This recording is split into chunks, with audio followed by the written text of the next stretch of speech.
for this offseason as well. ETA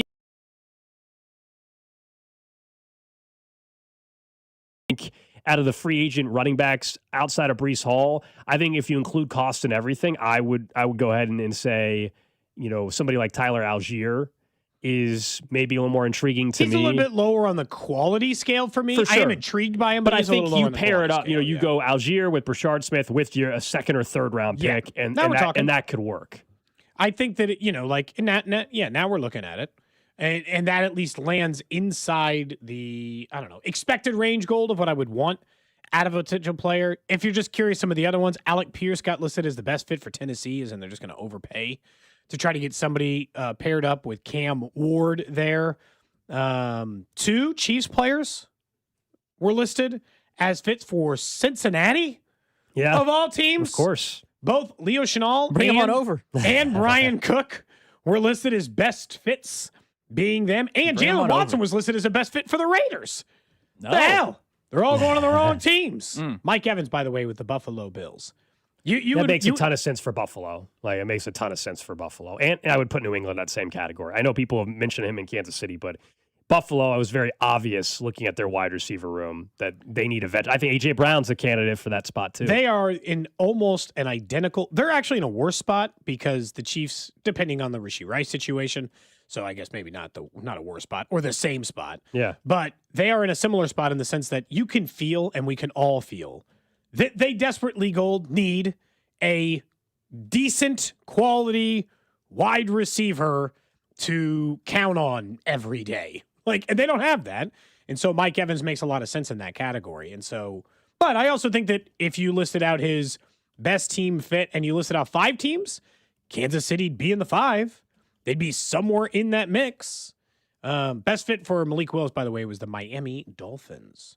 Is there a player that you feel like fits better with Kansas City than anything else? I think if Kyle Pitts, if Travis Kelce wasn't coming back, would be higher on the list. I think you could make an argument that Brian Cook best fit is just staying back here. They still need safety help. There's no guarantee they're going to take someone like Caleb Downs high. If you take, is it a money thing with Brian Cook? It's yeah, because I think that ultimately is the thing. Like, if the Chiefs are going to pay him, then for sure.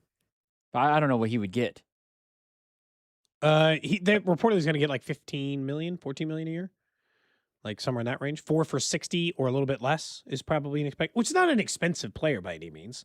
But when the Chiefs have already paid Trey Smith, Creed Humphrey, they're going to have to rework Mahomes' deal. They got to give, and if you're going to pay Brian Cook that, you got to make the decision of, and this is always a question, would you rather have Brian Cook and this is a very serious thing there long term. Would you rather have Brian Cook and Jalen Watson long term or Trent McDuffie? Their numbers are about the same together, right? Would you rather have both those guys or just Trent McDuffie? And we know the better player is of the two. Yeah, sure. Yeah, it's the 2-for-1. That goes back to the Caleb Downs discussion, though, yesterday, which is the balance of, okay, if you know your plan ultimately is going to be to move on eventually from Trent McDuffie, whether it's to trade this offseason or just be on after this year you're done, well, are you bringing back Jalen Watson? And if you are, is it Trent McDuffie a draft night type of trade where you're in a position where you trade him on draft night? Once you know for sure Caleb Downs is there, because it could also be a scenario where you're like, I'm not doing that unless we know we're getting somebody special like Caleb Downs in the draft. And so if you're there and you're on the clock at 9 and Downs is on the board, maybe you got something in principle already agreed upon with somebody for a trade, and then you go ahead and pull the trigger on a trade for McDuffie, draft Caleb Downs. Did you already re-sign Jalen Watson? Who knows? But that's a scenario I think could play out. So I've seen Isaiah Likely's name multiple times. Is he a free agent? Yes, that's why I would be very intrigued to bring Isaiah Likely in from the standpoint of cut Noah Gray and bring in Likely. That would have to be a massive upgrade. I agree. And this is, and no offense to Noah Gray, from a receiving standpoint, yes, 100%. Because I think not only because he's younger, but also I think that not that his growth has been stunted by Mark Andrews, but he's been number 2 to Mark Andrews really this entire time. Yeah. So you bring him in as essentially the tight end in waiting. Hey, your role is going to be similar to what it was in Baltimore, but then once Travis is gone, you're the guy. I think that would be an intriguing thing for sure. I asked the question before, and like we might not have to answer it because we all think that Travis Kelce is coming back, but I do still wonder as it relates to the long-term parts of their offense, does it work without a tight end? Andy Reid, and we even looked in the Philly days, he's pretty much always had a very capable tight end. That is like a staple of an Andy Reid led offense. And at this point, Noah Gray kind of cratered any hope of him being the future answer to that last year when he had an awful year. A lot of people had bad years, so his got kind of lost in the wash because so many more important players had so much worse years or whatever. Noah Gray's season stunk. Yeah, he took a step back. He just got paid. We sure. thought he was getting ready to like take a step forward. And instead, it just went the opposite direction. So, we got to figure out, what happens at that position.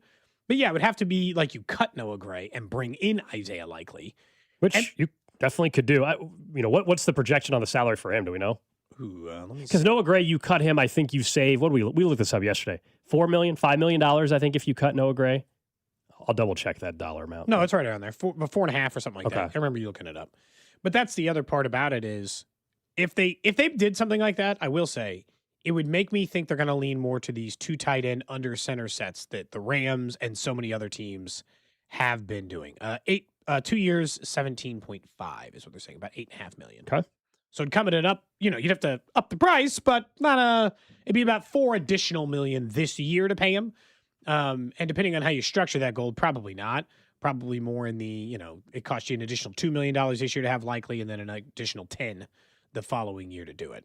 But you also owe Noah Gray money next year too. So it's not like you're any different or in a different spot than that. So I don't hate the idea. It just depends on, are you completely giving up on Noah Gray? Or was he a part of a broken system last year that no one's numbers were good? Except for Travis Kelce's, everyone stunk. So maybe Noah Gray was just stuck up in, I guess, the rest of it. Coming up in 20 minutes, again, Vinnie Pasquantino earlier today recorded an interview with him, and we'll play some of that for you. He spoke not only about the Royals beginning spring training game number 1 today, but also the Players Association and their stance on what is likely going to be a really nasty fight coming up at the end of this baseball season. Thinking of baseball, we had Jonathan India stop by briefly with Vern yesterday and join us in the 1 o'clock hour. And we all know last year was a massive disappointment for Jonathan India. And some people were certainly surprised that India came back on an $8 million tender.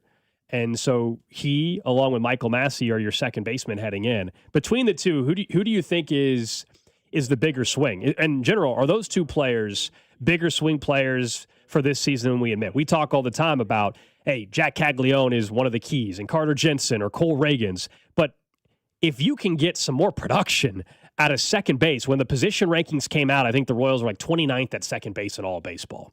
And that's India and that's Massey. So, yeah, I think there's a big swing opportunity if one of them were to for sure get one, be available. In Michael Massey's case, unfortunately, we all know he's just struggled to be available. And that's why Jonathan India, to me, still has more upside here. If you're asking for them to get more production out of second base, who's more likely to have had a good year for that to have happened, and who's got a better chance of having a good year and all that? I think it is Jonathan India, despite how I know the fan base here who only saw him for 1 year in Kansas City and, his best years were in Cincinnati.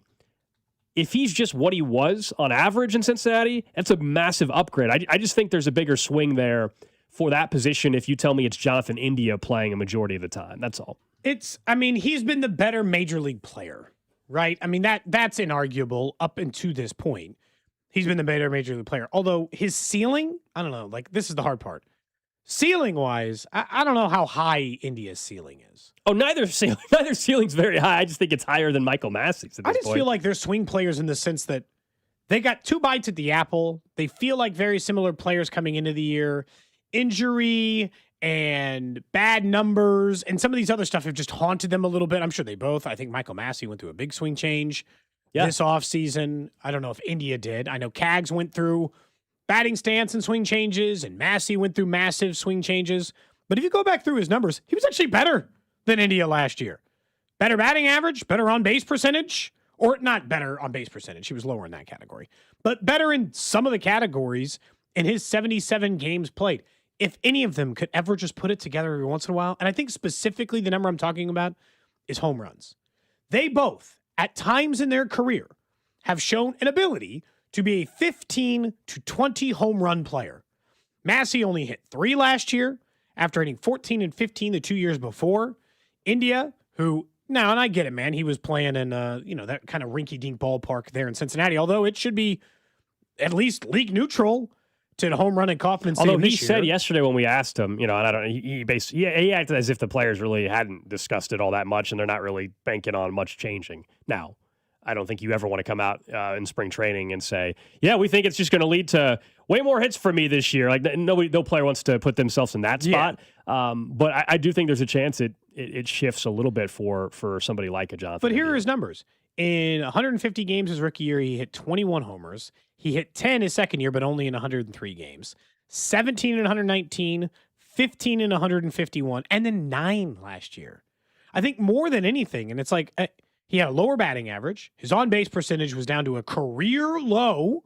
So, yes, his baseline is just generally higher than Massey's. But I don't care which one. What I actually think might help them both is they might both just be put in the maximum position of to be advantageous. As in, this might be, more than anywhere else on the entire field, a true platoon. When it's a righty, Massey, welcome to the field. When it's a left, they might very well just be like, righty, lefty, good luck. Because India made it sound like they're not screwing around putting him out in left field anymore. They might still do that with Massey. But it made it sound like they're not messing around with India anymore in that department, which means he's a second baseman. But what's crazy is if he's in a straight platoon, why do they pay him $8 million? Yeah. You'd think he'd have to play 110, 120 games just to justify the expense. Yeah, and someone mentions, too, Massey plays a better second base than India. I think defensively, yes. He does. No doubt, defensively.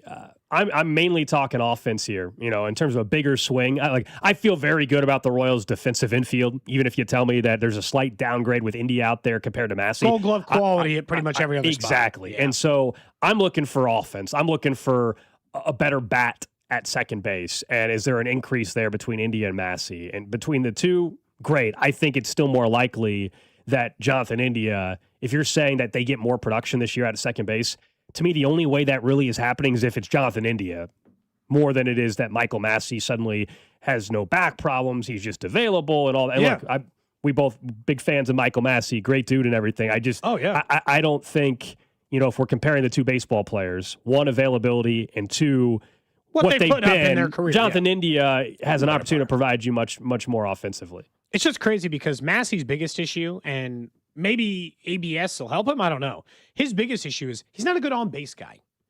Like, his average, he hits for a similar average as a guy like Jonathan India does in his career. It's not like there's some massive drop-off, including the last 2 years in which they've had a very similar average over the case. He doesn't walk as much. He's not as selective at the plate. But that used to come with homers. 14 and 15 homers out of a guy who only played 100 and 130 games each of the last 2 years. Last year in 77 games hit 3. So he's on pace for 6. Like, that's what I need more offense. And I'm kind of with you in that regard. But I also think they're caving on some of that, and that goes back to the outfield stuff, and they're shifting all of this, and why they're choosing to move the fences in as it relates to this team is they're there. And look, I heard, I don't know if you listened last night, Jack Caglione was on with Vern. Yeah, hot stove. And Chris Bubich was on with him. And I think one thing that absolutely stood out in that interview with Jack Caglione was he said that the consensus on the team is we understand we have to win because that's essentially what's being put on us across the board. As in, we know, no, it's not like a bunch of, this isn't like the ragtag group trying to get it all put together. These are established veteran players. Vinny's in year 5. Salvi's in year 100. He's been with the team forever. They have paid players. They just gave Michael money. They got a lot of things that all align with this idea of put it together. So Massey and India, that's why it's playoffs or bust. Massey and India, in a weird way, I'm looking at them as a unit. I don't even need to individualize them. What could you guys give me together at second base on offense for a year?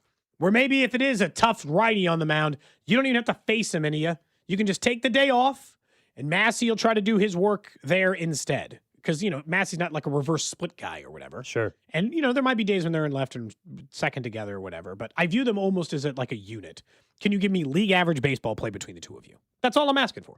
League average second base play out of the two of you. That'd be a big upgrade from what they got last year. It would be. It would really, really would. I understand that's asking like a decent amount. It sounds like I'm not asking that much because I'm just saying, can you be a league average second baseman? I understand it's asking more than that, but I'm asking it for that reason because I understand the upgrade that it would be. Again, coming up in about 10 minutes or so, Vinnie Pasquantino spoke earlier this morning, and we asked him about not only this team, expectation, roster, and all that, but I think really interesting stuff as well, Cody, when he talked to you about the CBA and moving forward where the player's stance is clearly at on the salary cap versus salary floor. So that's coming up in just a bit right here on 96.5 The Fan. I already mentioned it at the front of this hour and the beginning of the show, but Fan Club Friday, we're very excited about this today. We're very excited. Never done anything like this. We're trying to mix it up on fan clubs every once in a while. Like you said, Bob Sletter, we brought in a teacher. Yeah. Brought Miss Dugan. Now we're going to rip some packs. Yeah, a lot of them. I'm going to be too slow, I think. Like 200 and something packs. How quickly do I need to be going through these? Yeah, when you open the pack, kind of you slide through the base cards and get to the good see stuff? if there's any good stuff. Yeah, I mean, you can you'll get into flow. Will obviously from STN will be in. It's their break, right? It's their break that they filled and everything. We're just having it happen live during our show, and then you and I happen to have a couple spots in the break. The Rockies and Guardians. Yeah. And Cody has the A's and who? I got the worst. It's random selection. I got the worst team. The Rockies this is a top Series 1 product. This is not Bowman, which is prospects where you're like, oh, you could be a bad team, but you have a chance to have Charlie Condon and some of the top prospects. No. The Rockies, it's big leaguers and then legend players, and there's still not every single legendary player that played for them. So it's tough to get anything good with the Rockies. I looked at the checklist last night some more. And the Guardians, at least I could get a Jose Ramirez or something like that. But where do my teams rank amongst there? Your teams are awful. I think you getting the A's is actually really strong because is the A's a pretty good one? Nick Kurtz signs, I believe, in the product. Jacob Wilson signs in the product. So Jacob Wilson's good. Look, I hope Mark McGuire is on the A's one. Even though I don't have the Royals slot, I hope we pull the whole reason why this whole idea came to be today, honestly, is Royals are playing baseball for the first time this year, later on this afternoon, right here on 96.5, and it's the first product where you can get Jack Caglione rookie cards, and he signs in the product. And so it'd be pretty cool if we pulled a Jack Caglione rookie auto, even if it's not going to be you or me that gets the card. It'll still be very, very cool. And then, yes, the dream of all dreams, there is somewhere out there in the world, there is a 52 Mantle redemption card, as in you can redeem it for a 1952 Mickey Mantle card, which is worth millions of dollars. So that would be absolutely absurd. There's also Paul Skeen signs in the product. If we pull that today, Bobby Witt signs, Mike Trout signs, Albert Pujols signs. As soon as it's pulled, There's even some celebrity ones, Cody. Tony Hawk, the skateboarder. And then how about this? Jerry Seinfeld also in the Mets uniform. Mets, okay. And the Mets. He's the Mets, yeah. Jorge Posada. I can go on and on. Mizorowski, who has local ties, who was awesome for the Brewers last year. There's a really cool 101, what they call name relic, I think it is, that's in this. So just the giant M patch from the Brewers, or I guess it'd be his last name, I'm sorry, from Mizorowski. Yeah. That's in that. There's a ton. And then they have these all aces inserts, which those are cool. They're basically 10 ace pitchers, current, past, future. And those are 101s. And I guess if you're watching on YouTube, I can flip it around already. And you can see kind of that's what these are the kind of cards. Wow, yeah, and I don't know if the Skeens one's been pulled yet. Reminds me of the old Sports Illustrated Zach Greinke cover. Yeah, I know what you're saying. Come on, they did the whole T-shirt on it. Well, the Bobby Witt Jr. one, his would be a king card. Ooh. So they've got those in there. Looking forward to opening up multiple boxes and a full case of Text line jumbo. says, teach Cody how to spot that golden mirror. What do I need to do with that? Yeah, so there's going to be... I need some tips. So there's going to be a lot of cards that you're like, they all look the same, okay? Those are base cards. But some of them will have tops in gold in the back. If you flip over the card, it'll, by where their name is, it'll be like gold across and that's a gold mirror card. It's worth more money. It's not a base card. It's the gold mirror card. And so you want to check. Those will look the same. So do I need to check the back of every card then? Not every card, but you'll notice what looks a little bit different, or there's gold even on the tops on the front. But you just want to check. You just want to make sure that you're not, you quickly flip it on the other side just to make sure. Okay.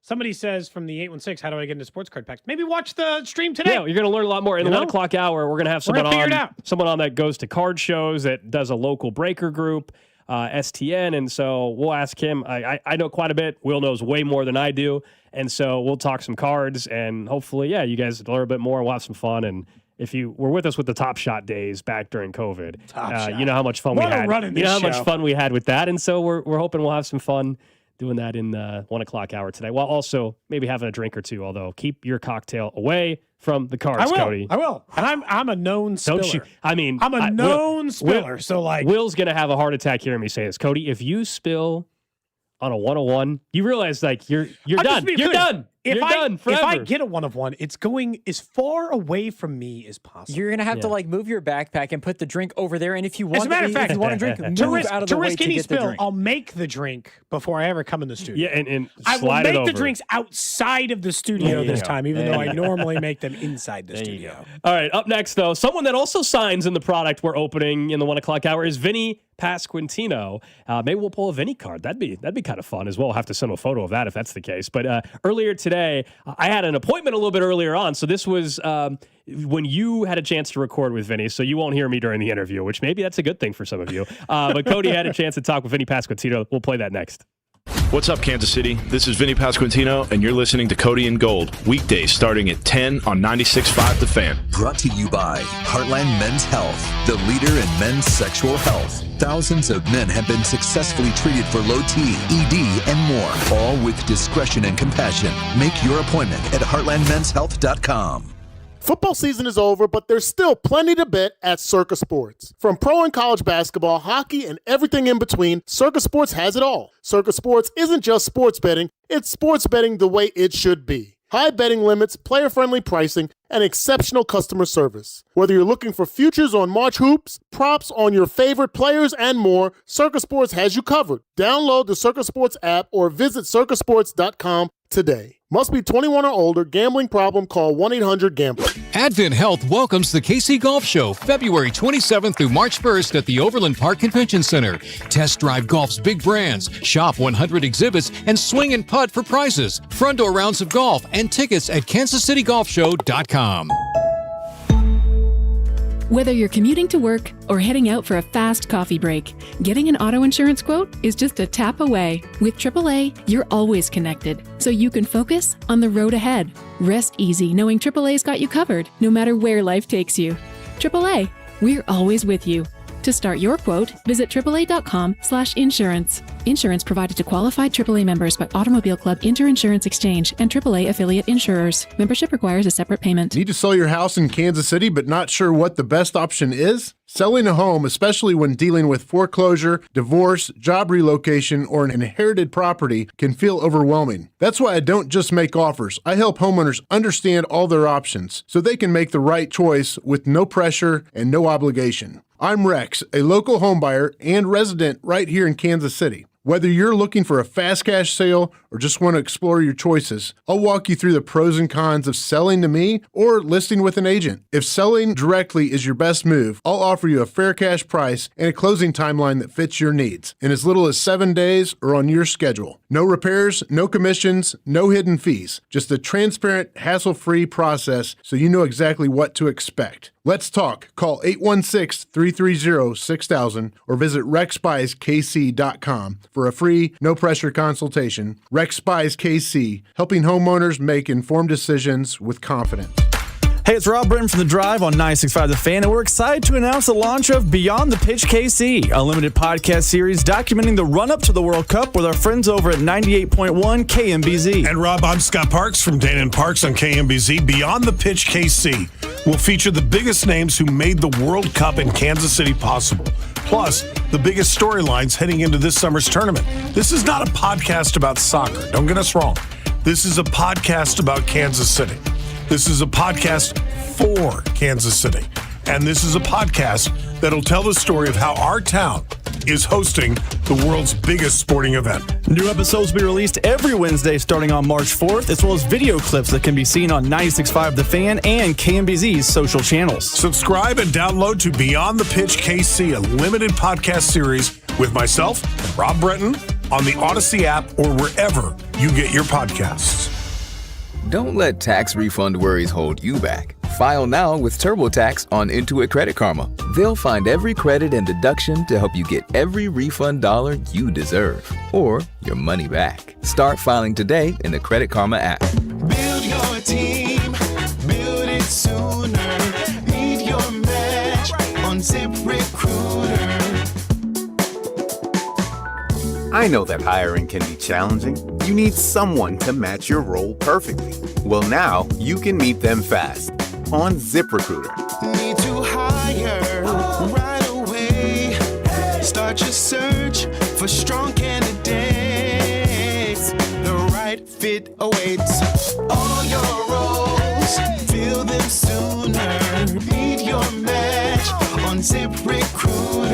Just head to ZipRecruiter.com/free right now to try it for free, and you're on your way to meeting your match. 4 out of 5 employers who post on ZipRecruiter get a quality candidate within the first day. So try it now. Go to ZipRecruiter.com/free. That's ZipRecruiter.com/free. Meet your match on ZipRecruiter. Try it free.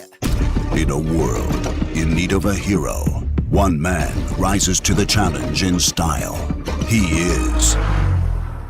just driving the kids to soccer practice.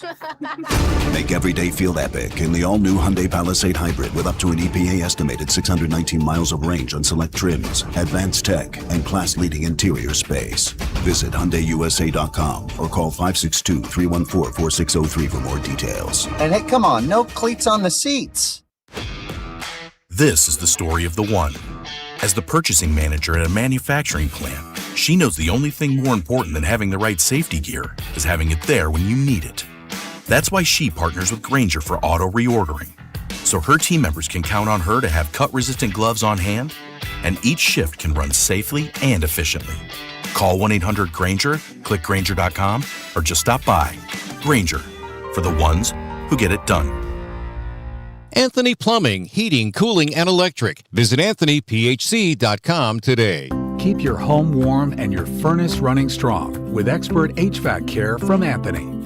Celebrate our 75th anniversary. Get $75 off a furnace tune-up. Book now at AnthonyPHCE.com. You're listening to 96.5 The Fan from the DM Injury Law Studios. Mike's got this. Car, truck, or motorcycle wreck? Remember, Mike's got this. 816-888-7500. Mike's got this. Back here on Cody and Gold, Alex Gold, Cody Tapp, Drew Nixon with you. Coming up in about 15 minutes, we will get to some sour grapes coming out of Jefferson City. That's the only way I can describe it. It relates to the Kansas City Chiefs. I think you can kind of guess what I'm hinting at. We'll get there. Some news that came out yesterday from Jeff City from a prominent lawmaker. So that's coming up in just a bit. Don't forget our spring training coverage on 96.5 The Fan and our player interviews brought to you by Park and Go, the best deal on airport parking. Earlier today, you had a chance to catch up with Vinnie. One of the rare Fridays that I was not here early enough. I had an appointment to deal with earlier in the day. And it's the doctor's office fault, you know? Well, yeah, I actually was trying to be responsible, and I scheduled the doctor's appointment on President's Day when we were off. I was like, perfect. President's Day, don't have to come into work late at all. And, of course, 30 minutes before my appointment on Monday, the doctor's office called and said, so-and-so, doctor, whatever, is not going to be in today. And so we had to reschedule for today at 8 a.m. And so, spoiler, we talked to Vinnie, or you talked to Vinnie earlier today. I did. And you started just asking about spring training, and the first spring training game of the year is today at 2 o'clock on 96.5 The Fan. Yeah, first game today, ready to go. I've been out here for like 3 weeks now, so excited to get first taste of game action. I guess that part, right, you got to get bored of just like drills. I mean, it's okay to admit to us, you know, you got to at some point want to actually play a real baseball game. No, I love my job. I love the work. So the drills are great. I love them. Do you think a coach is listening to this? No, you never know. You never know who's listening. I love it. I love everything about the drills. That's actually a good point, at least on that end. From a baseball end, you've spent, I feel like a decent chunk of your offseason last year was spent talking about how important it was for you to stay healthy, or 2 years ago, to stay healthy, to get through a season, to do that. I feel like the rallying cry this season has been, how do you make sure you start well in April? Are there things you can put in place, or is that just like baseball sometimes where, you know, the bad month might come early? You try not to focus on it too much. You'd prefer a bad month to not happen at the beginning of the season, but you'd also just prefer a bad month not to happen in general. So I think it's one of those things, you try different things to try to get the timing down a little earlier, because I think that's normally when I fall into ruts, is when my tempo and my timing gets out of whack. So for me, that's what this 3 weeks out here has been. I've never gotten here this early, being a major leaguer. So try to fix some things as far as early in the season, but don't want to let that carry over into getting tired or anything like that later in the season. So just keeping the work what it needs to be, getting my timing down, making sure my body's in a good place, making sure my mind's in a good place, and all of the above are really important. Staying healthy, getting out to a not horrible start, things like that. So just trying to maintain confidence and keep it rolling. Do you think playing in highly competitive games in the WBC might feel different than like a spring training game, or When you're playing those and you're facing live pitchers, does it all kind of feel the same? To be honest, I try to treat every game, spring training, backfield game, whatever, like it's a real game. So hopefully it doesn't feel too different other than that there's more people and there's more attention on the games. So for me, with as seriously as I take my work and how I take my at-bats, I hope it doesn't feel all that different just because there's a little of extra pressure on them. So I just try to keep everything the same and try not to focus more on one game than the other and just try to take it at bat by at bat. Now that you're in, like, Vinny, you're here 5 years. Does it feel like, I guess part of this is, does it feel like it's gone kind of fast to get to year 5 in Kansas City? In some ways, yes. In some ways, no. But it is weird to look up when we do things based off of service time. And I'm not one of the higher end, but I'm not one of the lower end guys anymore. So it's definitely an interesting. It's just kind of funny, and it is fun. But it does feel like it's flown by in that regard because it feels like I just got here. But I got drafted in 2019, which was 7 years ago now. Yeah. That's it. It feels that when you look at it like that, it's been a long time, but it feels like it's gone by so short. I guess like when you came into the league, I'll ask you who you did because like last year it did feel like Cags had leaned on you a little bit to try to go through that. He even talked about an interview with Vern last night about like not riding the highs too high or not riding the lows too low. Has it gotten easier to be like that mentor type for like players who are just coming up now that you're 5 or 6 years into it? Yeah, I think so, just because you become an ear for somebody to talk to, and that's all I want to be. I don't want to be overbearing and tell guys what they need to do because everybody's got to learn it in their own way. But if anybody has questions or if anybody needs help, I'm always there to try to help my teammates, try to help us win. So at the end of the day, that's what's important is winning ball games, and some guys need more guidance, some guys need no guidance at all because if you try to get in their head a little bit, things could snowball. So you try to figure out who your teammates are, similar to being a coach, a manager, whatever it is you try to maximize the abilities of other people, and some people need more, some people need less, but at the end of the day, you got to figure out what makes guys tick. What do you like? What makes you tick? Like when you're talking about like your game, what do you like? I think I'm more of I'm not the love on you type of guy. Like that doesn't really do a whole lot for me. I'm more of a let's analyze this and try to take the emotion out of it. So whether that's good or bad, let's take it for what it is. So, if you have a really good night, you celebrate the night, but you also look at where could I have been better. The same way, if you have a tough night, you try to find the good in it. So it's trying to, like on a scale of 1 to 10, I would put myself at a 5 in that regard. Like don't hype me up like crazy. Don't tear me down like crazy. Let's just be honest about the conversation and figure it out that way. It sounds like you don't take it too personal, like from that perspective. Yeah, you try to remove the emotion from it. I think that's the best way to try to get better at something, because in my mind, when you get emotional about it, things can, like I said earlier, things can snowball.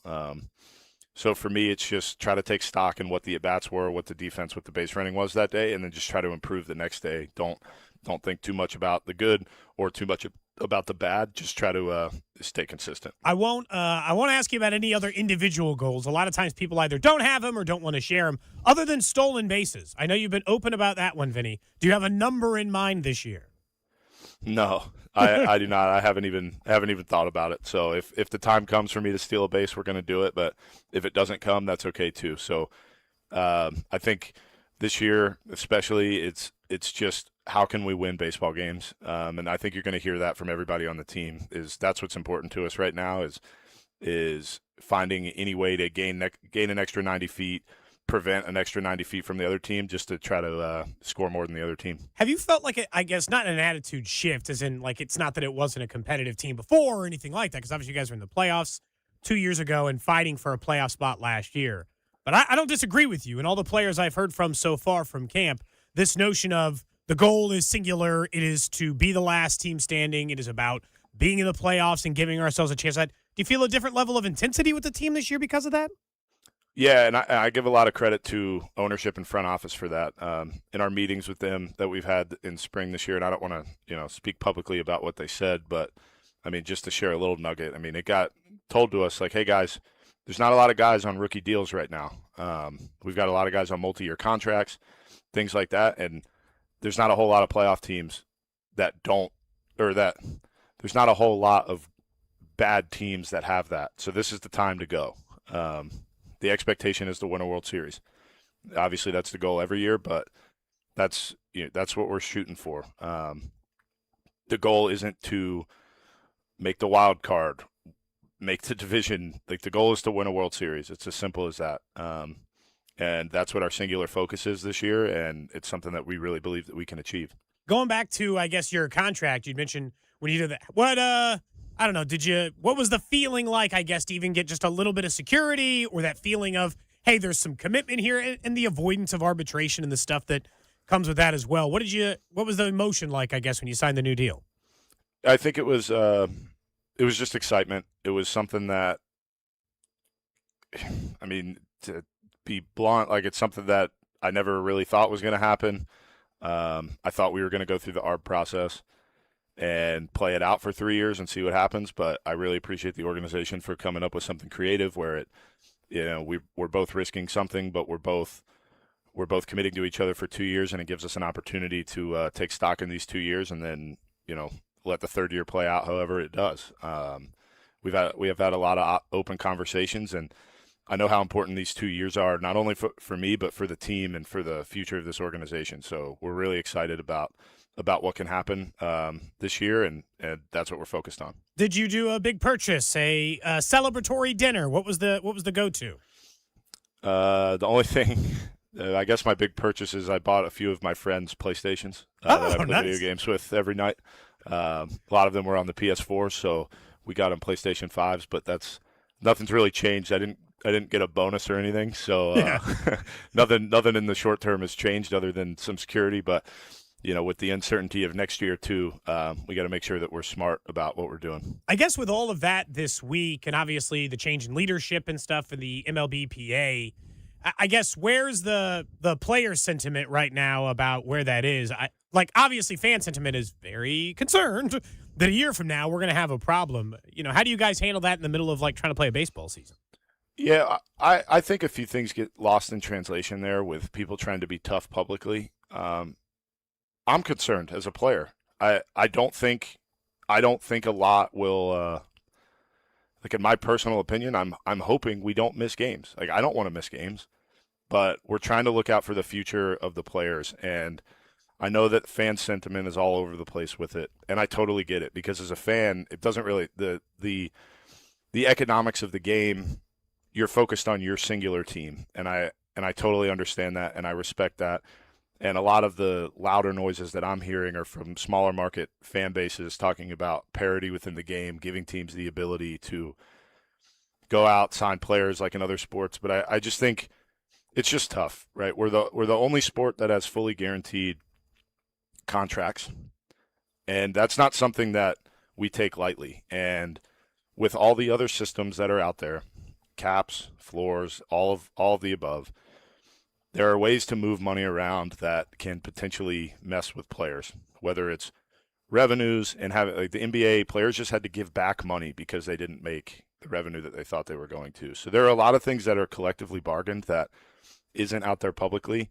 And I totally get why fans would not want to support players in that regard, not want to support owners in that regard. But just know that this is a negotiation where both parties do want to get something done, but both parties don't want to get screwed over by this. And I get that sounds weird when you're talking about millionaires and billionaires fighting. And I don't expect fans to understand that, but we do need to look out for the future players of this game to make sure that they don't start contracting a bunch of teams, to make sure that there are jobs still available. And it's just a tough conversation to have when you have a limited time, typically publicly, to talk about it. But just know that neither side wants to miss games. And I think that should probably be out there more publicly, that I don't want to not play baseball next summer. You get a max of, 20 years to play this game. I don't want one of them to not happen. But at the end of the day, we're looking to help players within the future of this game. It's not necessarily to even help ourselves right now. It's just to protect the future of the game from a player's perspective. And not everybody will understand that, and I totally get it. But there are things that we can't do. One of them is a cap. It just can't happen. And there are plenty of reasons for that. That the reason we hire good people is because they explain it better than I can. I don't have that sort of degree where I can, I'm a player, right? What I specialize in is hitting a baseball and catching a ball at first base, not not in negotiation of a collective bargaining agreement. So I'll talk as much as I can on it and as smart as I can, but there's a lot of things that I don't even know. But I know that we're looking out for the future of this game from a player side, and I hope it goes smoothly. I do too, obviously. And I think that sometimes, Vinny, and then last thing, and I know you got to head out, but it's like for us, it's, at least from my perspective, there's a lot of momentum, right? Ratings are up. People are watching baseball. Consumption is good. Like, I feel like the product is in a good place. And so it always feels like this, don't lose the momentum, right? If that makes sense, and set yourself back is always like the fear for me. Yeah, and I totally agree. There's a lot of incentive to get a deal done and to get it done soon.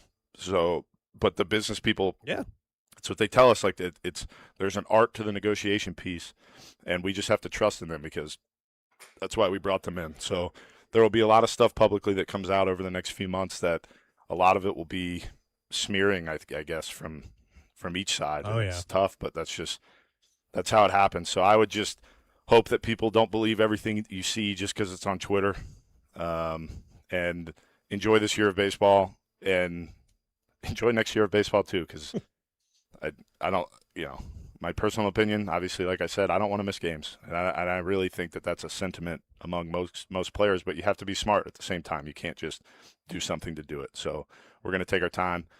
And, we look forward to getting something done. So that was Vinnie Pasquantino here on 96.5 The Fan and our spring training coverage on 96.5 The Fan, brought to you by Park and Go, the best deal on airport parking. That last 3.5, 4 minutes, look, they had a meeting earlier in the week, clearly.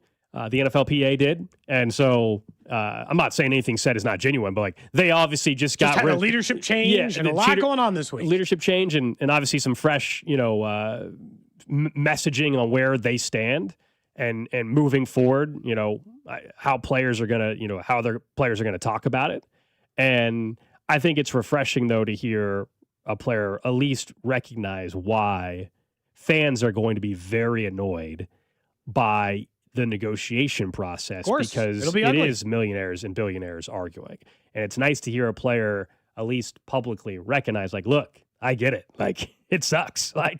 But both sides, this goes for owners and players, they both are trying to accomplish something. It's a negotiation. And I think, I would love to share the same optimism that we're not missing games next year. And I don't expect any baseball player to sit here a year out and say, I think we're going to miss games. It's not like he makes it sound like he doesn't think it's a possibility. It's a very real possibility. And, of course, the players don't believe in a salary cap, and the owners don't believe in a salary floor. And it's gonna be really fascinating, but we do have a year till we get there, and so plenty of great baseball ahead here in 2026. I did like to hear him say that he genuinely did not think an arbitration deal was going to get done.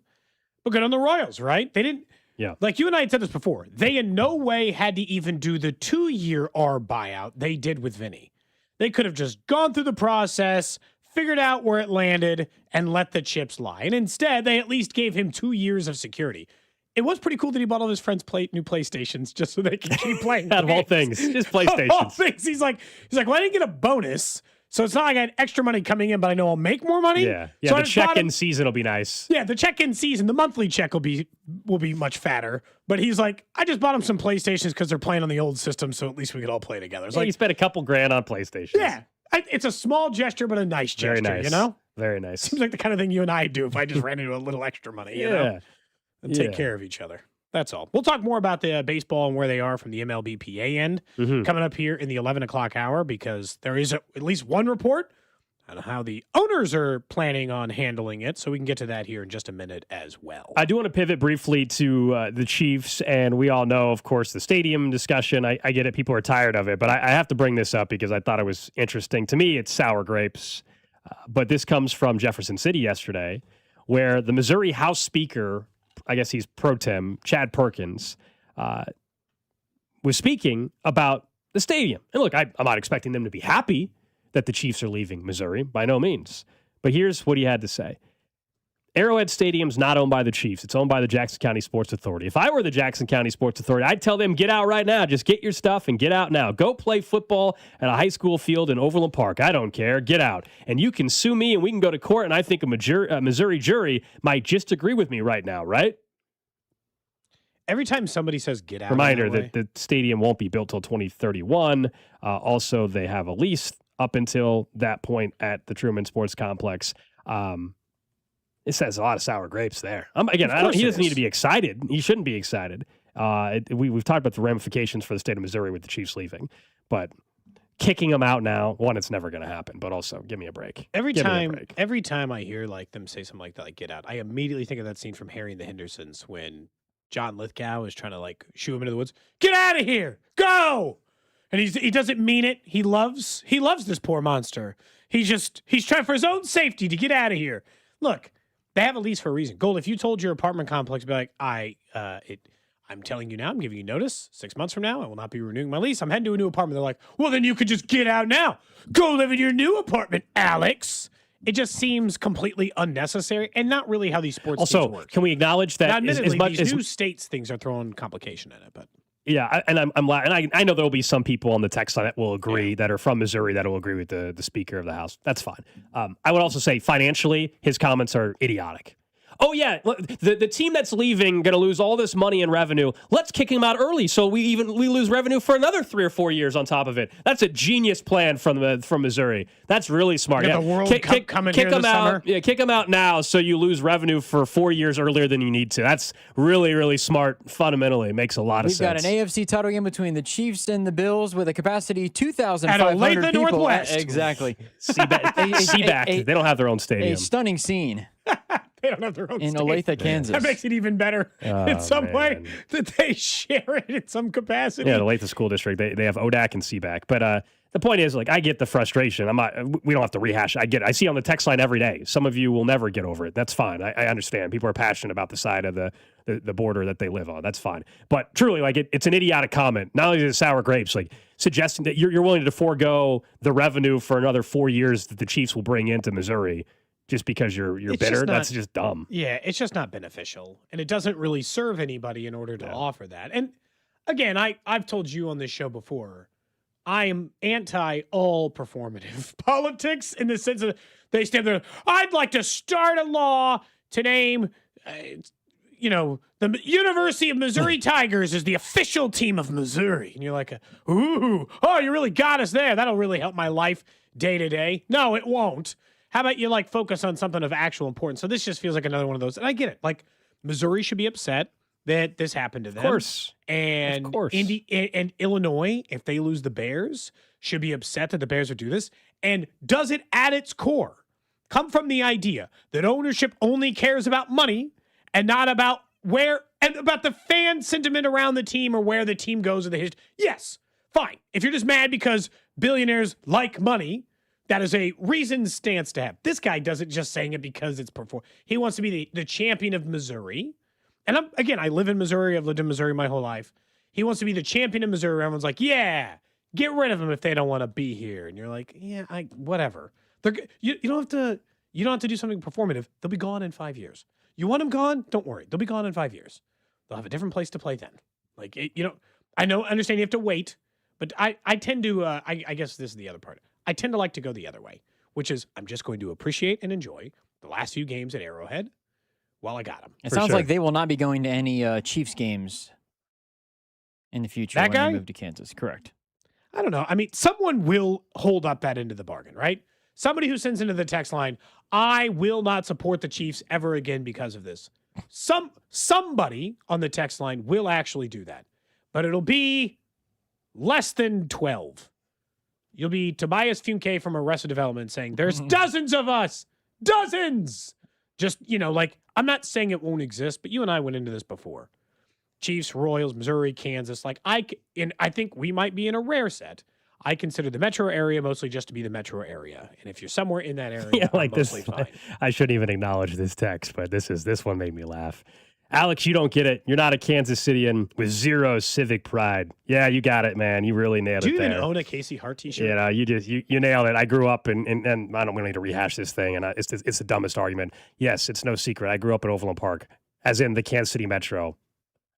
you can say you're a Kansas City. And I'm sorry, you don't have to have a zip code in KCMO. And I will also just acknowledge for people, literally there's another city named Kansas City where the Chiefs are moving on the Kansas side. So this idea that there's only one address. There's this idea there's only one Kansas City. I'm sorry. Like, I don't expect it to change your opinion, but like, we can stop with the ridiculousness. My address is Kansas City, Kansas. Yes, it is. Yes, it is.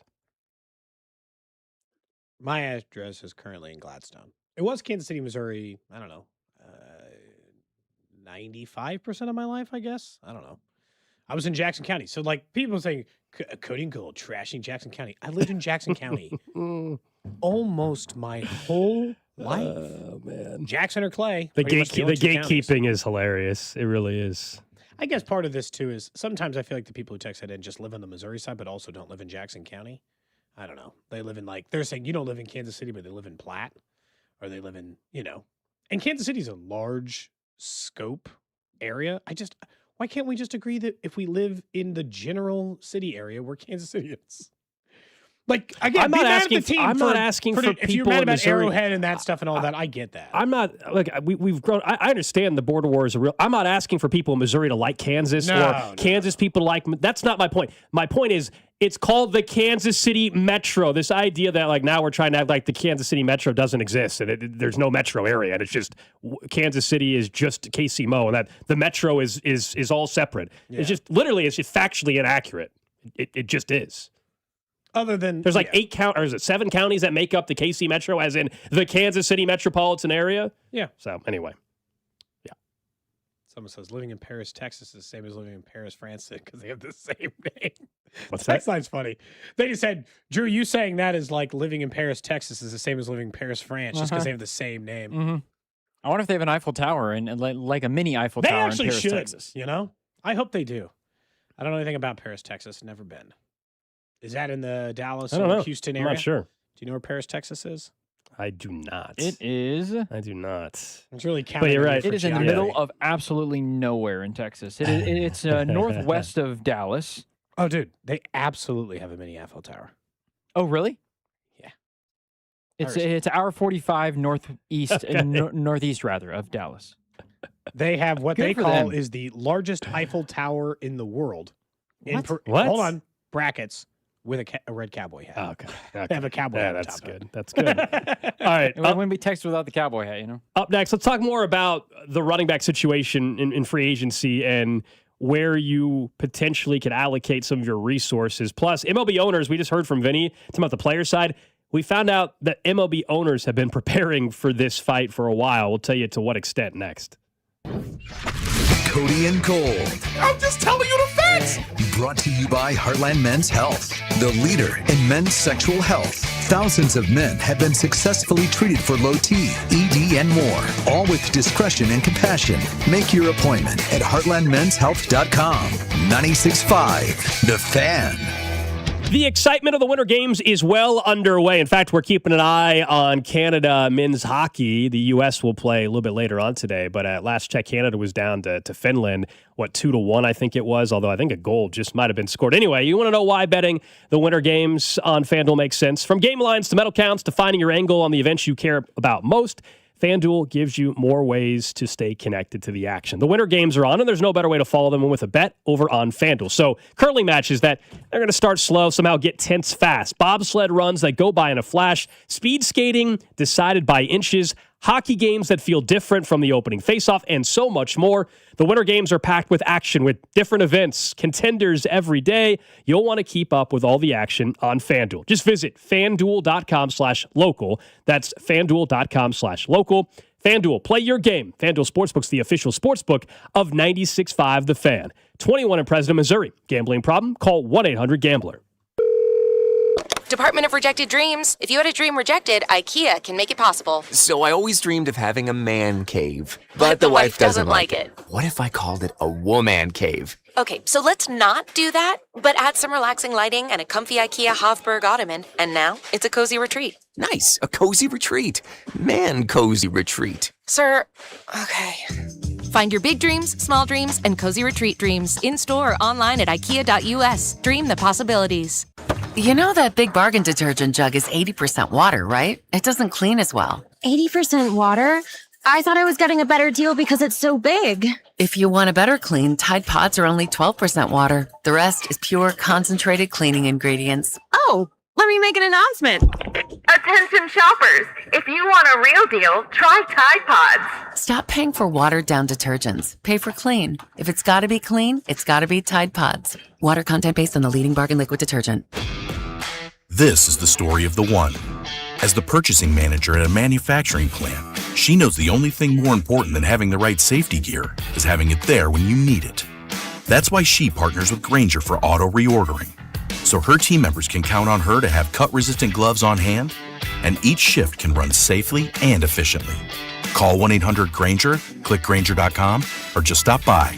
Grainger, for the ones who get it done.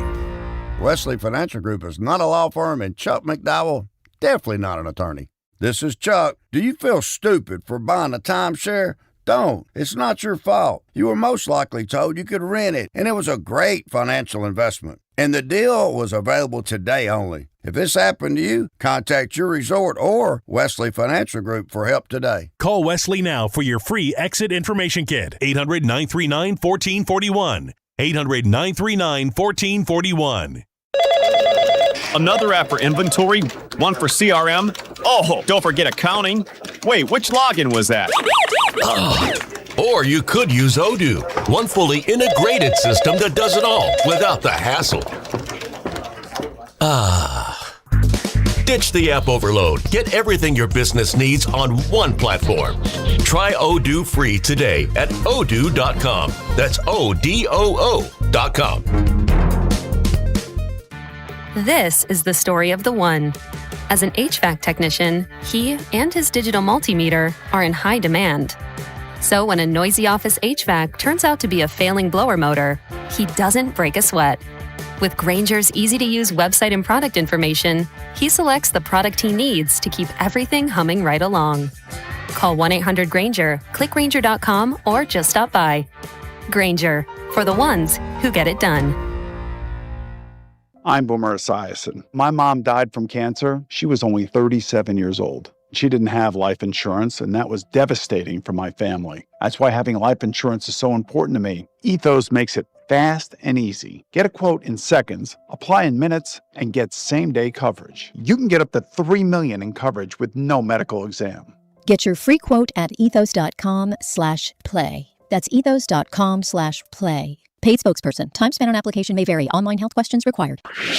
Beyond the Pitch KC, a new podcast hosted by Scott Parks and Rob Brenton, telling the stories behind the World Cup in Kansas City. Starts Wednesday, March 4th on the Odyssey app or wherever you get your podcasts. 96.5 The Fan, KFNC FM and AM, HD1 and HD2 Kansas City, in Odyssey Sports Station. All right, 11 o'clock hour here on Cody and Gold. Alex Gold, Cody Tapp, Drew Nixon with you. We'll get to the trash of the day here in about 20 minutes. You guys can always interact. We've been reading a lot of text, as you guys may have been listening in the last segment. 913-586-7965. We do appreciate the interaction. We don't always agree, but we do appreciate the interaction. That's what's fun about this whole thing we get to do. And you can watch the show on YouTube, Twitch, Facebook, and X. If you want to check in there, I do encourage in the 1 o'clock hour, you'll probably want to be watching on video for Fan Club Friday, brought to you by Jay Rieger & Co. We're going to be opening a full case of some new baseball cards that came out, looking for Caglione rookie cards, for example. So we'll have some fun. We'll have a local card group come in studio to help us with that. It is their break, and we get to be part of it. So we're excited about that. We'll have to send Cags a text if we pull his superfractor, you know? Yeah, Make sure he always wants to buy those, as you know. Well, it won't be ours to trade. Somebody else has the Royals spot. Yeah, but yes, we'll definitely have to send a photo if we pull something big that's related to him or Bobby or any Roy. Vinny as well. Vinny signs in the product. I hope we pull something cool for Vinny so I can send it to him later. Although he'll be playing a baseball game or just getting ready to play a baseball game. Yeah. That's why we're doing the card stuff today, because it leads right into spring training baseball. Yeah, for those, by the way, spring training, we're not off early. Someone earlier in the show was like, I don't like you guys are off an hour early. There's no pregame for spring training baseball. No. The game starts at 2:05. We will be off the air at the normal time and hand things right over to the guys. Yeah. Right over to, do we know who's on the call today? Drew? Lefevre, Stu, Hud? Usually Stu for game one. I don't. Actually, I don't want to miss. I don't want to miss comment. I have no idea. Okay. I mean, I don't know. To confirm. I don't know. To be determined. Maybe it's on the Royals Jake, page. maybe? Jake? I'm looking up the Royals notes right now to see. Some people get there later. Some people get there earlier. It all kind of, Usually HUD and Lefevre and some of the guys who do more TV show up a little bit later in spring training. Or come for a little bit then leave. Yeah, I don't know. It just says joined this spring by fellow broadcaster Denny Matthews will return for a 58th season. Be joined by Lefevre, Stewart, Eisenberg. I don't know. Doesn't say for today for sure. Maybe it's everybody for today. Broadcast note. Boom. I got the answer. Ryan, Steve, and Jake. Okay. 3-man crew today. Boom. Yeah. All right. Got it. Denny, you take a few days off, man. You relax. Says so CDOT's pulling a Darren Peterson today.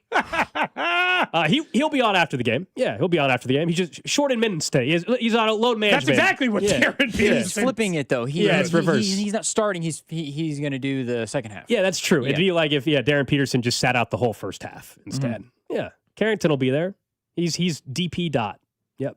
I need you to pull out of a pack I want to pull my own card today when we. Your own card? As in one of my teams. I want to pull a Kurtz 101. Well, I'm sure you would. I'm sure What's that? you would. Can I make my money out of that? What's a Kurtz 101 go for? $500-$600? It depends. It could be more. No, more than that. It depends. Is it auto? It depends on what product it comes out. Let's say 101 auto. I'll be honest. I have not been comping. You'll be able to get yourself something nice. Would you sell it right away, or would you hold? Sell. Okay. A new dinnerware set or something. This is going to give me forks. Yeah. I'm so early in the NBA Top Shot game. I need a new light fixture for the kitchen. I put the new hardware on last night, Gold. Hardware's up. Paint cabinets are painted. Backsplash is done. So the hardest of the hard work is done. I got to paint the walls and the trim, and then I need a new kitchen light fixture. Problem is, mine's track lighting. It looks hideous, and I want to get rid of it. And light fixtures are expensive, man. What do you think a light fixture costs for a kitchen? You've never bought that in your whole life. No, it could be well over $1,000. Well, I'm not that bougie. It could be. Oh, okay. I'm looking for one in the hundreds of dollars range. $400. Yeah, that's plus you install it yourself. I'll definitely install it myself. I'm not paying someone to install a light fixture. I try to support the economy for everybody. You like to support the local handyman? I do. We've established that. You know what? If I had a really good, trustworthy handyman, maybe I would. Maybe I would not do some of that stuff. Fix some of this stuff. There will come a point where you're just not going to deal with it anymore, I'm sure. That's or when you get old enough and you don't want to go up on a ladder. But yeah, those sorts of things. I mean, the kitchen light's not that high, I don't think. But no, I'll just use an 8-foot ladder and stand up there. It's not, it'll be fine. I'll be fine. Let's talk about the draft. I was going to say, I don't want you to be that person. Oh, I can go and get the light. Oh, go ahead. Yeah, I'm definitely going to die in some freak accident when I'm 60 doing something on a roof I shouldn't have done. Let's talk about the Chiefs draft, though, and then we'll get back into Major League Baseball. I did think about running back a little bit more, and I saw Daniel Jeremiah's article that has the Chiefs trading pick. First, it has them trading Trent McDuffie to the Dallas Cowboys for pick 20 or 21, wherever they are. So that's of note anyway. Yeah. And that seems to be a more common sentiment around current NFL analysts, not discussing the Trent McDuffie thing like it's outlandish or crazy, but a real possibility for the Chiefs this offseason. But he also had the Chiefs taking Jeremiah Love at 9. And one big hang-up I think is being ignored in the possibility of Love at 9 is running back pay. You do realize that if they select Jeremiah Love with that pick at 9, he will be a top 10 paid running back immediately. He'll be like the 6th or 7th high paid back in football immediately. The slotted value at 9. So why don't I just pay a free agent? That to me is a huge hang up in this whole thing. The idea that I immediately, I don't even get a discount because of how cheap running backs are. I'm paying top dollar and hoping they're good versus just, if I got to pay top dollar, why not know it for a known product? That's for something else that's already out on the field. Well, that's exactly it. That's why for weeks we've been saying, if you take a running back at 9, in this case Love, why he has to be one of those really, really special backs immediately, because he's going to cost you a decent amount of money being slotted at number 9 in the Chiefs case. And you can fill the void at running back through free agency at a pretty cost-effective number for a known commodity. And so that's been the whole thing for me, why I want them to use free agency for running back, not the draft, unless they want to draft somebody in the middle rounds or something like that. So yeah, I'm with you. Yeah, the dollar amount at 9, this will be the most money the Chiefs have had for a rookie on a contract in a bit. It is, but that's just but if I'm paying Ruben Bain that, he's the... Well, then it's value because of the position. He's like the 60th highest paid defensive end, He's paid less than Mike Dana in year 1. Right. And so it's the number and the cost benefit you're actually getting a discount. With Jeremiah Love, and this goes back to the whole thing, and another pressure point of why he has to be good immediately. He has to be good immediately because he's paid like one of the best running backs in the NFL. He's not paid like just some dude or some rookie contract where the value tied to them might be, well, I only owe them $3 million. So what if I'm only getting $3 million worth of value? They have to immediately be one of the best running backs in the NFL. And I don't know why, if I were the Chiefs, why that wouldn't be a part of the hang-up for me. This idea that if I'm going to spend that much on running back, I could spend that. He is actually currently slotted based on Spot Track. Jeremiah Love is to make more money this year than it would cost to sign ETN. So I could just pay and still have pick number 9 and take Downs or Bain. Although a lot of the mock drafts now have Bailey going like second or third, so maybe that dream's dead. Or Tyson or Tate or Lemon or whoever the hell you want. So I could still have, and look, ETN's not as good as Love is likely to be, right? I get it. You're probably not getting as much, but I can just do money, not also the 9th overall pick. It's the both part that I think that gets me Gold. Yeah, someone was asking more specifically on the dollar amount for like why is Love going to make that? They have the scale for each pick, so. You know, the first overall pick, it's a $54 million contract. There's not much negotiation happening, right? It's slotted value. So the 9th overall pick, if that's where Love went to Kansas City, it's $31 million. In year 1, it's 5.6. Year 2, it's 7.1. Year 3, it's 8.5. Year 4, it's 9.9 million. So that's what Cody was talking about. It's right on the fringe. I understand. Like if you look up average per year, he would be below, because what's that average per year? You said it's $31.2 million across 4 years. 31 divided by 4. So it makes $7.75 million per year. Yeah. There are here it's like he's like 12th. I was saying top 10, but it's right in that same range.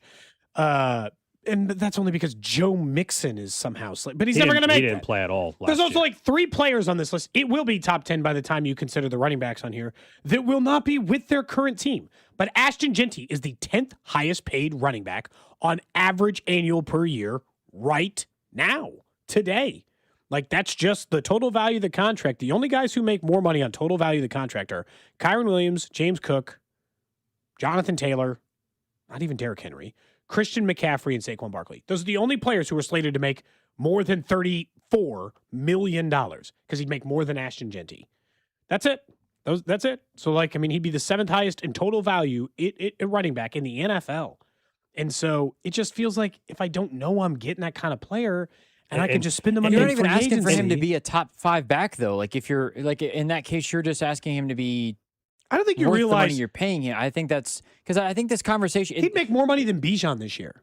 Sure, but I think it feels like the conversation around what to do at pick 9 is similar to that of something that, you know, Bengals fans had a debate with Penei Sewell versus Jamar Chase. It feels like that's the same way with the Chiefs of what they're dealing with, where it's edge rusher or running back / wide receiver this time, and which one do you take? Obviously, wide receiver could be more of a need, but it feels like one of those things where, do you think it helps your offense enough to forego the need and as a result potentially have a more diversifying member of your offense then? Yeah, it's similar. I do think, and you were kind of saying it there at the end with the wide receiver part. Like, if this was a wide receiver, like if you told me that it was pretty clear, like everybody was mocking Carnell Tate to the Chiefs, like it's a much different take for me than Jeremiah Love. Plus is just like stuff and everything like that. Running back to me is just so like, even if we're comparing edge versus wide receiver is way different than running back or edge, or you know, I think it's a different debate, but. Yeah, there certainly is going to be that as we get closer to the draft, depending on how free agency goes. Total value, the number 9 overall pick would be just ahead of Josh Palmer. Okay. And to compare it to where the Chiefs have been drafting. So when the Chiefs draft 31 or 32 in most years recently, the whole salary for a rookie. So Josh Simmons was picked what, Cody? 31 last year, correct? Yes. Okay. This is this year's scale, so it's actually probably less last year. Yeah. So let's say 16.5 across the entire deal. Number 9 is double. It's double across the deal for a rookie. So there's this significant difference. Now you should get a hell of a lot better player, you know, at top 10. Although I still think Josh Simmons is going to end up being an All-Pro at some point in his career. I really believe that. Just as long as he stays in the field, I agree with you. He's got to stay healthy this year because he didn't get through this entire year healthy, and he didn't get through his last year of college healthy. So he's been hurt 2 seasons in a row, one in college, one in the NFL. If it hurts 3 seasons in a row, it starts to feel like an issue. We had Vinnie Pasquantino on earlier in the show at 10:30. He talked about Major League Baseball's Players Association as it relates to some of the hard and fast things they don't want to do, and emphasized, I think, what is generally the consensus, which is nobody wants to miss games. Yeah. But in order for both sides to attempt to get what they want, that might still end up being the case. You found an article, and John Heyman and or Joel Sherman are both reporting something I think is pretty bad for the players. So hopefully players have prepared just in case they might not be getting a check much of next year, if that's the case, because MLB owners sure have. According to this report, owners have funded a war chest of around $75 million per team to provide financial protection if they miss games, if games are lost due to a work stoppage in 2027.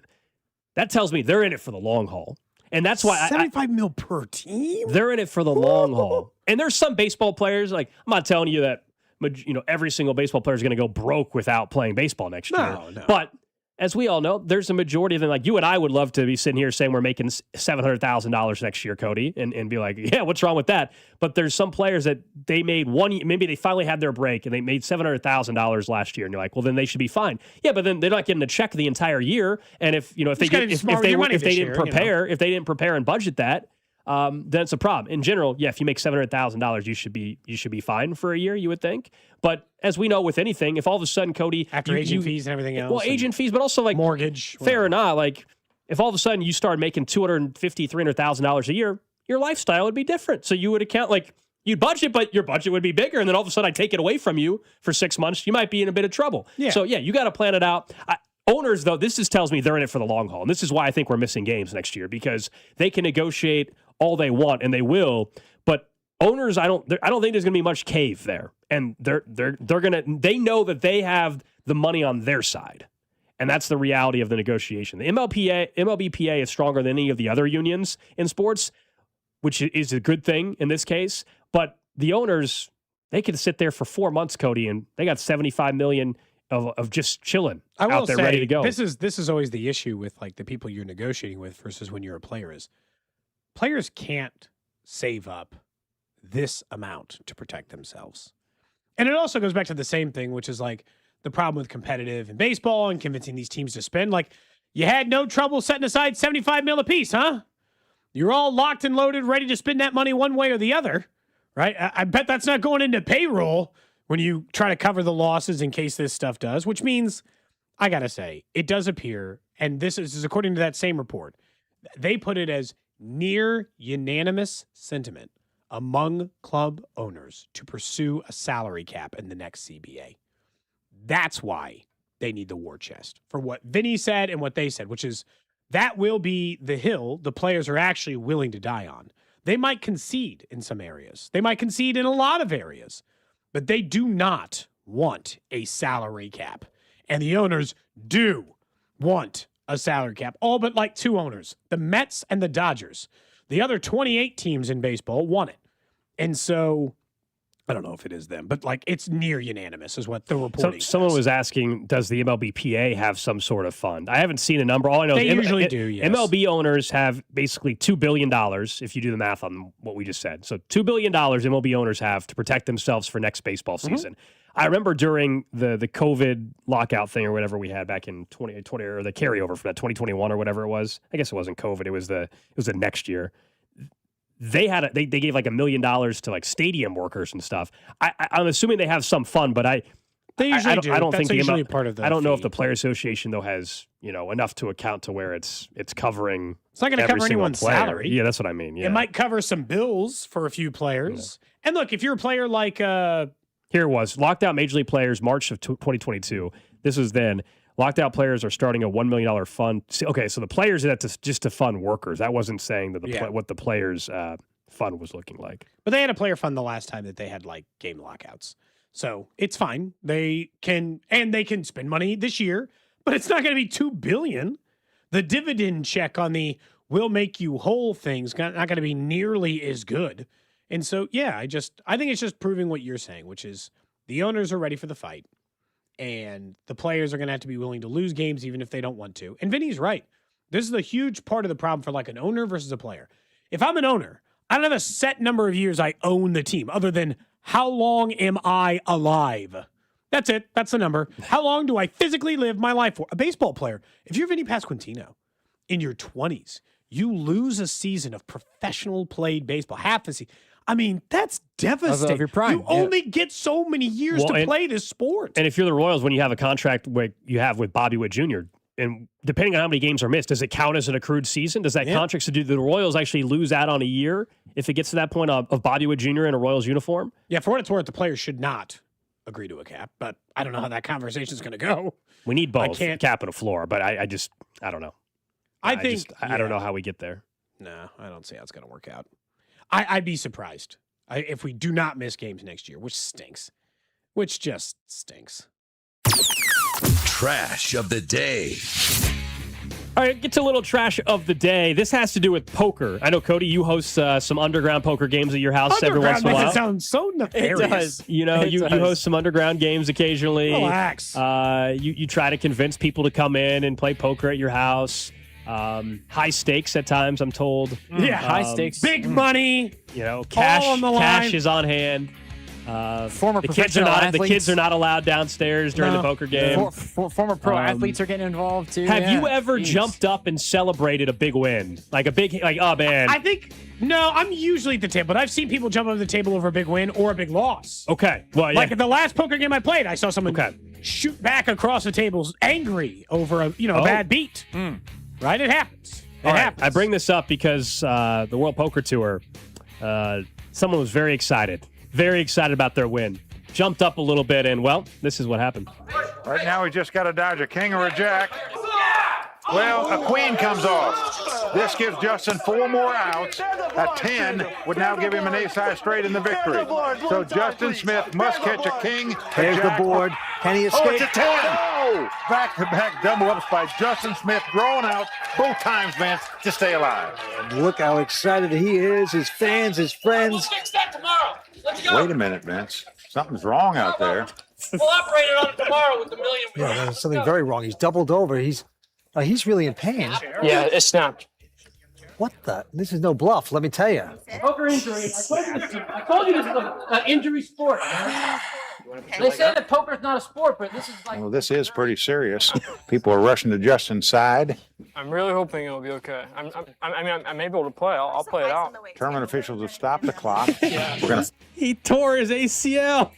Jumping around. Celebrating a poker win. I love how By he's the way, like, I think I can play. Oh, easy there, Making it seem like it's Jordan's flu game out there. You sit at a table. I bet you can play. I can play through it. I can play through it. I can do it, coach. That would be embarrassing. How about That'd be like me announcer? ripping an ACL, ripping packs. Yeah, you guys get so excited. You guys get a one-on-one and you got the car. The video of that would be epic. I'd never live it down on the show. No. If I pulled the 52 mantle, but I tore an ACL. That would be pretty. If it was yours, it'd be worth it. The problem is neither one has the Yankee spot, so that won't be as cool. If it was yours, I'd be like, oh, at least you got the money. Who cares? But you'd tear the ACL and it wouldn't even be your card. You're in the card game a lot more than me. What's the protocol on if someone pulls a big thing like that? Is tipping the channel customary? Drew, we pull $1 million card. Could you toss this old $10K for the show fund? Yeah. A grand? You're wanting a tip. Yeah, I want a tip. Now, this clip, for whatever reason, it resurfaced this week because that incident occurred many, many years ago. Yeah, it popped back up. I don't know why. It was on social media yesterday. So funny. But this actually happened like 13 years ago. Could you imagine? But it's just fun. I had never seen the clip, and for whatever reason, this just went viral yesterday. World Poker Tour, man. That was back in the day in the poker boom when every single like poker show was like booming at its max. I still can't believe you never picked it up, Drew. Never picked up any kind of card game. Just like the casual ones with the family, like Rummy. Go Fish. I think he said they play maybe like Gin Rummy or they play hearts, spades. Those games I know, but poker itself is no. That's like a level up. It's like checkers or chess. I don't play chess. I don't know chess like that. I'll play checkers. Oh, I'd rather play poker than chess. Chess, no, I'm out. I'm saying altogether. from the standpoint of comparison. Yeah. I play spades and hearts. I don't play poker. That's too, That's not too in the weeds. It's too advanced for my Texas Hold'em desire to learn, I suppose. Texas Hold'em is a relatively easy game to learn.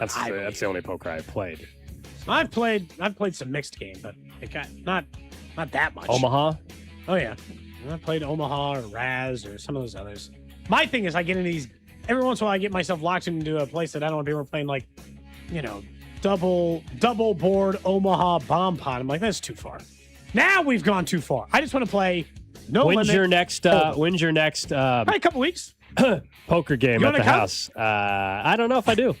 I'm trying to avoid. What if I promise you no one who's ever played in the World Series of Poker will play? That would help. That's the other issue. Would that talk you? That's the other issue. Is you and I both know we both have a colleague that invites us to play poker quite a bit. Yeah. And part of my reason why I have not gone is because I know for a fact the people at this poker game play on a weekly basis. I don't know about you. I'm not walking to a game where I know I'm basically just going to give up my money. No. I'd rather I can do that doing plenty of other things. I play on like a 6 times per year basis. Is that enough to not concern you? That's not as bad. You definitely play more than I do. But some of these people are playing every week. Come on. Like why would I know going in that I'm completely, it's one thing poker anyway, there's of course luck involved as well as skill, but like to then also go into the match where I know I don't have the same experience and I'm buying in at a couple $100. No. This is why I won't play poker at your underground high stakes poker games. It's not high stakes. It's actually, I think, Chauncey Billups over there. Stakes. You're trying to get more people. You're trying to get more people to come in and play. I see what you're doing. Yeah, I'm recruiting. That's what you're doing. Drew doesn't know the game. I wouldn't invite Drew and be like, yeah, Drew, come on over. Even though you've never played poker. I would we'll be teach you as we go. Yeah, I would be. For the times I think you've learned enough. You've invited me, I think, 2 times. And I've said no both times. I think you know enough now. I'm like Gold. I'm not going to show up and just, I guess I could watch, I suppose. I don't know if anyone in the station's ever come to other than like, guest hosts. Or people like Joshua Briscoe's come to my You're the only one that does any illegal activities. Like That's Nate what Taylor's it is. Yeah. come to my game. Yeah, just you, None Cody. of the regular hosts, though, Haven't gotten you or Dusty you or keep Rob or Speck. No, I don't know if the boss makes it uncomfortable, You keep saying you bought a new poker table, which is also suspicious. If I have weird glasses on, you can immediately think all of a sudden, up. different glasses are on. I'm too lazy to do all that. Rig an at-home poker game we're playing for, $50. That just doesn't feel... Mm-hmm. That just doesn't feel necessary, That is the trash of the day. Up next, we get to the Chiefs Red Half Hour. Numbers are already out for next year, as in how many games teams are winning. We'll take an early look, and we haven't had one of these in a couple days. My guess is we'll hear a sounder for a draft next. This is Cody and Gold on your home for Kansas City sports. 96.5, The Fan. Brought to you by Heartland Men's Health, the leader in men's sexual health. Thousands of men have been successfully treated for low T, ED, and more, all with discretion and compassion. Make your appointment at heartlandmenshealth.com. You've been driving around. Maybe you just noticed something's not right with your car, and it's getting up there in age, and you're saying, am I really going to put another $1,000 in this vehicle that I'm probably got to get a new vehicle here very soon anyway? Have you thought about looking over at Shawnee Mission Ford and test driving a brand new Ford vehicle or one of the over 100 pre-owned vehicles on the lot as well? I'm driving a 2025 Ford Bronco right now, thanks to Shawnee Mission Ford. I'm telling you guys for weeks and weeks how awesome this thing is to drive. Hopefully you've checked out my social media and I kind of take you inside the Bronco, whether it's driving in the snow, whether it was earlier in the week, not today, earlier in the week when we had the awesome weather and was able to take advantage of that in the Bronco as well. And you can get $2,000 in additional bonus cash right now at Shawnee Mission Ford. So for a 25 Explorer, that's $9,000 off MSRP. For a Bronco, $7,000 off. A Bronco Sport, $6,000 off, or $5,000 off MSRP on 25 Expeditions. And, of course, the F-150. It's going on right now over at Shawnee Mission Ford, and they're on a mission to do more.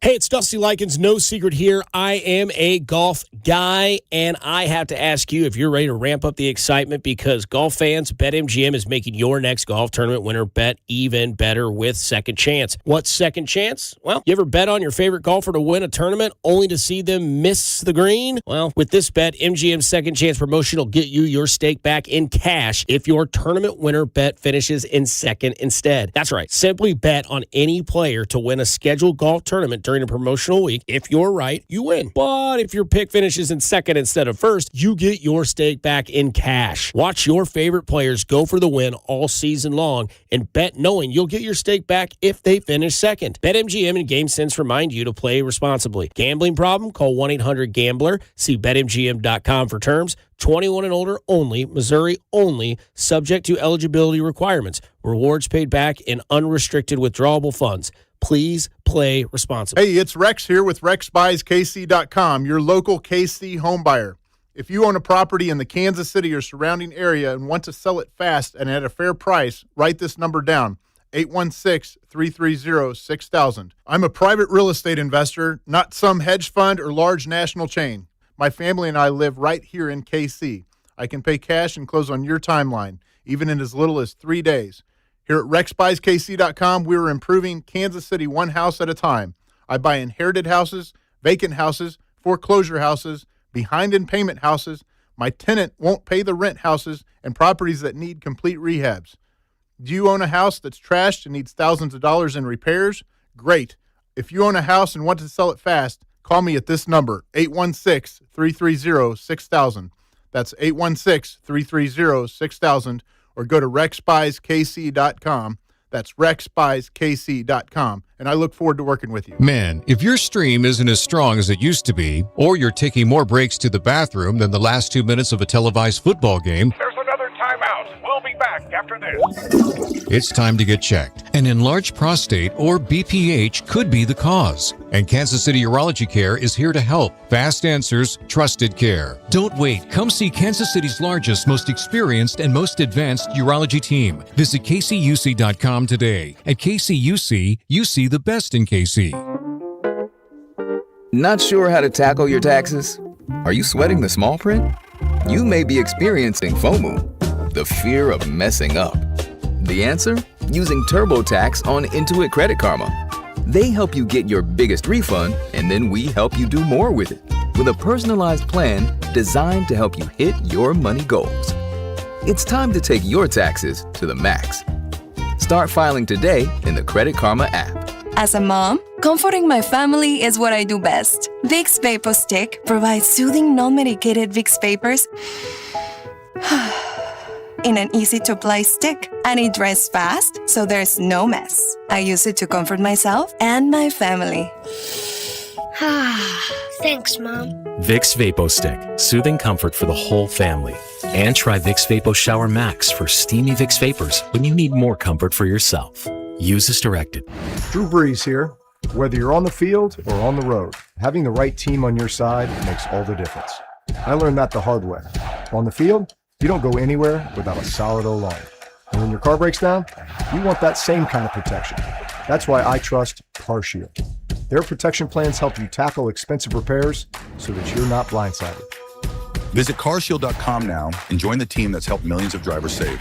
Coverage varies by plan. View contracts and exclusions at carshield.com. At quarterback, calling the right play could change the whole game. And when your car breaks down, same idea. Make the right call before the big repair bill hits. CarShield helps protect you from expensive auto repairs. Plans include 24/7 roadside assistance, towing, and rental car options, all to keep your drive alive. Look, breakdowns happen, but choosing CarShield, that's the easiest call you'll make all day. Visit carshield.com now and join the team that's helped millions of drivers save.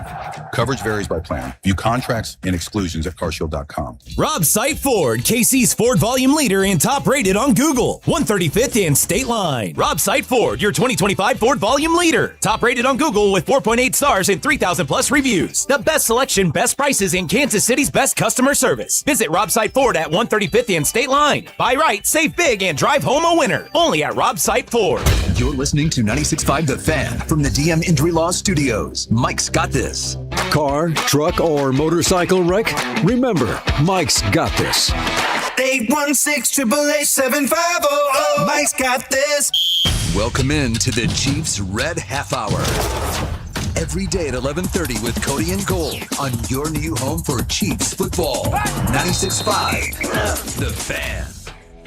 Chiefs Red Half Hour here on Cody and Gold. Alex Gold, Cody Tapp, Drew Nixon with you. Coming up in about 25 minutes, we're expected to head out to Arrowhead. Going to hear from Chiefs head coach Andy Reid. The Combine is next week, so there'll be a little bit on that. look, he's probably going to get asked about Rashee Rice as well. I don't expect much of a response there, but certainly we will carry that live here on your home for the Chiefs 96.5 The Fan. So Andy Reid, we haven't heard him speak in, a month or 3 weeks? Probably the end of the season, right? Whenever that end of Eric season. Bieniemy. Well, we're right before they had You're EB. right. So what was it, 3 weeks ago? Yeah, something like that. So we'll hear from Andy coming up in just a bit. It seems crazy for this to exist on February 20th, but there are already win totals out for next season. DraftKings put out win totals. I want to start there. The team with the most wins on win total wise. The Chiefs are still in the same grouping of the teams.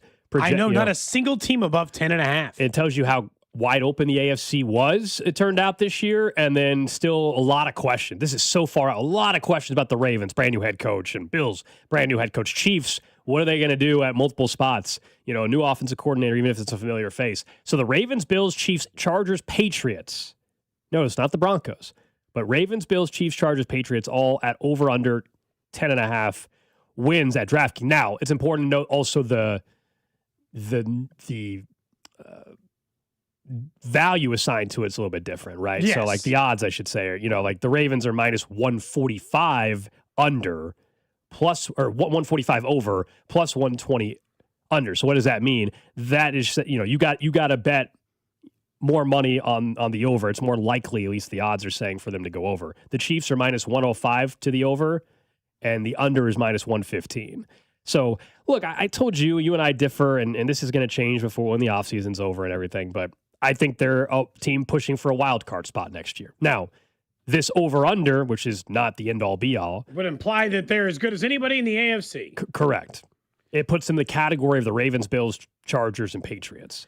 Yeah, and I guess that's the part. What's crazy is at 9.5 is Cincinnati, Denver, Houston, Jacksonville, the Patriots. So many ifs. Boy, do they. I mean, but that's the thing. Yeah.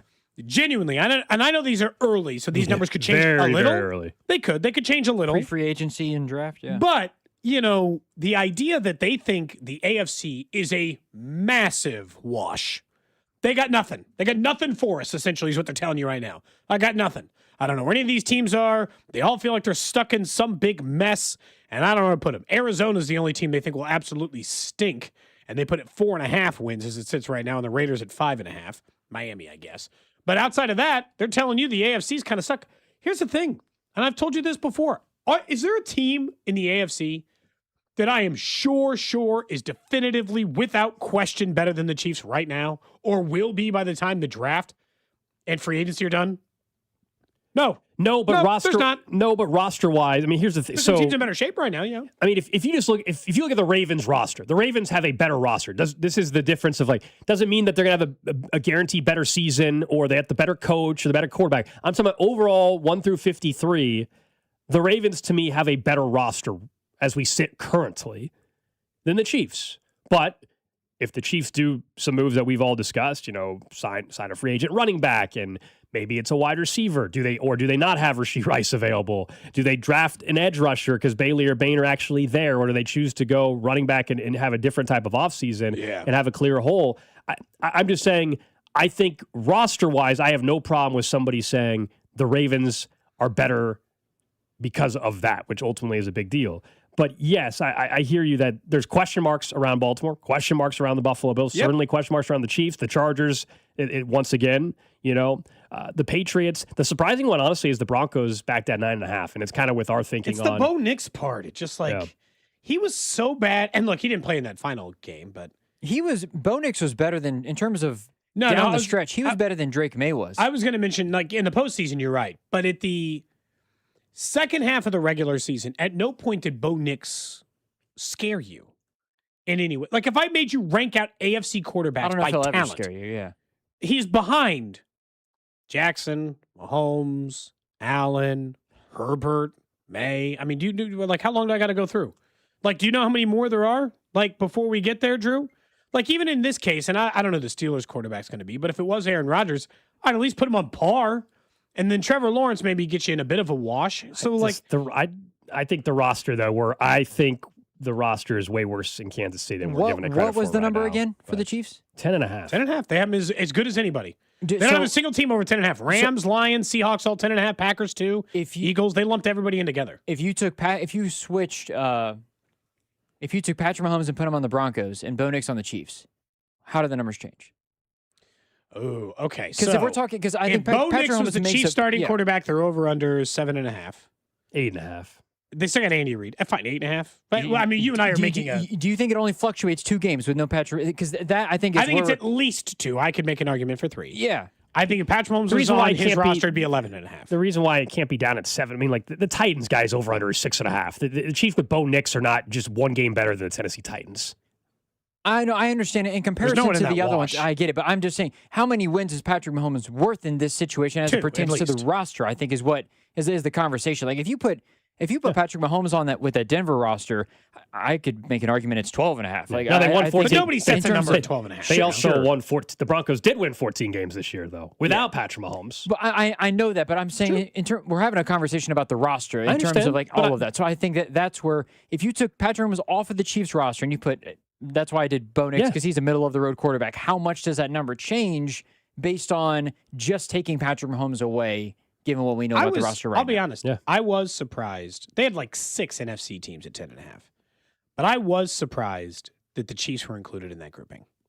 I thought that they would just be the game back, right? Not like the disrespectful number, not the way different than anybody else. But, considering they had 6 NFC teams and how many? 5 AFC teams, all at 10.5, I would have just thought the Chiefs were in a different grouping. And their odds, there's some teams at 10.5 who are plus money. Patriots and Chargers, Packers, Lions, Rams, Eagles are all plus, 49ers are all plus money at 10.5. And the Chiefs are minus. They're minus 105. It's not a significant payout difference, Gold, the minus 105 versus plus 110. But it is a difference. They're telling you that they're the 4th best team in the league based on win total and odds against. Yeah, someone said the Chiefs did lose to the Titans last year. Yeah, but the whole hypothetical was with an average quarterback. I'm saying the Chiefs with Bo Nix as their quarterback. Chris Oladokun. Chris Oladokun not an average quarterback in the National Football League. He's probably, let's be real, he's not a quarterback in the National Football League that should be starting any Let's games. actually rank out where he would rank amongst quarterbacks. 50-something. Would you put him ahead of J.J. McCarthy or whatever? No. Whatever you did yesterday. Come on, J.J. McCarthy has to be above you. No, I know that. I'm just saying, going back to our conversation yesterday. He's a practice squad quarterback. So he's probably like 60-something. Yeah, I was going to say 50. You're feeling nice today. 60-something. I understand. He has to be below pretty much every backup quarterback. I just wanted to be sure because I know going back to that conversation. I think he might be like 84. Someone says the Broncos with Mahomes, they would have been undefeated. they would have been undefeated. Last year? Probably. Year to year, though, things do change. No, that's the Teams thing. aren't as good. Things move or are as good, but don't win as many games. Like year to year stuff just moves. I could pull up last year's win totals at this time, and I bet you we would have thought some of those were crazy numbers too. I mean, Seattle's win total. Sure. Seattle's win total is probably 9.5, 8.5 last year. Yeah. And we all know they ended up being the number 1 seed and won the Super Bowl. So it's fun to look at, and heck, we can check in May and see the difference after the draft and see if you're confident on that. The ones I don't think are going to change, real quick before we get to that sounder, the mock draft. Respect the sounder. I will. The Raiders 5.5 and Dolphins 4.5. I don't think those are changing. Now maybe you feel better about the over on a team after the draft, but they're putting that number out. And they know they're taking Fernando Mendoza. Yeah. Yeah, for sure. No doubt. All right, let's get to, I guess, a new mock. Yes, a new mock, A to Z Sports. We've had a mock from them before. I don't know if this individual, so there's 2 people that did this. They co-wrote the mock draft. Ryan Roberts and Kyle Krabs. I think we did one with Kyle Krabs earlier. Kyle Krabs. I think we had one of his. I do kind of remember the name Kyle Krabs. The name sounded familiar. This is a 3-round mock draft. This is one that was done a couple days ago, so this is pre all this Rashee Rice stuff. However, I will say at pick 9, Carnell Tate they have. And they mentioned in there, they mentioned Rashee Rice from the standpoint of if you don't plan to give him an extension, do you take a wide receiver here? Obviously, now we know more with the whole story and stuff. Carnell Tate at 9 for them was available. They did take him above Caleb Downs, who was picked just after them with the Cincinnati Bengals. But the 2 big or 3 big defensive linemen, the big pass Reese rushers are already and Bailey gone. and Bain were all gone? Yes, all of those guys are gone. At pick number 9. That always changes the calculus, Getting into the second round real quick, I want to give you the second and third ones, and then you guys can react to it. Interior defensive lineman from Texas Tech, Lee Hunter, at pick 40 for them. So they address that defensive line need there. And then at pick, what do they have here? 74, Eli Stowers, tight end out of Vanderbilt, a guy that I think was popped as one of the best tight ends going into the draft before the college football season started. Didn't have as great of a season, maybe as people were expecting, and as a result, he kind of slid a little bit to this third round. Lee Hunter, you brought him up. They have him going 40, is that right? Yep. The defensive tackle. Tell us more about here's Lee what Hunter. Here's what some of the NFLDraftBuzz.com hang on a is saying. second. By the way, you sounded intrigued by this, like you really wanted to get to it. So let me fire up the music real Good quick. superlatives, I think, for this. First off, he's individual. 6'4", 325 pounds, so Lee's not a small man. Lee Hunter, strengths. Built like a fire hydrant. with a 6'9" wingspan and a thick, powerful base that NFL line coaches will love. His ability to clog the interior gaps.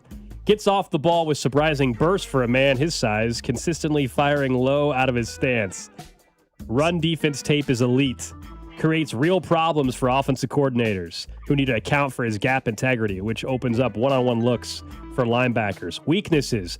Gets tall and loses, his pad advantage. 5'2", 40 at 320 tells you what the tape confirms. He lacks long speed and lateral agility, which limits his effectiveness. Conditioning and snap count management are genuine concerns. Oh, he's a take plays off kind of guy, huh? But how about that? He built like a fire hydrant. He's got a 6'9" wingspan. Are they going to That's spend a second-round pick on an interior defensive lineman a year after spending a second-round pick on an interior defensive lineman and Omar Norman Lott, right? Got the music. I can't have a serious conversation while that's going on. We can bring it back if I've got more. We can't have serious conversations. Lee Hunter. Lee Hunter. I don't know if there's anything for Eli Stowers, but Eli Stowers. We can take a look. We can just look at. I think that's a third rounder. Yeah, I think he's Vandy one of Bink's tight end. I think he's one of Bink's guys. 235. I think he's one of Bink's guys. I think Bink likes him a lot. Nothing great here. Electric vertical threat, which decimates the seam with legit speed. Natural hands catcher, absorbs footballs like memory foam. Okay. Plucking missiles cleanly away from his frame. Former quarterback background helps with his route intelligence. We like that out of Travis Kelce. The former quarterback end. Dangerous after the catch. Surprising wiggle and burst. Turns routine completions into chunk plays. I think that's why people, again, as it pertains to the tight end conversation, it feels like Eli Stowers, Michael Trigg, those sort of guys would fit. Also made the 2025 Bruce Feldman freak list. 6'4", 235. Former Texas 6A state high jump champ, elite wheels, broad jump 11.3 this offseason, up 5 inches from last year to go with a 39-inch vertical. I gotta say, Trek guy. Sounding his top interesting. speed on the GPS was 21.43 miles an hour. He also power cleaned 360 pounds. This dude's a monster. He's a freak. Yeah. Eli Stowers climbing up my draft board. Again, I think he was, before the college football season started, I think he was the consensus best tight end in the draft. I think people would have said he will be the best tight end. So he'll be the first one selected, and things didn't quite go the same this year as it had previously. Why? He had more yards than the year he had before. How many, did they just expect him to have, way more yards? I'm not exactly sure. Did he not look as good in the way? He was technically more productive is why I'm asking. I think Eli Stowers, but he was considered to be that guy. Obviously, he's more in the shuffle now with Kenyon Sadiq being the guy. I don't know if he runs a 4.640, maybe all of a sudden he catapults himself up to high jump, pun intended, his way up to 40. I don't know. I'm not saying that this is anything that's crazy or anything outside of it. Obviously, Sadiq is a much younger player. He's only been in that might college be football. Actually part of it. Sadiq's only been in college football for 3 years. Stowers have been in college football for 5. This is the thing that always gets me about the draft. And I'm not saying production is the only way to evaluate someone. Sadiq has been significantly less productive as a college football tight end than Stowers. Stowers the far more productive player. Sadiq this year had 8 touchdowns and 560 yards. That's it. It wasn't he didn't have some crazy numbers where and the year before that he had 300 yards and 2 touchdowns. Yeah. And now you're telling me I should consider him at 9?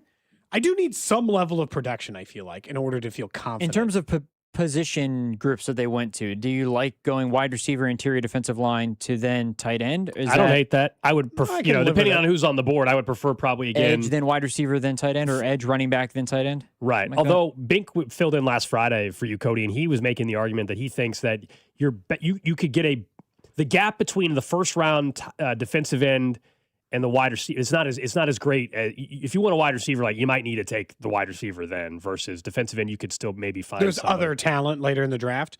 I mean, I don't necessarily totally argue with that, although I still say that that's different if it's Arvell Reese or Bain or Bailey. And if it's after them, I don't totally disagree.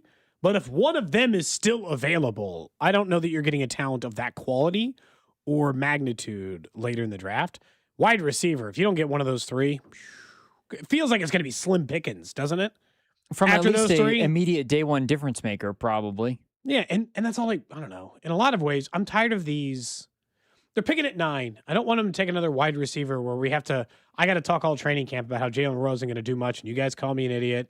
And I'm like, he's a 4th-round pick, and there's a million other wide receivers, and it's not going to happen. Rasheed Rice conversation, though. And I mean, then they might be forced to take one at the very and least Rice, at 40. And Rice was an immediate impact guy, even though he was taken in the 2nd round. We're going to have to get a Camp Darling Island trophy this year. Yeah, I know. Can we actually present it to the person who wins it? The winner last year ended up being very easy. Like it was a unanimous who decision. Is that again? I believe it ended up being Tyquan Thornton. Yeah, okay. And it played out pretty well. Sometimes the Camp Darling is not the player who performs for the team, but last year there was no choice. Mm-hmm. The initial Thank goodness Camp we didn't Darling pick Island. Rashard Smith. No. And look, not his fault. They didn't play him. They let the guy play. The tight we had some of the names on that list. The tight ends is where our bust really happened. We didn't hit well on that. Yeah, Brenningstool and I'd have to go back through the list. Bob Tunyon. Omar Norman Lott was drafted. Oh, there was the No Williams was on there. Jaquarius Spivey. Yes, Spivey. He was out pretty quick. Spivey didn't make it long. By the way, where we are watching, I just looked over the TV. This is getting very interesting. Olympic hockey. U.S. will play later today. Men's semifinal. Canada has tied it up with Finland. So it's 2-2 with 7 to go in the 3rd period. So Canada was able to get it equal there, and we will see if they can advance to a final. The reason why I want Canada to win, I want U.S. to win. You want the U.S. That way we get U.S.-Canada final, which would be epic. That's what we all want, right? I felt like Finland made a huge mistake in this match, and they tried to just play defense and back themselves into a corner and just try to see if they could last 25 minutes keeping Canada off the board. And, of course, that did not work. You think Canada's winning now? Now they've tied it up? Yeah, of course they do. Yeah. Same thing happened in the U.S. Women's match yesterday where it was 1-0 the entire time. The second the U.S. got the goal late, I'm like, well, you know how this is going in overtime. U.S. is going to finish this thing because in the end, Canada's the better team. What's the live odds? Let's see. I would guess Canada's probably minus 190 or something. I almost said minus 200. I was going to say minus 250. Wow, we're all off. Minus 330 right now for Canada. So they're heavy. They were heavy favorites coming in, but in 2-2. So even more so than before. We'll get an early break in because Andy Reid may start a little early. We're going to head out to Arrowhead. He will speak ahead of next week's Combine. I'm sure he'll be asked about Rasheed Rice. We'll be curious to see if he says anything. Probably going to be pretty limited in that area, but we'll listen together next here on 96.5 The Fan. You're listening to Cody and Gold. We're going to try to tickle your tonsils. Brought to you by Heartland Men's Health, the leader in men's sexual health. Thousands of men have been successfully treated for low T, ED, and more, all with discretion and compassion. Make your appointment at heartlandmenshealth.com. At Casey's, when someone asked for a cup of coffee that wouldn't put them in debt, but still had freshly ground beans, rich flavor, and a price that starts with a 9 and ends with a D9 cents, we were too nice to say no. Now get a small coffee, just 99 cents. Limited time only. See store for details. The excitement of the Winter Games is well underway. Want to know why betting the Winter Games on FanDuel makes sense? From game lines to medal counts to finding your angles and the events you care about most, FanDuel gives you more ways to stay connected to the action. The Winter Games are on, and there's no better way to follow them than with a bet on FanDuel. Curling matches that start slow and get tense fast. Bobsled runs that go by in a flash. Speed skating decided by inches. Hockey games that feel different from the opening faceoff, and so much more. Me personally, I have a wager placed on the United States to win gold in hockey. The Winter Games are packed with action, with different events and contenders every single day. You'll want to keep up with all the action over on FanDuel. So visit FanDuel.com/local to get started. That's FanDuel.com/local. FanDuel, play your game. FanDuel Sportsbook is the official sportsbook of 96.5 The Fan. 21 and present in Missouri. Gambling problem? Call 1-800-GAMBLER. Hey guys, it's Rob Brennan from The Drive on 96.5 The Fan, and we're excited to announce the launch of Beyond the Pitch KC, a limited podcast series documenting the run-up to the upcoming World Cup with our friends over at 98.1 KMBZ. And I'm Scott Parks from Dane and Parks on KMBZ. Beyond the Pitch, KC features the biggest names who helped make the World Cup in Kansas City possible. And there was a lot of work, plus the major storylines heading into this summer's tournament. This is so much more. This isn't just a podcast about soccer. No, you're right, Rob. It's a podcast about Kansas City, for Kansas City, telling the story of how our town is hosting the world's biggest sporting event. New episodes drop every Wednesday starting on March 4th, along with video clips that can be seen on 96.5 The Fan and KMBZ social channels. So make sure you subscribe. Download Beyond the Pitch KC with Rob Brennan and myself, Scott Parks, on the Odyssey app or wherever you get your podcasts. Clogged drains? Call your service tech from AB May to keep your plumbing systems running properly. From drain clearings to sewer line repairs, we deliver reliable solutions with unmatched care and professionalism. Right now, we're offering a $59 drain clearing special. Trusted by generations of Kansas City homeowners, AB May is committed to doing things the right way every time. Call 913-732-9993 or visit abmay.com. Call your serviceman from AB May. I'm Piera Palazzolo, VP of Digital Marketing for the American Management Association, a company focused on the management training skills needed to enhance the careers of business professionals. We did our research when it came to the best companies for website development and chose AmericanEagle.com. And we couldn't be happier. AmericanEagle.com worked closely with us to understand the front and back end requirements needed to launch an e-commerce website that could handle the complexities of running thousands of seminars nationwide. Our robust new website and improved SEO saw immediate increases in site traffic and web revenue. If you're in need of managerial effectiveness and success, visit our website at amanet.org. If you're in need of a website that provides an unparalleled consumer experience, I highly recommend AmericanEagle.com. Transform your business today.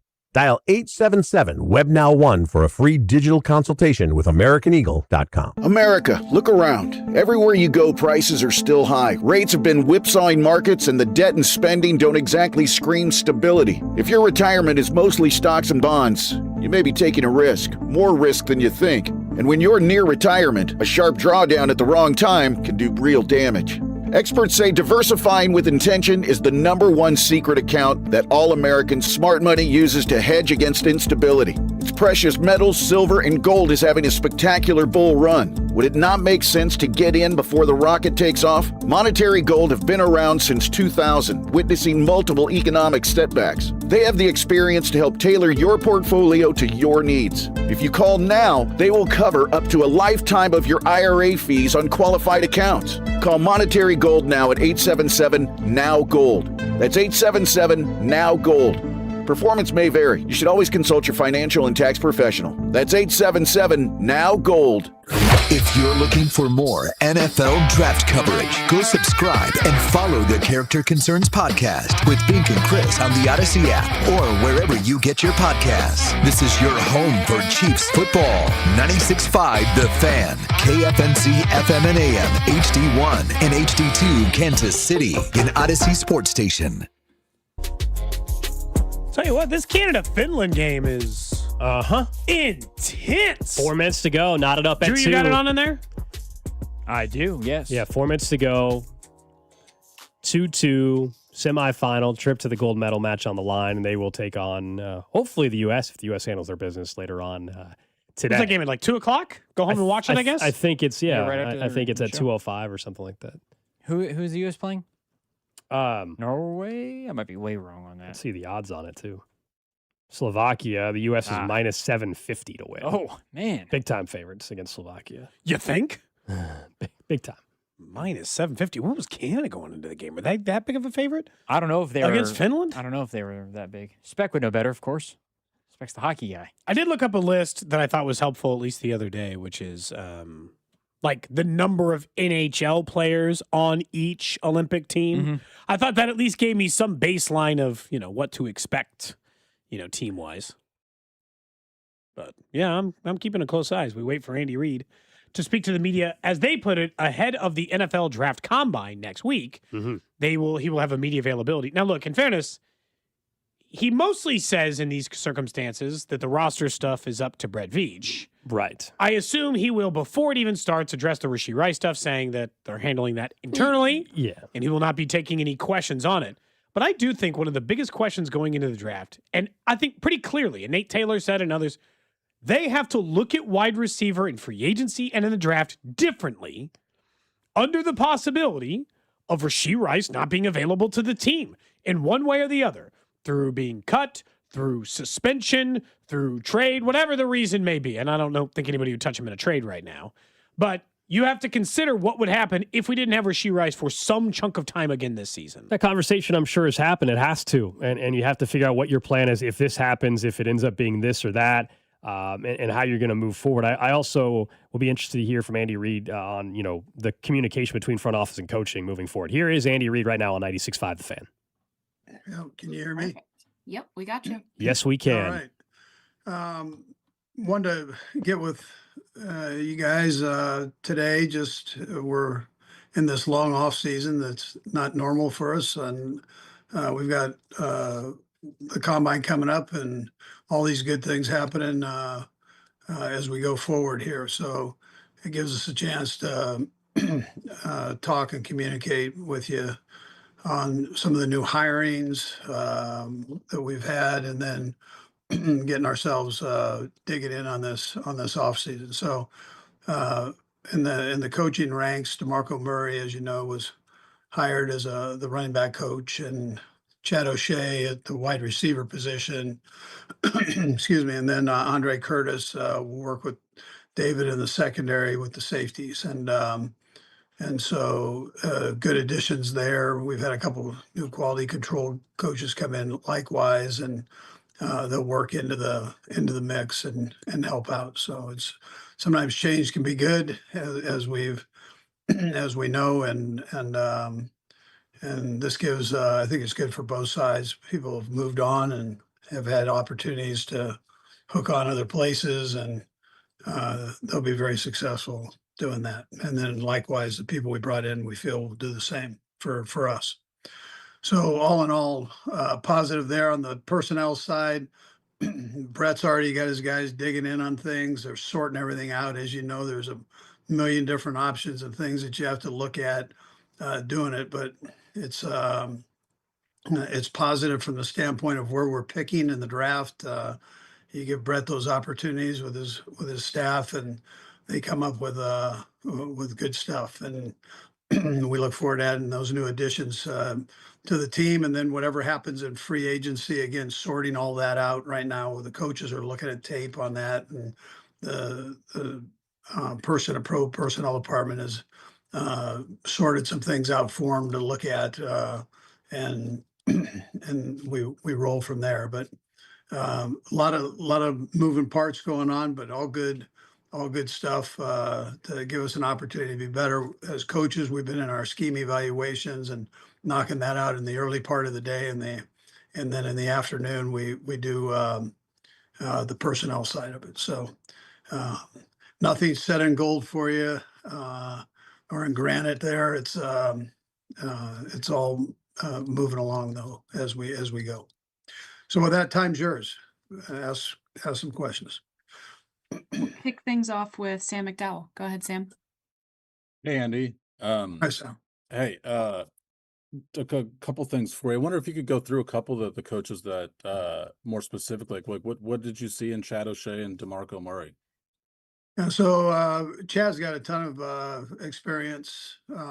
He actually had been a chief at one point in a backup type coaching position, but a quality control position with special teams. So Coach Vermeil's staff, but he's been around. He's worked at a championship caliber level with New England, and he's had a lot of good receivers and done well with them. So that was Chad's part of it. I really like what he brings to the table. He's been in a coordinator position where he's got a good feel for the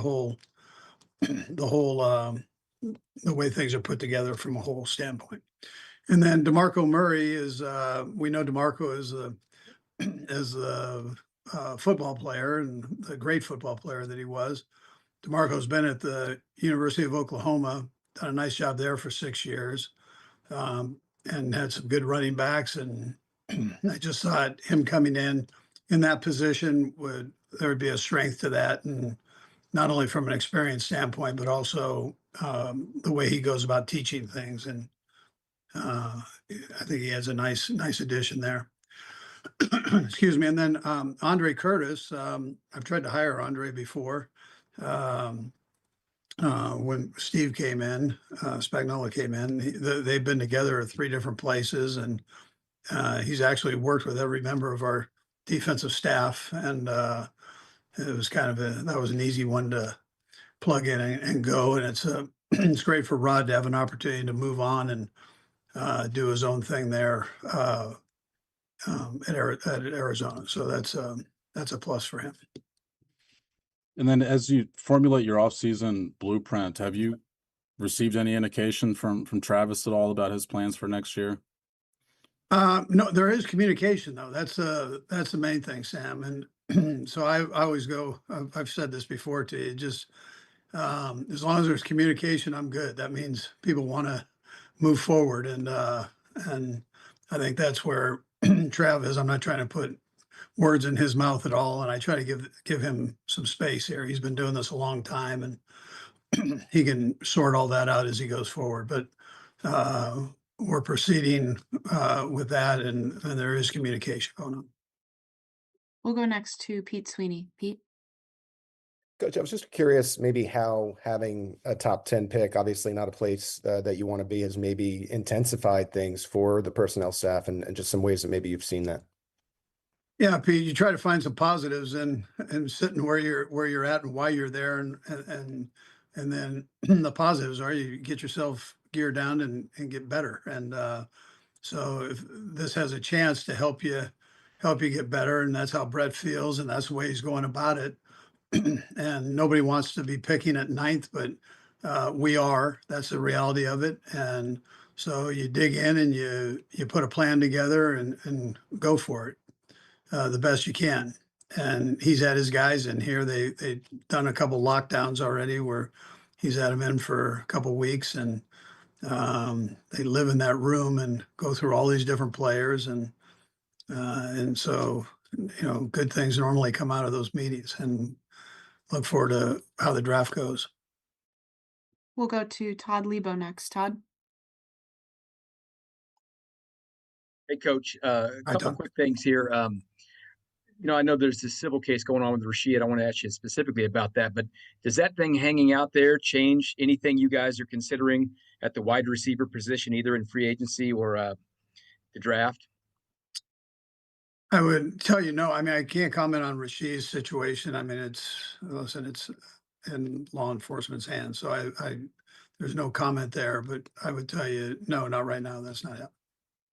And then as far as like the cap, you guys will do all the work, and Brett's doing that stuff to get you down to where you can do some free agency things. But is this going to be one of those years where you just maybe can't spend tons of money in free agency because of where you are? Yeah, listen, it's all pieces to a puzzle here. So you go through and you evaluate that and see where you can spend, what's out there. Free agency is it's a little bit different animal, and how you handle it. And so we'll see how things go. I mean, we're kind of sorting through all of that as we go. As you know, the combine ends up being an area where people talk, and you've got agents, coaches, GMs, everybody together, and so people have a tendency to you hear things, right? And people talk, and you keep your ears open and your mouth shut and listen and see what's going on. But until until the new league year starts, nobody can really dig in on it and go. But people like to talk in this league. That's why you're making a living at it, right? That's how it goes. We'll go next to Jesse Newell. Jesse? Hey, Andy. You guys have had reunions before with like Kareem and Juju. Obviously, you guys know Tyreek really well, and he's a free agent now. I just wondered, in general, how do you evaluate whether a reunion makes sense for you guys to bring back a player like that? Yeah, listen, we go through everything and everybody. I mean, that's how Brett does, and I don't even know if Tyreek is healthy right now. I mean, to do anything. So that's I'm sure he's working hard on that part of it and trying to get that all straightened out. But yeah, I mean, we talk about everything, so it's not there's nothing in nothing happening there, but it's we know what you know, and that he's out there and cranking away, trying to get himself back to where he can play, period. And, so. We'll go next to Herbie Tilby. Herbie? Hey, Coach. Good afternoon. How are you? Good, Herbie. Hey, two questions here for you. The first one, I can't help but notice you're not on the media schedule for next week. Is there any reason why you're not going to the combine? I couldn't take you guys any more than this right here, Herbie. I'll tell you, Herbie. I had a little knee procedure done, so I'm on IR for about a second here. Not long though, Herbie. That's right. Well, hopefully the recovery goes well. Yeah, So, no, Coach, the second question here, obviously, specific to personnel groupings, most coaches like to go into the offseason with wants and needs. What are your top wants and what are your top needs with these position groups? Yeah. Well, I mean, I can't tell you all the good stuff. I mean, that's a good stuff. I think people, you're around the team enough to know. I think there are a lot of moving parts that take place in the off season. You've got to stay flexible, and with that, you've got to kind of evaluate what you've got here and how you're going to handle what you have here and what you want to bring in, and the whole cap part of it comes into play. Then you try to blend that with the free agency. A lot of moving parts that go on, and so we're in the process of doing that. To give you an actual position, I'd probably wouldn't be very smart to do that, but I think you guys you have your own opinions on it, and you go from there. We'll go next to Nick Jacobs. Nick? Yeah, Kelsey, I have a follow-up if I can, please. Andy, for my first question here, no matter what you do in draft or free agency, what does a player need to have characteristic-wise, work ethic-wise, not necessarily physically, for them to fit into what you guys have built here? Yeah, you got to come in with the right attitude for sure, and again, that's a big part of this thing, and there is a fit. Literally there's a certain expectation that we've got, and we didn't reach that this past year. So it's important that we take care of business from a coaching standpoint, from a organizational standpoint, whether it's personnel or front office, and make sure we keep the expectations high and aggressive, and then make sure we bring in the right people to be able to do that and handle that. And so that's the whole, that's the fit you're talking about. That's what we're working through. And then you talk about how the coaching staff's going through scheme and everything during the day. For the offensive coaching staff specifically, what is it you're wanting them to kind of lock in on from tape to improve upon? I know you can't give specifics, but what are you kind of wanting them, general theme wise, to kind of improve upon and maybe check out the rest of the league for some wrinkles and everything? Yeah, so we look at everything and everybody. I mean, that's how this league is. Try not to miss anything there. Right now, execution becomes the important thing to me, and how you go about that, the discipline of it, and how you go about it, and the trust within one another, all the things that make up a good offense. You narrow things down to what you think your guys do the best, and then you coach it with discipline and with expectation that this is where we're going right here. And it's your responsibility as a player to make sure that you're focused in on that. At the same time, the coach has got to give the player direction to get there. So we have time for two more here. We'll go first to Matt Derrick. Matt? Coach, a couple of questions, but one related to what Nick was just asking there. Um, it's when you're. Do you anticipate that especially with the new staff and everything, that you're going to have a lot of changes to the offense, a lot of changes to what you're doing, and that maybe we've seen in versus the past couple of years? Well, there's always change. I mean, every year there's there's change that takes place. Is it a wholesale change? No. Um, but we'll figure out the guys we have and what they do the best, and we'll put them in a position there to exploit their strengths, and then to work on their weaknesses to get them better. And so that's the base premise there. And then execution becomes an important thing, and how you go about doing that at a high level. And so that's coaching and playing mixed together to make that happen. And you know, you want to make sure though that you get these guys in the right position to where they at least have an opportunity to do that. And then they've got a responsibility to make sure they up their game to do the right things at the right time. And you mentioned some of the things that you like about DeMarco Murray as a coach. There were reports that you had looked at some other guys and maybe bringing back Dylan McCullough and maybe Deuce Staley. What was the ultimate factor for you in choosing DeMarco, and what did you have to do to convince him to leave Oklahoma? Because it sounds like he turned down some other opportunities to stay there. Yeah, he did do that, and was doing well there. I mean, he could have stayed there. He's a legend there, so he could have stayed there for forever, probably. But he wanted to get in the National Football League. He wanted to be here and learn. I think hiring Eric Bieniemy, I think, is a big thing because Eric's. If Eric's coaching the running backs, he's the best running back coach in the National Football League. So he had an opportunity to go back and do that again last year, and so we hire him here as the offensive coordinator. Well, if I'm a running back coach, what a great opportunity to learn. There's nobody better to learn from than Eric for that particular spot.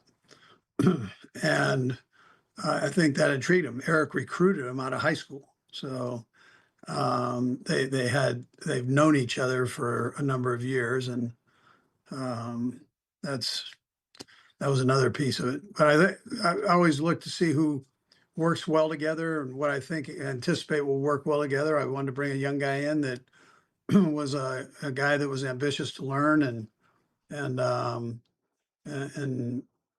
thought DeMarco did a heck of a job. We talked to a lot of running back coaches, and I just thought that this was a pretty good fit. We'll go to our last one here with Vahe. Vahe, go ahead. Hey, Andy. I'll have a follow-up also, Kelsey. Andy, hope you get off the IR here fast. You've mentioned a few times about a lot of moving parts and all the change, and I just wonder if how you would describe to what degree you're kind of invigorated by this. Well, no, I mean, listen, I love challenges. Every year is a challenge. This one presents a little different because of what we're coming off of after this last year. Nobody wants that. Fans don't want that.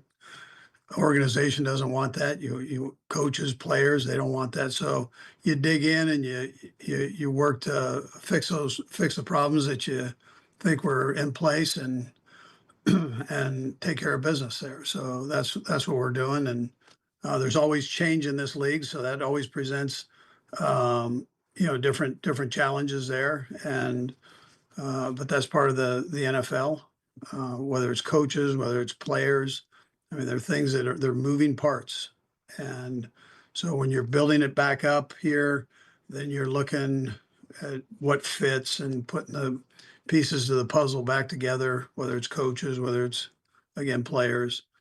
A lot of variables with free agency, with the draft, post-draft, the things that go on there, potentially picking up people. So it's going to continue for a while, and then eventually you get this group together and you have an opportunity to train them through the off season and then up through training camp. And it's great to see how that grows. And then just to follow up, I wonder what you can tell us about Patrick's progress and how you see him kind of reintegrating in the weeks and months to come. Yeah, he's around here all the time, spends a ton of time here. 7 hours a day, and he's in there cranking away. making progress every day. And it's great to see he and Julie, the real trainer, she grinds on him and makes sure that he stays on task and challenges him and everything else. And he keeps showing up. So that's about half the battle on these things when you have these injuries, that you show up, and it's not going to be a pleasant thing every day. You got to fight through it, and you got to attack the challenge of the workout and rehab. So he's doing a great job with that. Thank you so much, Coach. We All right, appreciate so that was Andy Reid speaking live to the media a week ahead of the Combine. You heard, if you listened to that entire press availability, the reason why Andy is speaking today and is not on the schedule for Indianapolis at the Combine, sounds like he had a little knee procedure. So he will not be, I would presume that means he's not able to walk around very well right now with the knee procedure. So that's why Makes he sense is why he won't be talking out there in today. Indy. So just something to note. A few things, Cody. One, let's start with Travis Kelce. He was asked, have they gotten some more insight on, is Travis coming back? He didn't answer it fully either way. Said, quote, we're proceeding with that, and there is communication. So we didn't really get I know all the momentum is that we all think he's coming back, but there was no, word on that. My guess is they're going to also just let Travis make that announcement, even when that time comes. Like, I don't think Andy Reid was ever going to be like, oh yeah, by the way, yeah, he's coming back. That's something we're going to probably find out on New Heights in the next couple weeks. Don't you think? The two things that stood out as that was, it did sound like Andy was just like, I'm not going to tell you he's coming back, but he'll tell you he's coming back. Yeah. And on Tyreek Hill, when he said there's nothing happening there, yes, that was also kind of a pretty clear indicator. We're not super interested in Tyreek Hill, and he might not be healthy right now. Well, the health part was the key. I mean, what was it, 3 days ago? We played the audio from Dr. David Chow, former NFL team doctor, and he's like, wait a second, like, he may not even pass a physical right now, so everybody can pump the brakes on whether or not Tyreek Hill's signing with anybody. So I do think that's something much further down the road, and that's why I mentioned the in-season acquisition type of thing. But Andy Reid essentially kind of confirmed it. Like, yeah, nothing has happened there, at least as of right now. He didn't fully rule it out forever, but just if you think they're signing him in a week or something, that's not happening. He's like, I'm not even sure if he's healthy. There's nothing happening there. That doesn't mean nothing would ever happen, but it at least indicates a lack of interest at the moment. And yeah, sometimes it is the reading between the lines part. I do think it was interesting, and not of unimportant note. They know that the running backs have been awful. He specifically mentioned the running backs being better under EB. He specifically talked about why DeMarco Murray and his ability was a fit. I think that they understand whether they take Love or sign a free agent or just bring the whole band back together, which I don't think is actually going to happen, Pacheco, Hunt, and Rashard Smith. They know that they got running back problems and that they got to solve their running back problems. No question. And so, like, the way he talked about the staff in that regard also stands out because it feels very true to where their issues currently lie. And so, yeah, I don't know. I mean, maybe a little more telling in some of this. Hope. What do you think? You just got a little knee scope? What do you think Andy had done? I have no idea. I have no idea how serious of a procedure it was. No, I don't have any. He's going to miss out on all the shrimp cocktail or whatever it's I think he'll be all right. I think he'll be okay. You can always go out there later, you know? What did you make of Patrick Mahomes' rehab? Quote, he's in there cranking it and getting grinded on. Andy's going to regret that. Did I say anything inaccurate? That's what I heard. No, Andy did say that's that. Did you pull that drop? That's what I heard. I'm in the process. It'll be after the break. He's in there cranking, and the trainer's grinding on him. That's what I heard. Yeah. When's the last time did that sum up your life perfectly? You know. Was he saying that one on purpose? Like No, he wasn't. Your tonsils? No, he's like your grandpa. He doesn't mean it like that. Just saying stuff? Yeah, but the text line that's all the whole text line is full of right now. I had to at least acknowledge it. We heard it. It can't be ignored. We heard it as well, all right? Of course we heard it. She grinds on him and Okay. I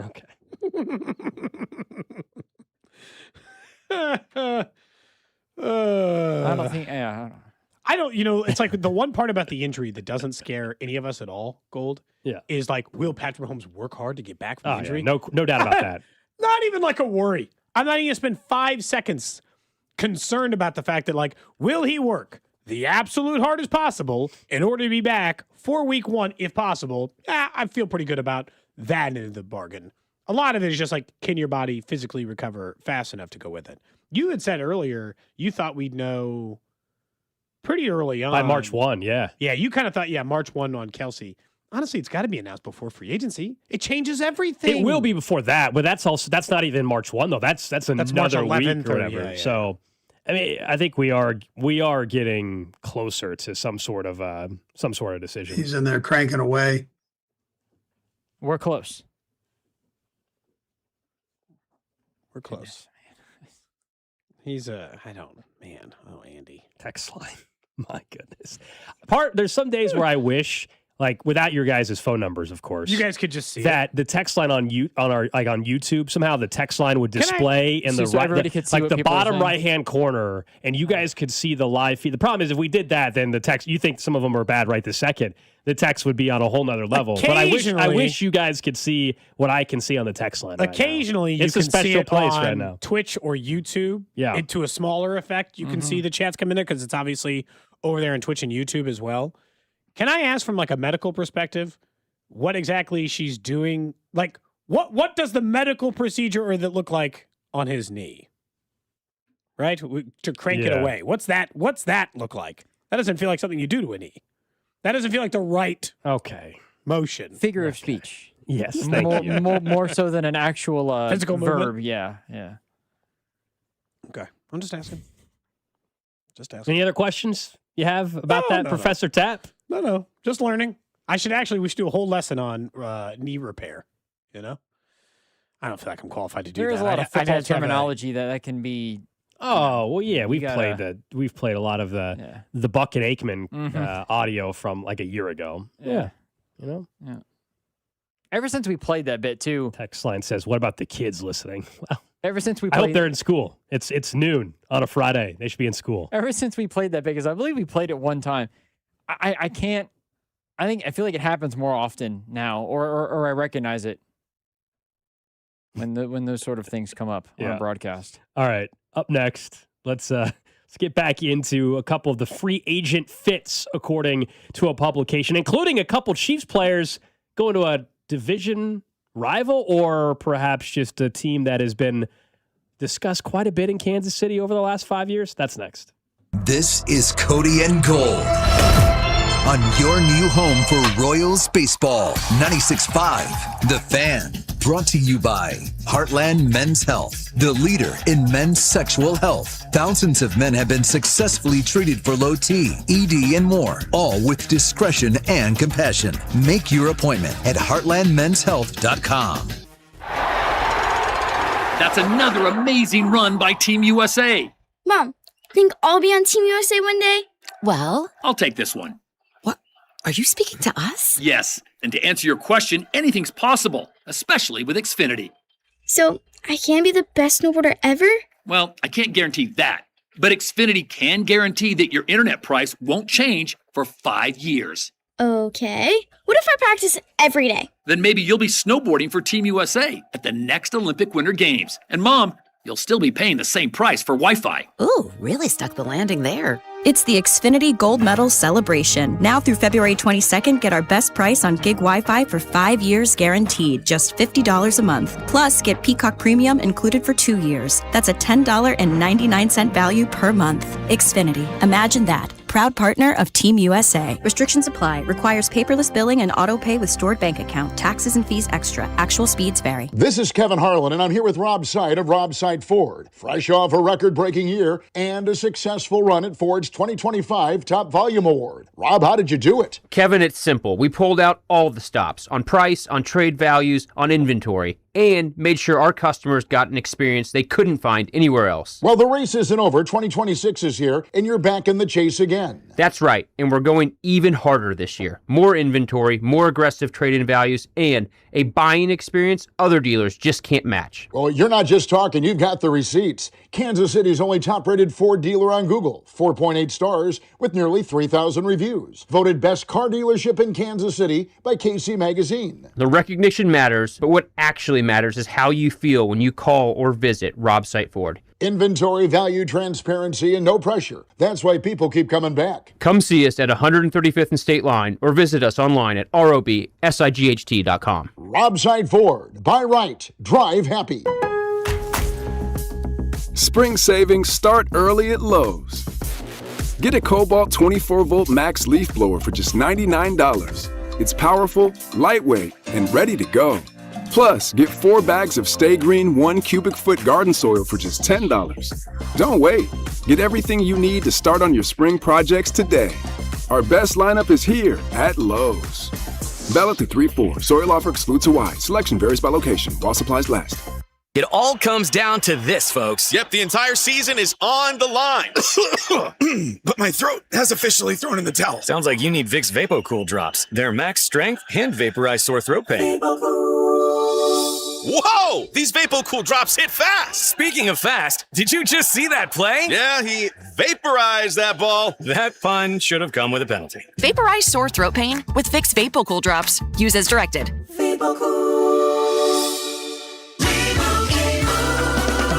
Doug. There's nowhere I wouldn't go to help someone customize and save on car insurance with Liberty Mutual, even if it means sitting front row at a comedy show. Hey everyone, check out this guy and his bird. What is this, your first date? Oh, no. We help people customize and save on car insurance with Liberty Mutual together. We're married.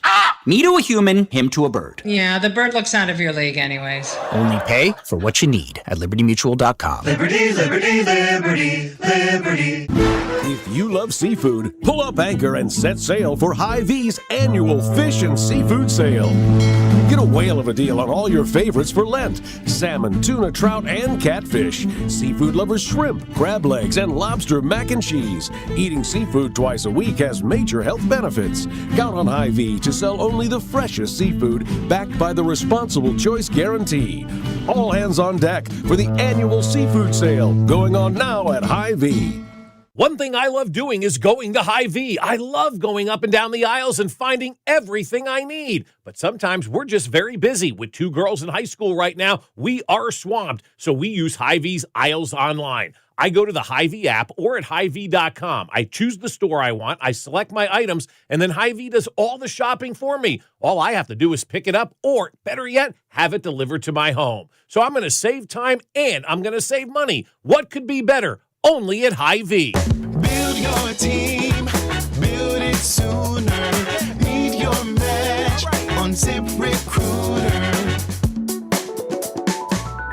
I know that hiring can be challenging. You need someone to match your role perfectly. Well, now you can meet them fast on ZipRecruiter. Need to hire right away.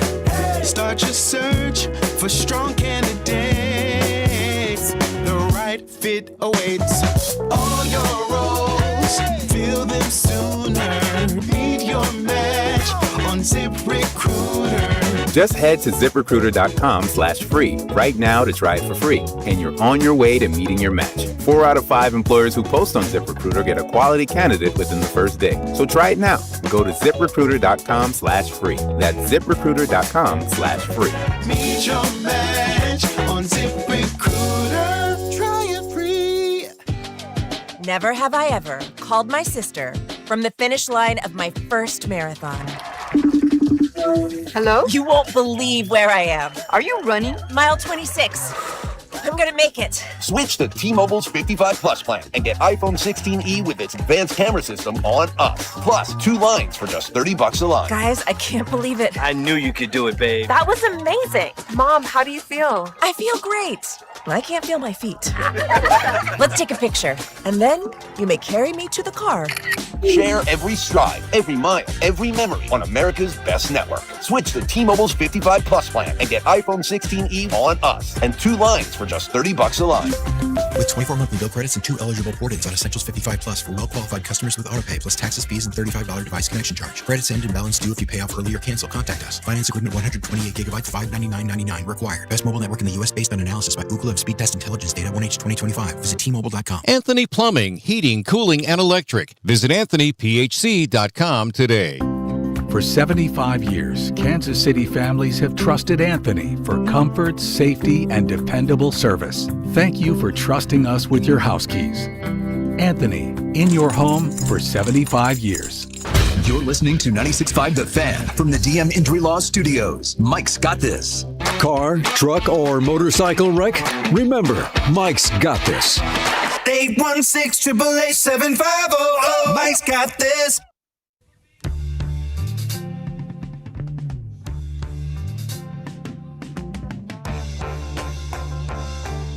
Thanks for hanging out with us on a Friday. It's Cody and Gold, Alex Gold, Cody Tapp, Drew Nixon with you. We are a half hour away from a Fan Club Friday heading into the weekend, brought to you by Jay Rieger & Co. Really excited for Fan Club at 1 o'clock. We are going to do something, something different. We're going to have somebody from a local card breaking group on Facebook. So from STN, Will from STN, who I've gotten to know over the last year or so, he's going to join us in the studio. We've got a full case of the new Topps 2026 Series 1 baseball to open up. A full case of Jumbo. We're guaranteed a autograph in each one of the boxes. I think there's 6 boxes, if I'm not mistaken. 40, I think overall it's like 240. I don't know if it's 240 packs technically because they're Jumbo. But 240 it's packs. Not, it doesn't end up being 240 packs, but if they were normal size packs, yes. I guess. But they're Jumbo. You'll see they're going to be much thicker packs that we're opening up. And we're hoping to hit something big. They did their break already. Like they assigned the break. It's their break. We're just opening them. We did buy slots. We have 2 teams each, but I'm not happy with my team. I'm going to complain to Will when he gets in here. So couldn't you rig it for us as you were coming in? He runs a clean shop. By the way, Will's very reputable. If you're ever worried if he was going to rig it for some reason, this would be the time to do it. He gave you the Rockies. Yeah. So the opposite. They use a randomizer. It's all random. They post the video. No, their STN's great. So Rockies and Guardians are yours? Yes, and you have the A's and the Reds. Yeah. So the Reds aren't great. So we're gonna Brady open Singer up. signed in this product. Yeah, there's There CAG. you go. You can get a Brady Singer signed card. Who cares? First, what the hell? Yeah. First, well, he's not At least on he the was a Royal. Yeah, but He was a Royal. Royal Reds auto for Brady Singer. What has he done in a Reds uniform?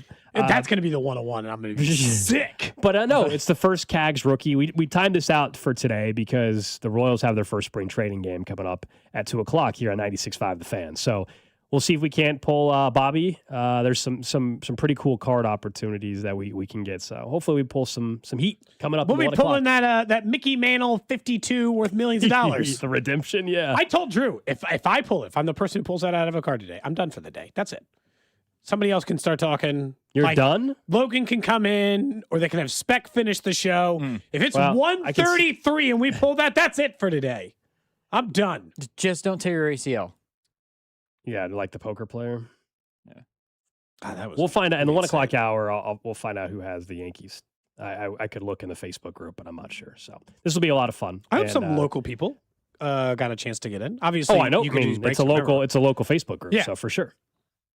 Do they know that they're going to be breaking on the show They today? do. Oh, They do. okay. They do. Yep. I don't get on Facebook. Will has it all set up. This is his show, man. This is his thing that he's doing. We're just along for the ride. So this will be pretty cool.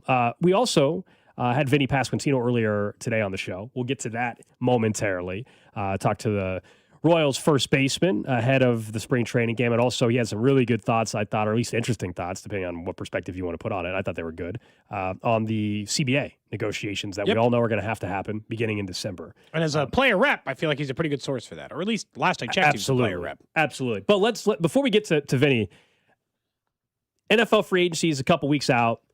Everybody's got their dream signing or whatever it may be, but ESPN went through fits for each team, both for the Chiefs in this case, but also some former Chiefs landing in the division, landing with a team that Drew likes quite a bit in Cincinnati. Starting with the Chiefs, they list Travis Etienne as one of the best fits this entire offseason for any team. It fits running back. I know he's a guy that you're excited potentially for them to sign. I wouldn't hate it. I would rather have Breece Hall, but he might get franchise tagged. I would also be fine with Tyler Algier and a few other. Kenneth Walker, but I think Kenneth Walker is going to stay with Seattle, unfortunately. So you can talk me into Travis Etienne, but I think it. Hopefully the narrative and the talking that we've done, and we just heard from Andy Reid, based on the coaching hires at the running back position, I think they're signing a running back in free agency and not just like the most random, like, okay, he might be the number 3 back. I think they are going to sign the guy that's going to get a majority of their carries. I agree. And I hope that's the case too, because we've already talked about Jeremiah Love. I do not want them spending the 9th overall pick on a running back. Look, and I go back through in this normal part, and the money part is huge for me, right? Because if he's going to be one of the highest paid backs in the NFL, even more pressure for him to immediately need to be good, right? And if you look at through the free agent list, the fact that best fits is Travis Etienne, that's not surprising to me. Now, I don't love that Jalen Watson's best fit is the Raiders, and Brian Cook and Leo Chenal's best fit are the Bengals. The Raiders, though, they're so far off that it's like that one. I mean, honestly, I just don't want Jalen Watson signed there to. instead of Buffalo or that's fair. Cincinnati. Rather go to a good team. I guess I just don't want to see him in silver and black because Fair. I like Jalen Watson, and that would make it. I liked when he had to leave the Super Bowl parade in a wheelchair. He was so hammered. I enjoy. That was funny to me. But so I do think that at running back, they're stuck in a real crux. And this is what you and I think both are. Team free agent signing who gets a majority of your carries. If you draft Love at 9, you have to pay him like he is a top 10 guaranteed money back in the NFL. And in salary he'll make this year, he'll be one of the 10 to 12 highest paid backs in the league. So in addition to being the number 9 overall pick, you have to give him significant financial resources. I understand that Travis Etienne's upside is significantly lower than Love's for this year and forever. Fine, I get it. But also I can get him for less money and still possess the number 9 overall pick, Gold. If that's an available option to me, shouldn't I prefer that? If that's the route I'm allowed to go, shouldn't I prefer that? And so that was the only player, by the way. Travis Etienne was the only one listed as best fit of Kansas City. And they did some for the same teams, as in like George Pickens' best fit is the Dallas Cowboys, or just staying there. Daniel Jones' best fit is the Indianapolis Colts, right? Some of the teams listed here are just the teams that you would expect. For instance, Breece Hall's the Jets, which is a bit surprising to me, but I don't know. Maybe all the momentum is that he's getting tagged. That's where the momentum is right now. We'll see if that actually happens. It's just hard, man. How often do you get a running back at that level and they just immediately? And maybe I'm just sour because I just watched a team take Ashton Genty in the top 10, and what good did it do him? And I'm not saying I'm not just like declaring Ashton Genty a bust either, but also even if he just like works into a league average guy, did this work? Here's the list of ones that would concern me, by the way, for other teams. Best fit, Mike Evans for the Buffalo Bills, which I don't love because I do think that is a perfect fit, maybe at least for that end. And then at least I mentioned on the other ones. So I just don't feel like that's very nice or won't work as well as I wanted to. And then the other ones are the Raiders get listed on here like 5 times. Are the Raiders going to try to win this year with Fernando Mendoza? They're going to try to go first to worst and, bounce through things? I think so. I mean, look at their division, though. Shouldn't they slow burn this thing? No. Oh, man. Because they have the first overall pick, and I think that if he's above average, like if he's the 12th best, if his peak is 12th best quarterback in the league, I think it's the division. Obviously, it's tough, but when are you going to be in a position to get a quarterback at number 1 overall and have Brock Bowers in his prime? Like all of these things combined together, it feels like this is a good time for them to try to make that run, and if not now, it's a terrible when time exactly in my is it going to argument. come though? 4 years from now, if he's a good quarterback and it all works out, 4 years from now, when Patrick Mahomes is in his mid-30s, Bo Nix is an expensive player, Justin Herbert's older.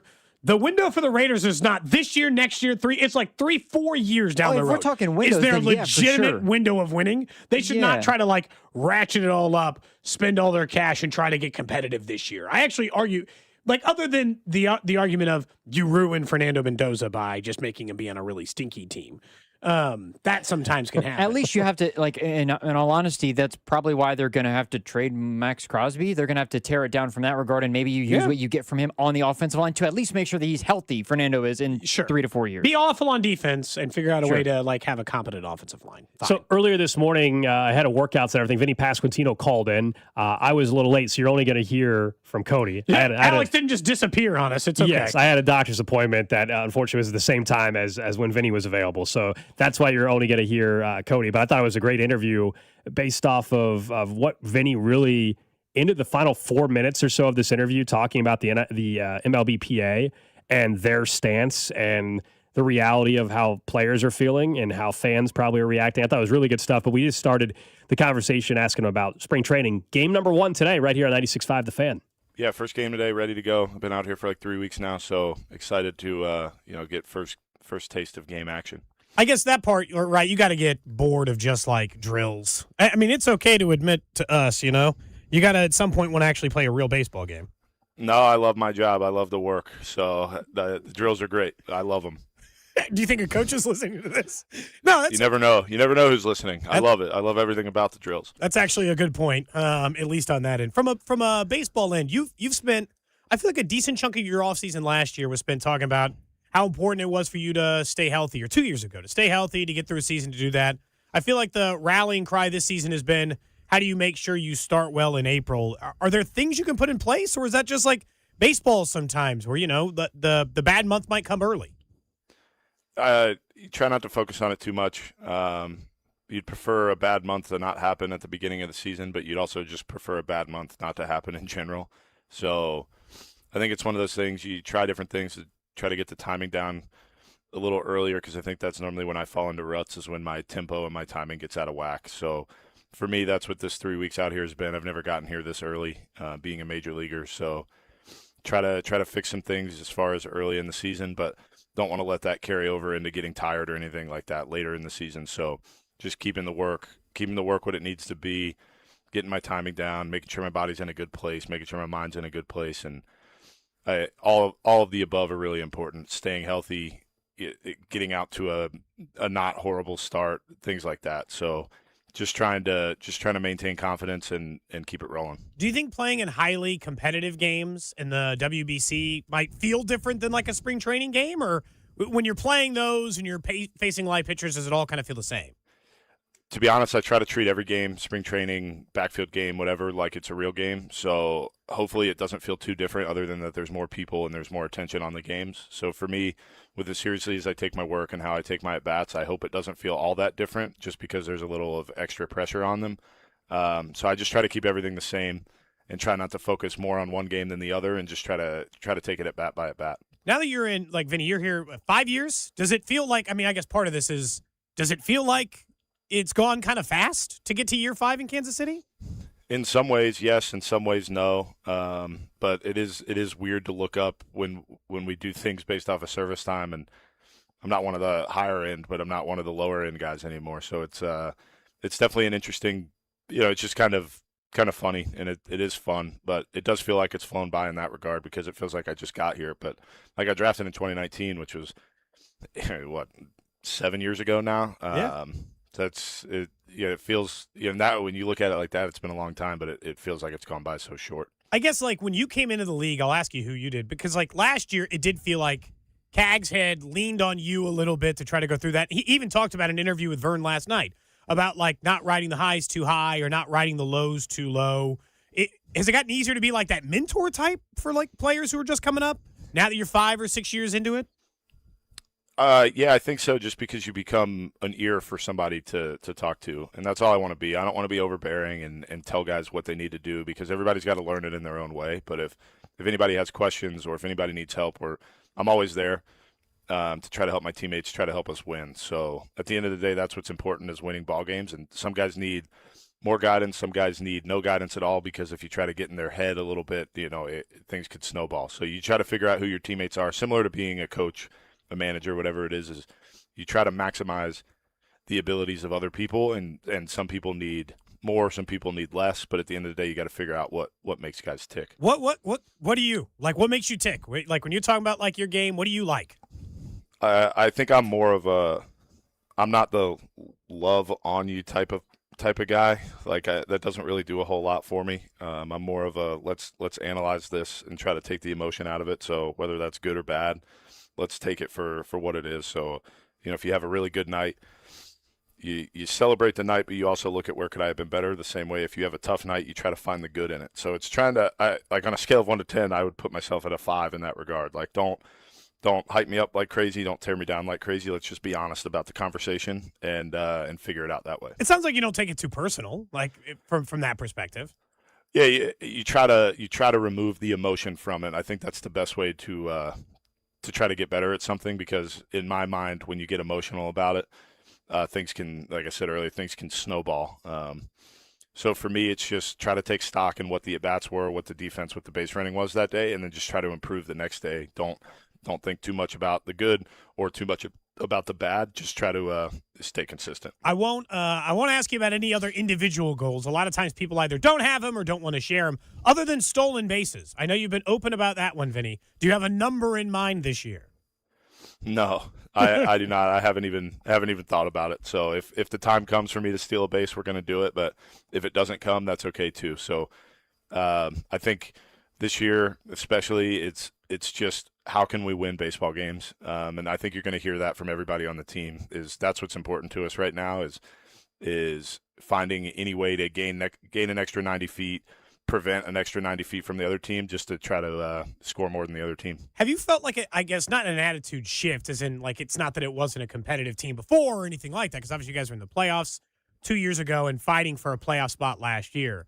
But I don't disagree with you. And all the players I've heard from so far from camp, this notion of the goal is singular. It is to be the last team standing. It is about being in the playoffs and giving ourselves a chance. Do you feel a different level of intensity with the team this year because of that? Yeah, and I give a lot of credit to ownership and front office for that. In our meetings with them that we've had in spring this year, and I don't want to speak publicly about what they said, but I mean, just to share a little nugget. I mean, it got told to us like, hey guys, there's not a lot of guys on rookie deals right now. We've got a lot of guys on multi-year contracts, things like that, and there's not a whole lot of playoff teams that don't, or that there's not a whole lot of bad teams that have that. So this is the time to go. The expectation is to win a World Series. Obviously, that's the goal every year, but that's what we're shooting for. The goal isn't to make the wild card, make the division. Like, the goal is to win a World Series. It's as simple as that. And that's what our singular focus is this year, and it's something that we really believe that we can achieve. Going back to, I guess, your contract, you'd mentioned when you did that. I don't know, what was the feeling like, I guess, to even get just a little bit of security, or that feeling of, hey, there's some commitment here, and the avoidance of arbitration and the stuff that comes with that as well? What was the emotion like, I guess, when you signed the new deal? I think it was just excitement. It was something that, I mean, to be blunt, like, it's something that I never really thought was going to happen. I thought we were going to go through the ARB process and play it out for 3 years and see what happens. But I really appreciate the organization for coming up with something creative where we're both risking something, but we're both committing to each other for 2 years, and it gives us an opportunity to take stock in these 2 years and then, let the third year play out however it does. We have had a lot of open conversations, and I know how important these 2 years are, not only for me, but for the team and for the future of this organization. So we're really excited about what can happen this year, and that's what we're focused on. Did you do a big purchase, a celebratory dinner? What was the go-to? The only thing, I guess my big purchase is I bought a few of my friends' PlayStations that I play video games with every night. A lot of them were on the PS4, so we got them PlayStation 5s, but nothing's really changed. I didn't get a bonus or anything, so nothing in the short term has changed other than some security. But with the uncertainty of next year too, we got to make sure that we're smart about what we're doing. I guess with all of that this week, and obviously the change in leadership and stuff in the MLBPA, I guess where's the player sentiment right now about where that is? Obviously fan sentiment is very concerned that a year from now we're going to have a problem. How do you guys handle that in the middle of trying to play a baseball season? Yeah, I think a few things get lost in translation there with people trying to be tough publicly. I'm concerned as a player. I don't think a lot will. In my personal opinion, I'm hoping we don't miss games. I don't want to miss games, but we're trying to look out for the future of the players. And I know that fan sentiment is all over the place with it, and I totally get it, because as a fan, it doesn't really the economics of the game. You're focused on your singular team, and I totally understand that, and I respect that.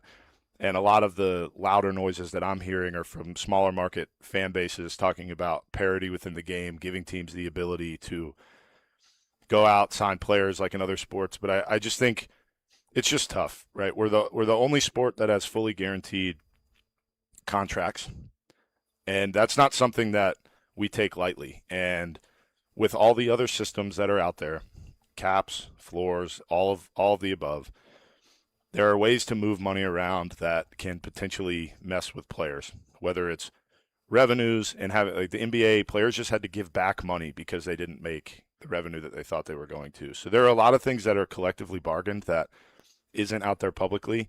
And I totally get why fans would not want to support players in that regard, not want to support owners in that regard. But just know that this is a negotiation where both parties do want to get something done, but both parties don't want to get screwed over by this. And I get that sounds weird when you're talking about millionaires and billionaires fighting.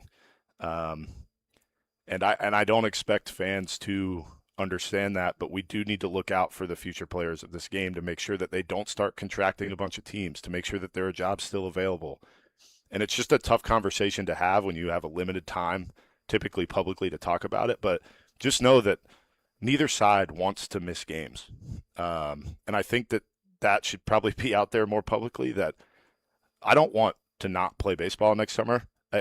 You get a max of, 20 years to play this game. I don't want one of them to not happen. But at the end of the day, we're looking to help players within the future of this game. It's not necessarily to even help ourselves right now. It's just to protect the future of the game from a player's perspective. And not everybody will understand that, and I totally get it. But there are things that we can't do. One of them is a cap. It just can't happen. And there are plenty of reasons for that the reason we hire good people is because they explain it better than I can. I don't have that sort of degree where I can, I'm a player, right? What I specialize in is hitting a baseball and catching a ball at first base, not in negotiation of a collective bargaining agreement. So I'll talk as much as I can on it and as smart as I can, but there's a lot of things that I don't even know. But I know that we're looking out for the future of this game from a player's side, and I hope it goes smoothly. I do too, obviously. And I think that sometimes, Vinny, and then last thing, and I know you got to head out, but it's like for us, it's, at least from my perspective, there's a lot of momentum, right?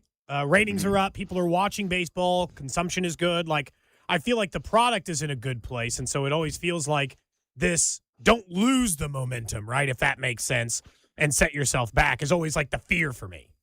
Yeah, and I totally agree. There's a lot of incentive to get a deal done and to get it done soon. So, but the business people, that's what they tell us. Like there's an art to the negotiation piece, and we just have to trust in them because that's why we brought them in. So there will be a lot of stuff publicly that comes out over the next few months that a lot of it will be smearing, I guess, from each side. Oh, It's tough, but that's how it happens. So I would just hope that people don't believe everything you see just because it's on Twitter, and enjoy this year of baseball and enjoy next year of baseball too. Because I don't, my personal opinion, obviously, like I said, I don't want to miss games, and I really think that that's a sentiment among most players. But you have to be smart at the same time. You can't just do something to do it. So we're going to take our time, and we look forward to getting something done. So that was Vinnie Pasquantino earlier today out in spring training. Our spring training coverage on 96.5 The Fan, brought to you by Park and Go, the best deal on airport parking. Look, Vinny's a fan favorite anyway, and it's going to get dicey with the Players Association and the league and the owners and everything. But, how do you not just enjoy hearing him at least give his side of things? I'm not telling you what's going to be right or wrong on the owners versus the players and all that. He's a very honest person. But very honest just about like the dynamic and understanding of why fans are going to not be happy about it. That's what I appreciate. Agreed. Whenever we talk to Vinny about stuff like that. I've told him before, he's one of the more genuine people I've covered. Not just because he comes on the show. He gives an honest opinion. That's an honest opinion. And the players don't believe in a cap. I get from their point of view. I think as a fan, I want a cap and I want a floor. That's what I want as a baseball fan. If I was a player, I'm sure I would be saying screw the cap as well. Yeah. But this is the fight that we're going to be hearing a lot about, unfortunately, toward the end of this baseball season and plenty next December, January, February, March, and hopefully not too far in to the 2027 season. All right, up next, it's a Fan Club Friday brought to you by Jay Rieger & Co. We're really excited. We got baseball coming up at 2 o'clock right here on 96.5 The Fan. So we figured, why not open some baseball cards? Why not try to get maybe a Caglione rookie card, maybe an auto? I know Cody's dreaming a bit about a 52 mantle. You and everybody else, my man. I'm going to head to the Caribbean. Yeah, we've got, you don't have the Yankees slot. Somebody does. I'm hoping for Kurtz, if I'm being honest. A great local card-breaking group is in town on Facebook, STN, and Will, who runs the Facebook group and the business there, he's going to join us in studio. We're going to rip open a full case of Topps 2026 Series 1 Jumbo next. Cody and Gold, brought to you by Heartland Men's Health, the leader in men's sexual health. Thousands of men have been successfully treated for low T, ED, and more, all with discretion and compassion. Make your appointment at heartlandmenshealth.com. Follow the station on Instagram for ticket giveaways and behind-the-scenes content from the show at The Fan 965. I hope you are sitting down. The ACA Marketplace has announced significant increases on monthly premiums, with deductibles over $10,000. You can enroll with Matt B. and KC at BBS Insurance's Freedom of Choice plan now. You don't have to wait. Their plan lets you use any doctor, has zero outpatient deductibles, and is 30 to 60% lower cost than most Obamacare plans. Also, there's no income disclosure required, so no potential tax penalties. If you're a small business owner or pay for your own health insurance, you're uninsured, you're on COBRA, or your employer coverage is just too expensive, call Matt B. and KC for an instant quote over the phone. 816-205-4664. That's 816-205-4664. Or go to bbsinsurance.net. That's bbsinsurance.net. They will customize a plan chosen and managed by you, not the government. I'm somewhere on a beach. Get lost with Dierks Bentley off the map tour. Dierks Bentley live. I'm drunk on a plane. Drinks for everybody. Playing Morton Amphitheater Saturday, June 13th with Ricky Skaggs and Kentucky Thunder and Owen Reekley. Dierks Bentley. What was I thinking? Get tickets now at livenation.com. Don't miss Dierks Bentley live Saturday, June 13th at Morton Amphitheater. Country music superstar Luke Bryan. Live. Word on the Street Tour. July 9th, Morton Amphitheater. With special guests, Shane Prophet, Ray Lynn, Lauren Watkins, and DJ Rock. Tickets are on sale now at livenation.com. Don't miss Luke Bryan in concert. Are you stuck staring at your W-2? Are tax refund worries holding you back? You probably have FOMO, the fear of messing up. The fix? Using TurboTax on Intuit Credit Karma. They find every credit and deduction to help you get every refund dollar you deserve, or your money back. It's time to overcome your fear of messing up and get your taxes done right.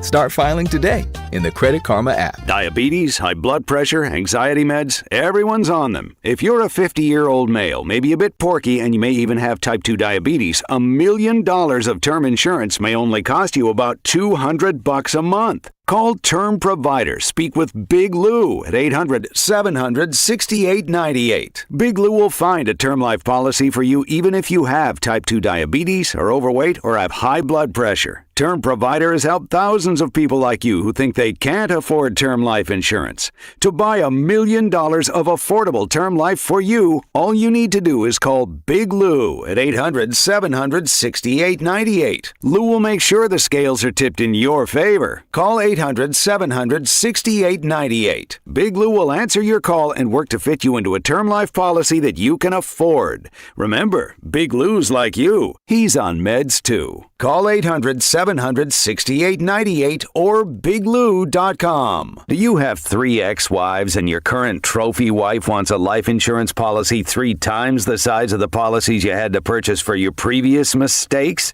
If so, you need to call Big Lou at Term Provider, 800-700-6898. Big Lou is intimately familiar with your problems, and if you're 50 or 60 years old and in reasonably good health, a $1 million policy should only cost about $100 to $200 per month. Big Lou may have a solution for your previous policies as well. You may even save enough money to lighten the load on your new $1 million policy. Remember, call Big Lou. He's like you, except he's only on number 2. Call Term Provider at 800-700-6898. That's 800-700-6898. For $1 million in term life insurance that you can live with. Call Big Lou at 800-700-6898. 800-700-6898. It's game day. Are your moderate to severe Crohn's disease or ulcerative colitis symptoms keeping you from the action? Skyrizi, risankizumab Riza, could help you get back to the game. Skyrizi is proven to help people feel significant symptom relief, achieve remission, and visibly improve damage of the intestinal lining. Skyrizi is a prescription injection medicine for adults. Don't use if allergic to Skyrizi. Serious allergic reactions, increased infections, or lower ability to fight them may occur. Before treatment, get checked for infections and tuberculosis. Tell your doctor about any flu-like symptoms or vaccines. Liver problems leading to hospitalization may occur when treated for Crohn's or ulcerative colitis. Control is everything to me. Ask your doctor about Skyrizi, the #1 prescribed biologic in Crohn's and ulcerative colitis combined. Learn more at skyrizi.com or 1-866-SKYRIZI. Hey, Royals fans, it's Vern, and the Hot Stove Show is back Thursday night starting at 6 o'clock right here on your home for Royals baseball. 96.5 The Fan. KFNC FM and AM, HD1 and HD2 Kansas City, an Odyssey sports station. Welcome into the Fan Club. Step 1, we buy into this club. Step 2, we roll over to the club, either in your Mercedes-Benz or my pre-owned Acura Legend. It's not as much as a club as it is a couple middle-aged dudes in sweatshirts talking about sports. Bounce, bounce, bounce, bounce. Now all the ladies saying bounce, bounce, bounce, bounce, bounce. But you get the gist. Here's Cody Tapp and Alex Gold. It is a Fan Club Friday here on Cody and Gold. Alex Gold, Cody Tapp, Drew Nixon with you. Fan Club brought to you by Jay Rieger & Co. And I guess this weekend, might be a good whiskey weekend. It's getting cold again. Yes. Perfect. Right back. Yep. Remember last Fan Club and I made us like some nice summery drinks because it was so warm? Yeah, whiskey tonight. I'll admit to Jay Rieger, who does sponsor this every week, gives us supplies for this.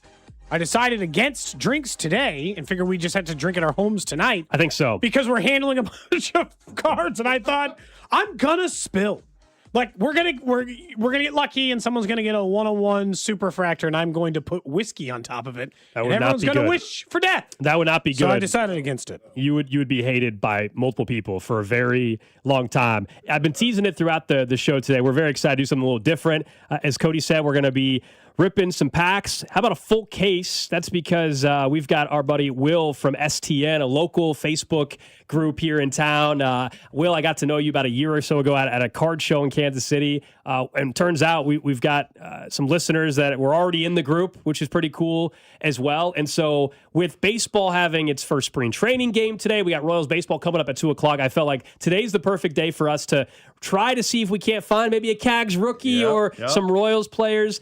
So first of all, thanks for coming in, man. This is going to be a ton of fun. A full case. We got a lot of cards. It's going to take us some time. 2,400 to be exact. 2,400. Yes. Now there's 3 of us. Yeah.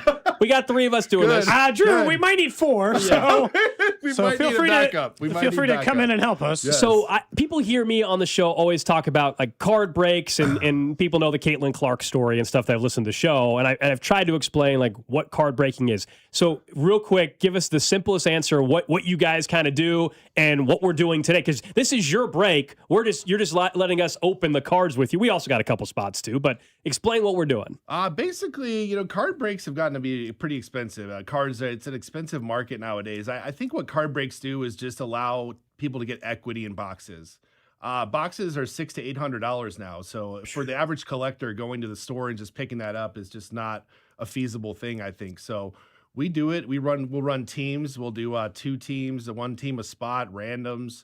It's kind of a gamble a little bit, but then again, it allows people to get in a hobby. It allows people to see the cards. And like I said, a lot of people would never be able to have a part of an $800 box. So best way I can describe STN, we're a group of people that collect cards. We hang out every night. We open boxes. We go to card shows, buy, sell, trade. We just enjoy the hobby together. You're going to a card show like in Omaha right after this, aren't you? I am literally hitting the road to Omaha, which I guess was a snowstorm last night. So wait, what?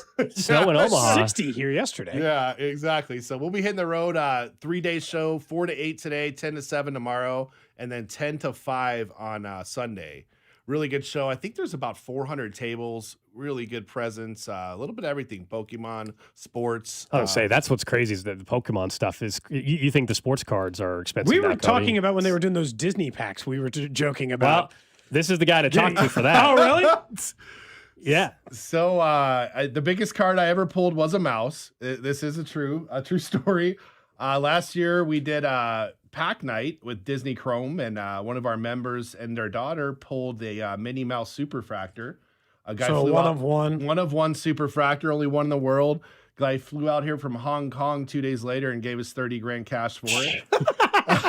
So Flew out from Hong Kong. He bought it for his daughter. And that was Eric. My friend Yeah. Eric. Yeah, Yep. Eric in the group. They went on a Disney cruise with part of the money, which I thought was really cool. Nice. And he bought a new car. So yeah.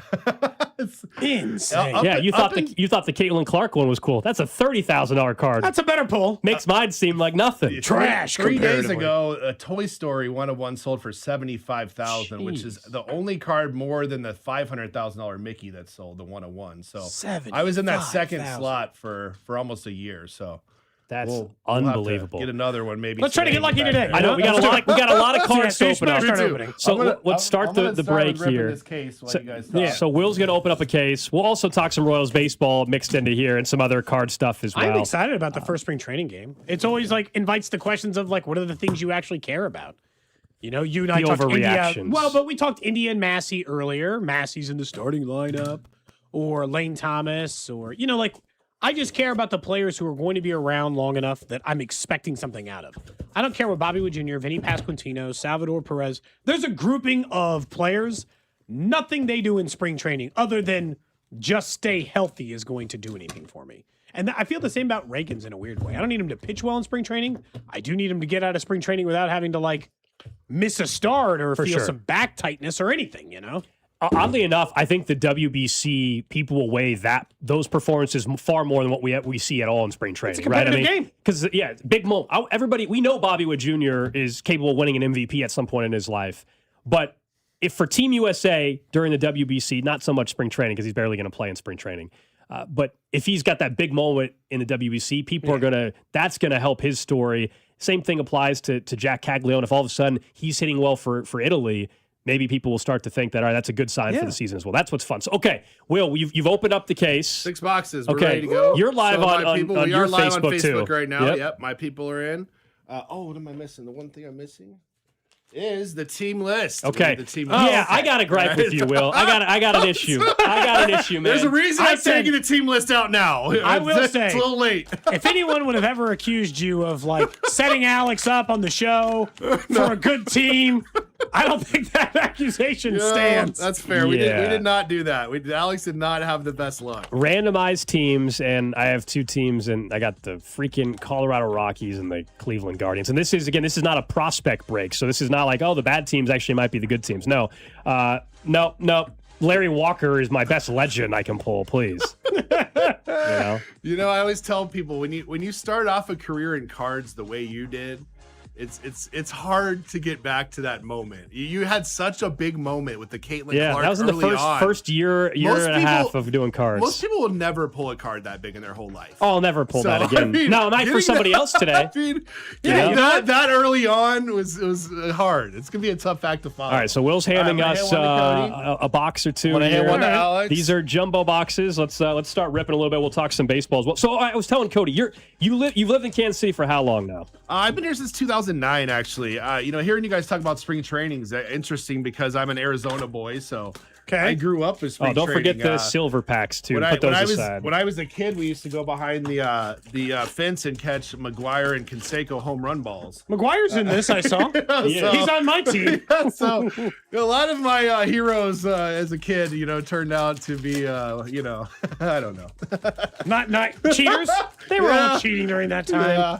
I don't think it's any different than anything else. It's funny because there was one guy we could never get his autograph. We got every guy's autograph there was, except for one guy, Barry Bonds. Oh, never. He's kind of a known jerk, he would not give us the time of day. All right. I'm just supposed to fly through these, right? First pack. Give me a little bit of advice here. This first pack. All right, here I'll do one for you guys, kind of just show you. I see Stephen Kolak. He's on the mound today. Does that do anything for you? Okay, so here, just spread it out. See, there's just a little bit of shine. Look for that shine. Look for a backwards card. This one's got a little bit of shine. This product is notorious, right? So that's for having at base. least different than base. Yeah, you just want to look for ones that look different. Definitely. That's the main thing you're looking for. More than anything else, just the ones that look different. Yep. Technically, this is my own player because this is Ellie De La Cruz. That's right. So here's a Dodger hit. Blake Snell, just a sparkle card. That would be a hit, considered a hit. Oh, yeah, because it looks slightly different than the other ones. Shiny, right? I guess part of this is just, and like you guys are so into the hobby, which I obviously find super interesting, but it's like, it's gambling in its own way. And I think that's why people like it so much, is this idea that you kind of get into the game and anything can happen. And that's why I guess breaks like this are fun, because, I have an opportunity to be in. I see something, Will. Let's see. I think we got something. All right, you guys might have to help me with this guy. You think you got something? Any ideas? Oh, Kevin Nagandi, you got an ESPN anchor. Kevin Nagandi. I don't know this guy. Kevin Nagandi. He's an ESPN anchor. Okay. All right, I think I might have got something in this pack here. All right, Alex Let's might have see. our Hold on. first good hit over So, here. not this one. This is Colton Cowser. Colton Montgomery. We're looking for. I got a numbered card right here. Here we go. Rookies. We're looking for Mazowski.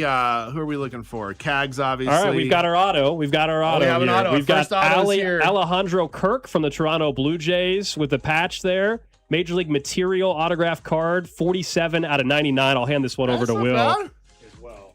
Put that on the stand. All right, first auto of the break. Each box should. That's my auto of this first box. Is that a rookie too, Alex? Kirk's not a rookie. Okay. No, so it is a patch, though. He's like the turtle or whatever, right? Isn't that Alejandro Kirk? He's the short, chubby catcher. Short, chubby catcher. Made of a million other things. So slightly different, at least on that end. How many have you opened already, Alex? I'm flying through. I'm 3 packs in. Alex is getting to it over here. I have to go a little bit slower. I'm still afraid I'm going to pass something I'm not supposed to. My first pack still. The only thing I still notice is whether or not it's inside, it's outside of, I guess, the normal looking card. But Alex told me I had to pay attention to some, like, gold part that might Gold make mirrors. Gold mirror. You want to see the golds for sure. He said that's we got our first Rocky. Oh, yeah. Jordan Beck. We got a little. Is it a hit? It's something. It's something. I don't know if I'd call it a hit, Will, but it's. What do you do with these, like, Jordan future stars Beck. ones? Are these? Oh, I got one. All right. Watch out. We got something here. What do you got? I saw one of these last night, and it was very cool. So this will be our first sweat of the break here. Let me get my cover card. You got Alexa in here? No, We don't. kidding. He wants a yodel, is what it is.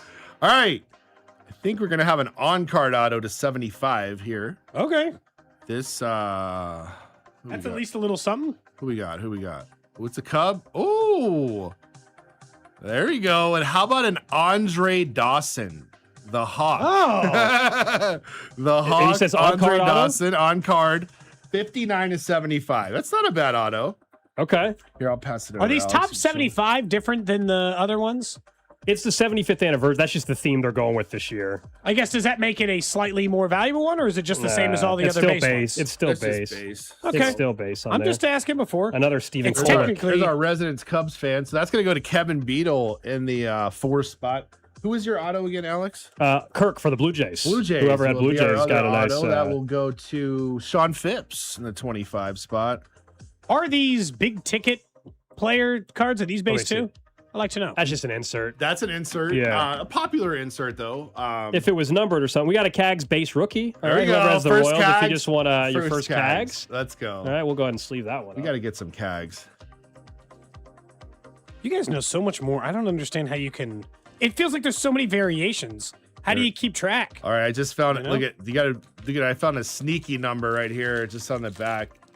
This one is a Nolan. I never could. Arenado? Yes, Arenado? thank you. Yeah, Arenado. You're good. Did he I just can't get pronounce traded? that one.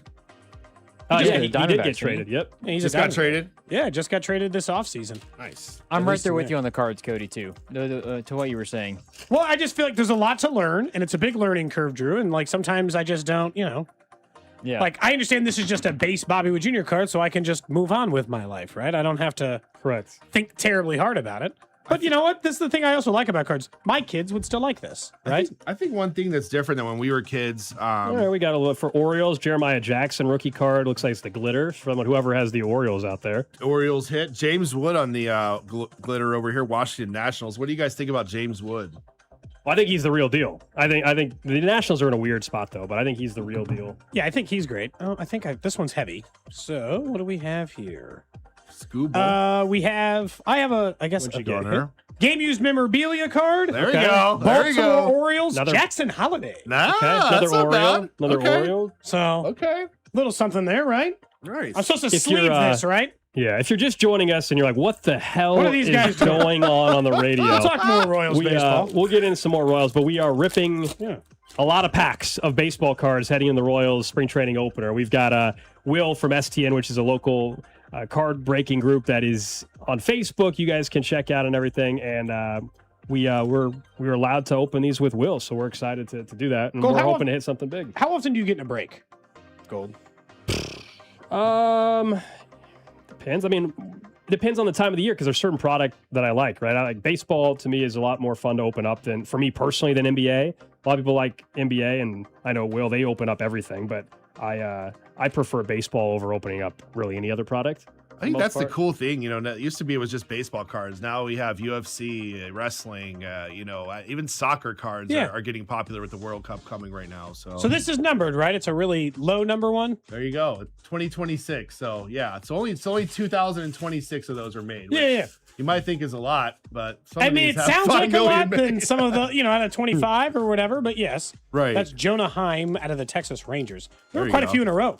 That Jackson Holiday card, and then it was this numbered Jonah Heim. Couple And good then right packs. after that was this silver, which is decent case so far. So what Right? would you say if somebody's got a kid out there though, Will? Somebody's got a kid and they're just trying to figure like their kid maybe wants to get into collecting cards like maybe you did as a kid or whatever. What's the path, I guess? I mean, go to a card show. I feel like card shows are coming back to be how they used to be. It's like the community involvement and just a place where kids can come and see different cards and talk and hang out. It's they have a lot of good stuff even at Walmart or Target. You can get into cards $20 boxes. You don't have to spend hundreds of dollars. I think what's cool is the people that collected I collected with my dad, now I can collect with my kid. My daughter collects too. She's 19. So it kind of comes full circle, which I think is a real reason the popularity of cards has come back, just because a lot of us did collect as kids. COVID changed a lot there. Yep. COVID brought a lot of people back because we were all looking for stuff to do and at least changed the calculus or the math on it just a little bit. Yep. Gold, have you found your Rockies hit yet? Your Larry Well, I told you, Walker, not that, but I had that glitter one we were talking about earlier. Style and Smiles, Roman Anthony. That's not bad. Again, I get a lot of these big ticket ones. Yep. There we go. Yeah. There we go. We got Guys like something? this one. That Oh, how about pretty Bobby sharp. Wood Jr. Yeah. all tops card? That's sharp. cool. Who in the break ended up with the Royals? I was really hoping I'd Top get the team. Royals. That actually was a local. Bobby Fields got the Royals. Okay. He's a local guy, so big Royals fan. Can I make this worth money if I just ask Vinny to sign it?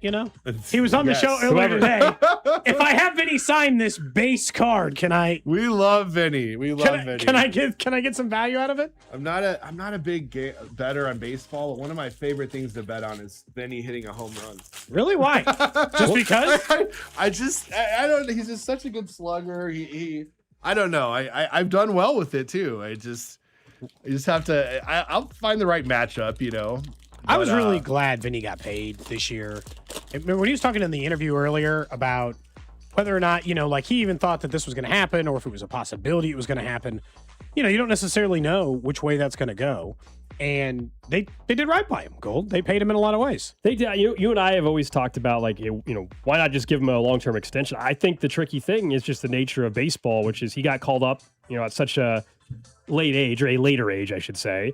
And, based off the team control that they have and potentially his replacement long-term, how it goes, if Cags were to not stay in right field, I think that's why it's tricky. You got something? I got an A's player for you. Your A's. What do you got? Carlos Cortez, just a rookie, nothing, just a hollow. There's no Otani, so any Otani card is worth money. I was just looking at it. Even a base. I was looking at a base just because we mentioned Vinny, and it was Cal Raleigh and Aaron Judge and Vinny together. Nice. See, there's some sluggers there. What do you guys expect from Vinny? I mean, last year he was able to make it through fully healthy, which was a huge step. I think he's past that, I guess. Yeah. And the only time he's missed time in the last 2 years, it was a freak, and I do mean freak injury.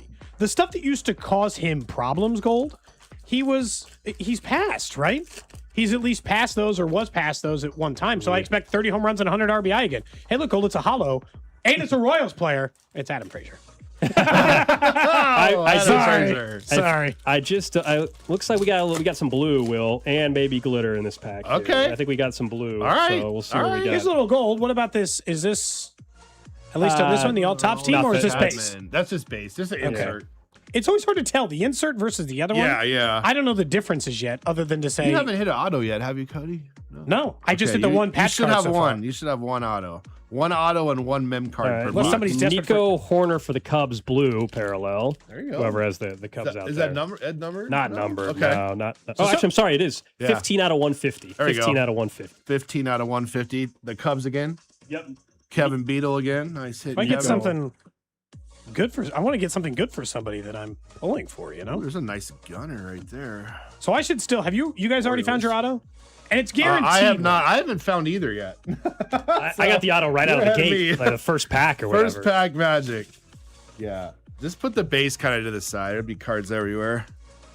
Well, I mean, you kind of have Greatest to. hits, I'm Cal gonna Raleigh. put Will on the spot. He's gonna hate this. Oh no! Yeah, he's gonna hate this. What do you Why? make of the Royal Stadium situation? Where would you like to see them build a stadium?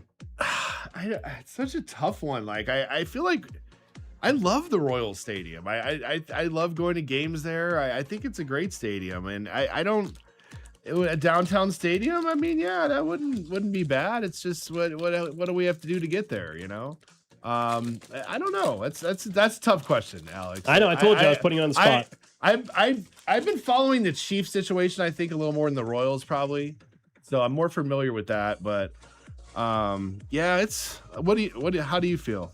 So Cody and I actually been aligned on the Royals front. We're maybe a little different on the Chiefs side of it. For the Royals, I think downtown baseball is what's best for them. Yeah. And that's where I want them to go. Yep. Didn't really like the 119th and Null site. I would have been, look, either way, to me, they're going to do a great job with whatever the finished product is. But downtown baseball, we've been to Chicago, been to St. Louis, been to Colorado with these downtown stadiums, and I think it's great. I love the idea. I get it. Some of you listening want to just go to the game and go home, and that's it. I would love on a Saturday to be able to go down there a few hours before the game. Spend some time a few hours on a nice after, day. whatever, Imagine yesterday's weather. Yesterday's weather. Amazing. Or 2 days ago, I guess, when it was 70 degrees. You go, it's a Saturday or whatever, and you were walking around. You go to different bars before you go into the game. I think I found my auto. It says 1991 Topps auto. Ooh, nice. There you go. There's your first auto. All right, who is it? Tim Salmon. Oh, I really liked watching Tim Salmon play when I was a kid. That's a little lame. So if you got the Angels, congratulations on your Tim Salmon autograph. I think that's kind of how the autos are. Like we're gonna get a prospect. We're gonna get a couple. I saw Steve Carlton last night. Couple old ones. So. Whoever had the Nationals, we got a Dylan Cruz for the Nationals, player worn memorabilia, Major League Material relic card from 2026 Topps Baseball. There you go. Who's the relic card? Dylan Cruz. So we're going to keep ripping open some packs here. If you're just joining us, we got Will from STN, a Facebook group here in town, hanging out with us, opening Topps Series 1. We're going to get Drew in 2026. We got a lot of cards still to open up. We've got a couple autos already. Cags variation. And a Cags variation card. Because we are looking for some more Cags rookie cards as well. Cags auto card. Auto would be great. So we're going to keep opening some packs. We'll take a quick break, come back. It's a Fan Club Friday here on 96.5 The Fan. This is Cody and Gold on your new home for K-State Athletics. 96.5 The Fan. Brought to you by Heartland Men's Health, the leader in men's sexual health. Thousands of men have been successfully treated for low T, ED, and more, all with discretion and compassion. Make your appointment at heartlandmenshealth.com. Men, we all know how important sex is in a relationship, both for you and your partner. But erectile dysfunction ruins sex, which can often have serious impacts on your relationship as well. This is Jeff for Heartland Men's Health, and if ED is a problem in your life, you understand the impacts it has on you and the one you love. But I'm here to tell you that ED is a treatable condition, and almost without exception, you can have really good sex again. At Heartland Men's Health, we're experts in treating ED. We've treated tens of thousands of men with protocols that are effective in well over 90% of cases, which means if you're like most guys, good sex will be the norm. You could even last up to an hour or more and bring a level of intimacy for you and your partner that might just astound you both. It's time to have really good sex again. So call us. Just $99 gets you blood work, a medical consult, and if medically advised, a test dose. And if that test dose doesn't work in the office, your visit is free. Call 844-447-6600 or go to heartlandmenshealth.com. We have 3 offices: Overland Park, Independence, and North Kansas City. Taxes was waiting on the refund you needed yesterday. All right, your car repair is going to run about $3,000. Now Taxes is getting back on the road with TurboTax and Credit Karma, where you can get your refund up to 5 days faster and get personalized guidance to take every dollar further. Now this is Taxes. Intuit Credit Karma with TurboTax. Deposit a federal refund into Credit Karma Money account and early submission of refund data by IRS required. Terms apply. Banking services provided by MVB Bank, Inc. Member FDIC. Credit Karma is not a bank. You can swirl it, you can sip it, but the best way is to share it. Hey y'all, I'm Deanna, a team member at my local Chick-fil-A. And a little thing I love about the Chick-fil-A chicken sandwich and new frosted sodas and floats is how well they go together. You get that bold flavor of the Coke mixed with the smooth deliciousness of the vanilla ice cream. You have a juicy filet and a smooth, creamy float. It's an awesome pairing. Order a Chick-fil-A chicken sandwich and a new frosted soda and float at your local Chick-fil-A restaurant. Real team member paid for their testimonial.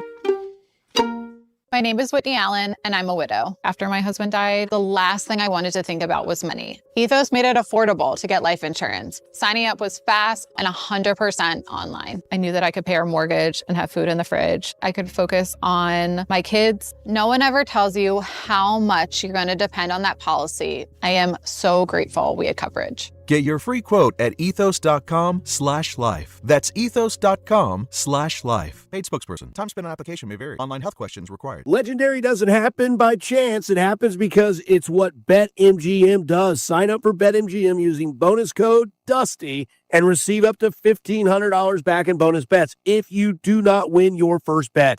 Get into hockey, basketball, your favorite winter sports with same-game parlays. Live betting, earn BetMGM reward points on every bet. Take advantage of football offers found nowhere else, like a second chance on a first touchdown bet, and keep an eye out for rewards dropping in your account throughout the season. Sign up again with bonus code DUSTY and receive up to $1,500 back in bonus bets if you do not win your first bet. BetMGM, make it legendary. BetMGM and GameSense remind you to play responsibly. Gambling problem? Call 1-800-GAMBLER. See BetMGM.com for terms. 21 and older only. Missouri only. New customer offer. Subject to eligibility requirements. Rewards are non-withdrawable. Bonus bets that expire in 1 to 7 days. Please gamble responsibly. Time is valuable. That's why Lowe's Blueprint Takeoffs turn blueprints into quotes faster. Bring us your plans, and we'll generate itemized material lists to make quoting easier so you can get back to building. Plus, at the Lowe's Pro Desk, you get access to thousands of building materials not sold in store. And when your order's ready, we'll deliver everything to the job site. Improving is easy at Lowe's. This is the story of the one. As an HVAC technician, he and his digital multimeter are in high demand. So when a noisy office HVAC turns out to be a failing blower motor, he doesn't break a sweat. With Grainger's easy-to-use website and product information, he selects the product he needs to keep everything humming right along. Call 1-800-GRAINGER, click Grainger.com, or just stop by. Grainger, for the ones who get it done. Did you hear? Allstate car insurance now costs even less. So when you bundle with home, you can save even more. Check Allstate first to bundle and save with a new lower auto rate. You're in good hands with Allstate. Not available in every state. Only applicable for new auto insurance business. Rates will vary by several factors, including how you purchase the policy. Potential savings may vary. Allstate North American Insurance Company and Affiliates, Northbrook, Illinois. J. Rieger & Co. Oh, so good. Quality crafted in Kansas City. J. Rieger & Co. Straight Bourbon Whiskey. Winner of Best Craft Bourbon at the 2025 Ascot Awards. At 90 proof, it's rich, well-balanced, and oh, so good. Quality crafted in Kansas City. You're listening to 96.5 The Fan from the DM Injury Law Studios. Mike's got this. Car, truck, or motorcycle wreck? Remember, Mike's got this. 816-888-7500. Mike's got this.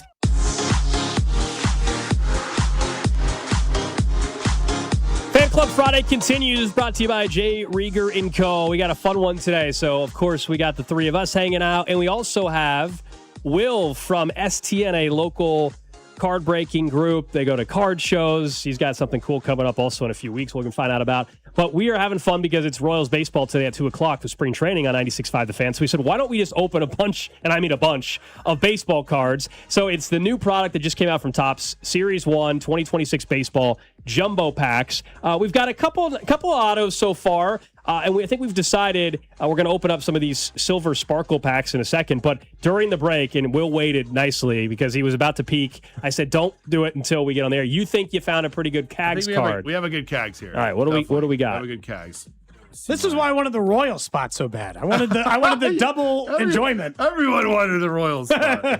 All right. Romy Gonzalez. We have a CAGs game used mem card. All right. And it looks gold, so it might be numbered too. No, it's not numbered, but still cool. Definitely cool. It says game used right on the patch. You guys want to see and show? Yeah, I do. Yeah. I handed you during the break. I pulled a Jackson Merrill. One auto and one patch a box. So to get Jack in one is pretty cool for sure. That is nice, Cody. That's cool. That's very cool, yeah. So we're having some fun. Someone did ask on the text line. They've got some, cards from 30 plus years ago, some from the 80s as well. What would you say if someone's trying to find out what their cards are worth? What's the best path for them? It's a good question. I first thing is you just got to have someone you trust and someone that knows what they're talking about. It's easy to just go into a shop and they say, "I'll give you half price," and that's okay, I think, but.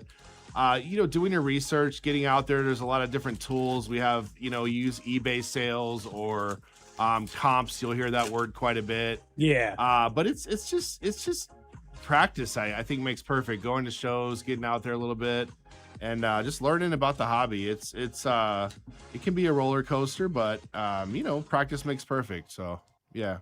So are we going to sparkle packs? All right, so we're gonna do sparkles. Every box has 2 special sparkle packs. Okay, and there's 4 in each pack. Yep. And these are supposed to be potentially some of the bigger hits. Yeah. So these are bigger hits. These are hobby exclusives. Obviously, we can only get these out of the hobbies. There are few and far between. We're looking for numbered cards. All of them are going to be shiny. Okay. Yeah. So Cal, Ellie De La Cruz, Cody for you. Mark McGuire for me, technically. There you go, Julio Rodriguez. Whoever has the Mets, though, Randy Johnson. a rookie, Jonah Tong. There you go. He's a nice pitcher for them. So just as good as Derek Jeter, Barry Larkin. That's Cody's. That's Cody's. My stance. There's it just for you, Gold. Jose Ramirez. Oh, okay. And then Jonna. He's the guy who just got signed, right? Show him this Merrill we pulled. Well, that's pretty cool. Cody pulled this Merrill. Yeah, that one is cool. Is this just a filler card? What is that? Player worn mem. I think I just want to make sure, there's redemption stuff, and I gave Drew some packs to open as well.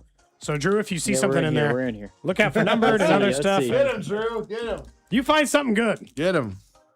I was worried I wasn't going to have enough time to open it all, and we wanted to have a little bit of fun and mix it up for a fan. People are asking, STN, that's where Will's from. Yep. So STN Sports on Facebook. I tell you what, we're actually doing our first card show coming up next month. Okay. March 20th and 21st, we will be over at the Raymore Civic Center there, right next to the police station. We're actually doing a fun Friday night show. We'll be doing trade night at Johnny's afterwards on Friday, and then Saturday as well. So come on by, bring the family. How do you know? Go ahead. Go ahead. Keep telling. Sorry? No, I'm sorry. I thought you were done. No, please tell people where to find you. Come on by, bring the family, bring the kids. We're going to have food trucks set up. It's going to be a fun event. Definitely looking forward to seeing folks out there. So if they're numbered, obviously they're worth more, right? Correct. And then I guess from the legend standpoint, just like the... Drew, did you get something? I got an auto. Okay. All right, who's the auto? Cody. Man, I hate you the an auto for me. Is this a Nick Kurtz card? No, it is the Athletics. Team? It is Mason Barnett. Wrong Barnett. player. All Wrong right. player. I'm glad Drew got one. I am too. So, I guess on these, right? Like, so Ichiro... those are if they're not numbered, it's not going to be. Are they worth anything, I guess, or what are they worth, right? If it's They're just Chrome 7. If they're just Chrome, King Griffey Jr. I mean, you brought up a valid point. Nice. I think the issue we had in the 80s, Cody, I'll give it to you. You'll hear people refer to it as the junk wax era, and I think the problem was they just printed cards into oblivion, and then they just became worthless. So Nowadays, we do have serial numbered cards. We have one of one cards. Only one exists. Yeah. The scarcity and rarity of the cards is really what makes them valuable and popular for a lot of people. I think. And obviously, like, even any of these, Cody, right? Like, Chase Burns rookie for you. There you go. Ronald Acuna, is not going to go for the, star players are obviously be worth more even on these, right? I've got a Summer future packs. stars from Christian Campbell. Oh, that's just a regular. That's a base, hit. right? That's a hit. Oh, Though. is it? That's a Let me see. glitter. Yeah, it's a glitter. Oh, hit. is it? Nice. Yep, that's Okay. something. Oh, yeah, that is something. Very, yeah. very nice looking card. Yep. I got Cody, one more I'll sparkle trade you this card, Cody. Chase Burns rookie card for the Oh, yeah? Reds.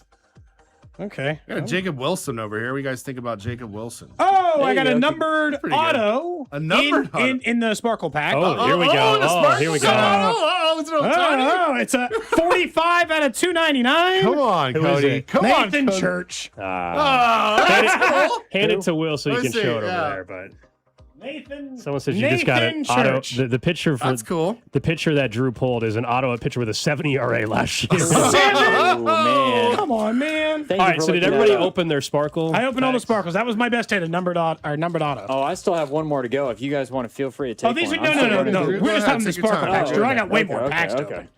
No, I've got you a please. profiles. Ronald Acuna Jr. Is it a sparkle?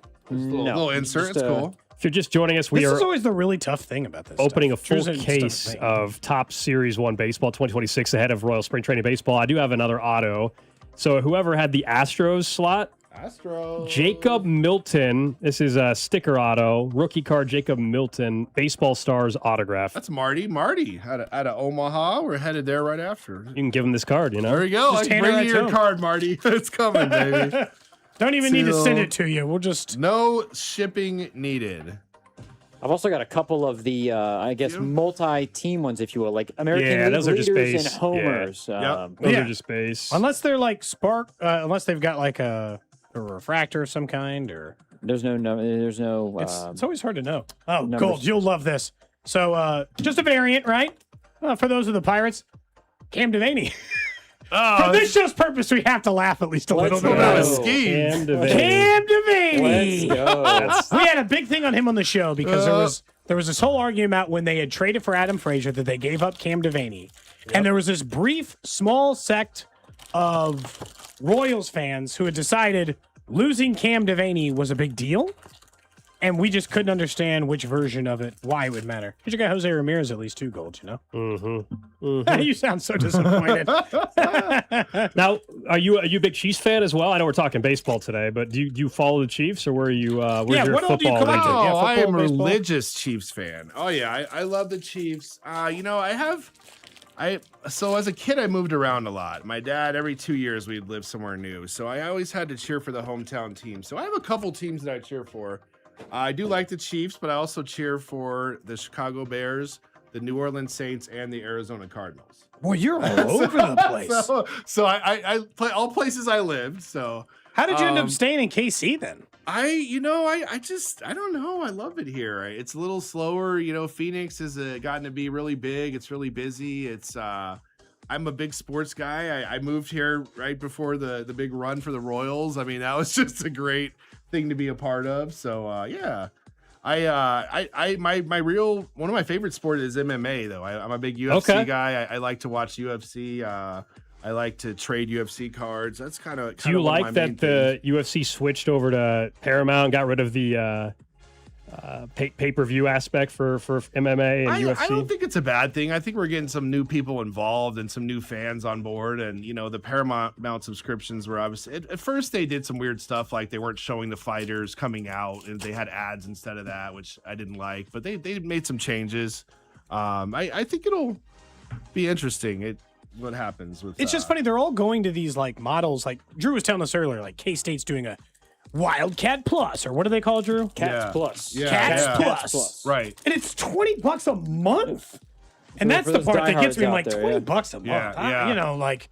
You gotta really want K-State content. Like, I don't think there's an amount of content that Alex can be offered that would get him to sign up for Hawks Plus. No. Is there? No. You wouldn't sign up for Hawks Plus? Actually, if it promised to tell me what the hell's going on with Darren Peterson, I'd pay $25 right now. Is Spencer Schwellenbach any good? That was my jersey in this Schwellenbach? one. That was my relic card. It's okay. It's not a rookie, is it? So it's kind of like pitchers are kind of like kickers or defenders in football cards. Like they're not that unless they're Ohtani or schemes. Skeens. There's two pitchers. Or Skubal or something. Turned around. Skubal's popular. This one is different compared to the rest. Probably This has is a number on it. Look and see on the back. Yeah, it just makes it a little bit different. Is that pink parallel? It looks like 122. I don't know if that.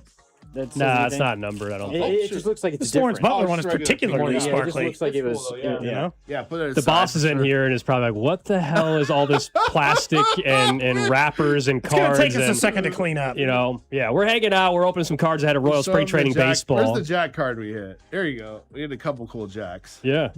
Yeah, we found a couple of good ones. And honestly, hasn't been, I guess, that's a question for you. For the amount that we have purchased, that's here, what do you think, like, the hit rate compared to others? We doing okay for a case? This is a decent case for what I've seen so far. Yeah, we've got some autos, we've got some decent men. There's a lot of Jack rookies. We need a just hand them out to the kids, you know? It's just a regular. We need a low number. We need a low number. Rookie, but it's just a little bit different compared to the rest. I got a Teoscar Hernandez patch card here.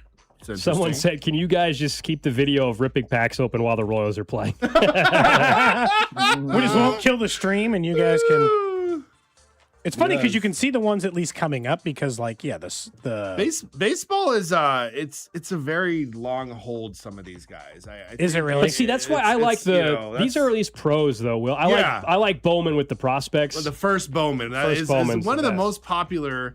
But it's just, man, some of these guys like Jason Hernandez. I remember he had a card he was 16.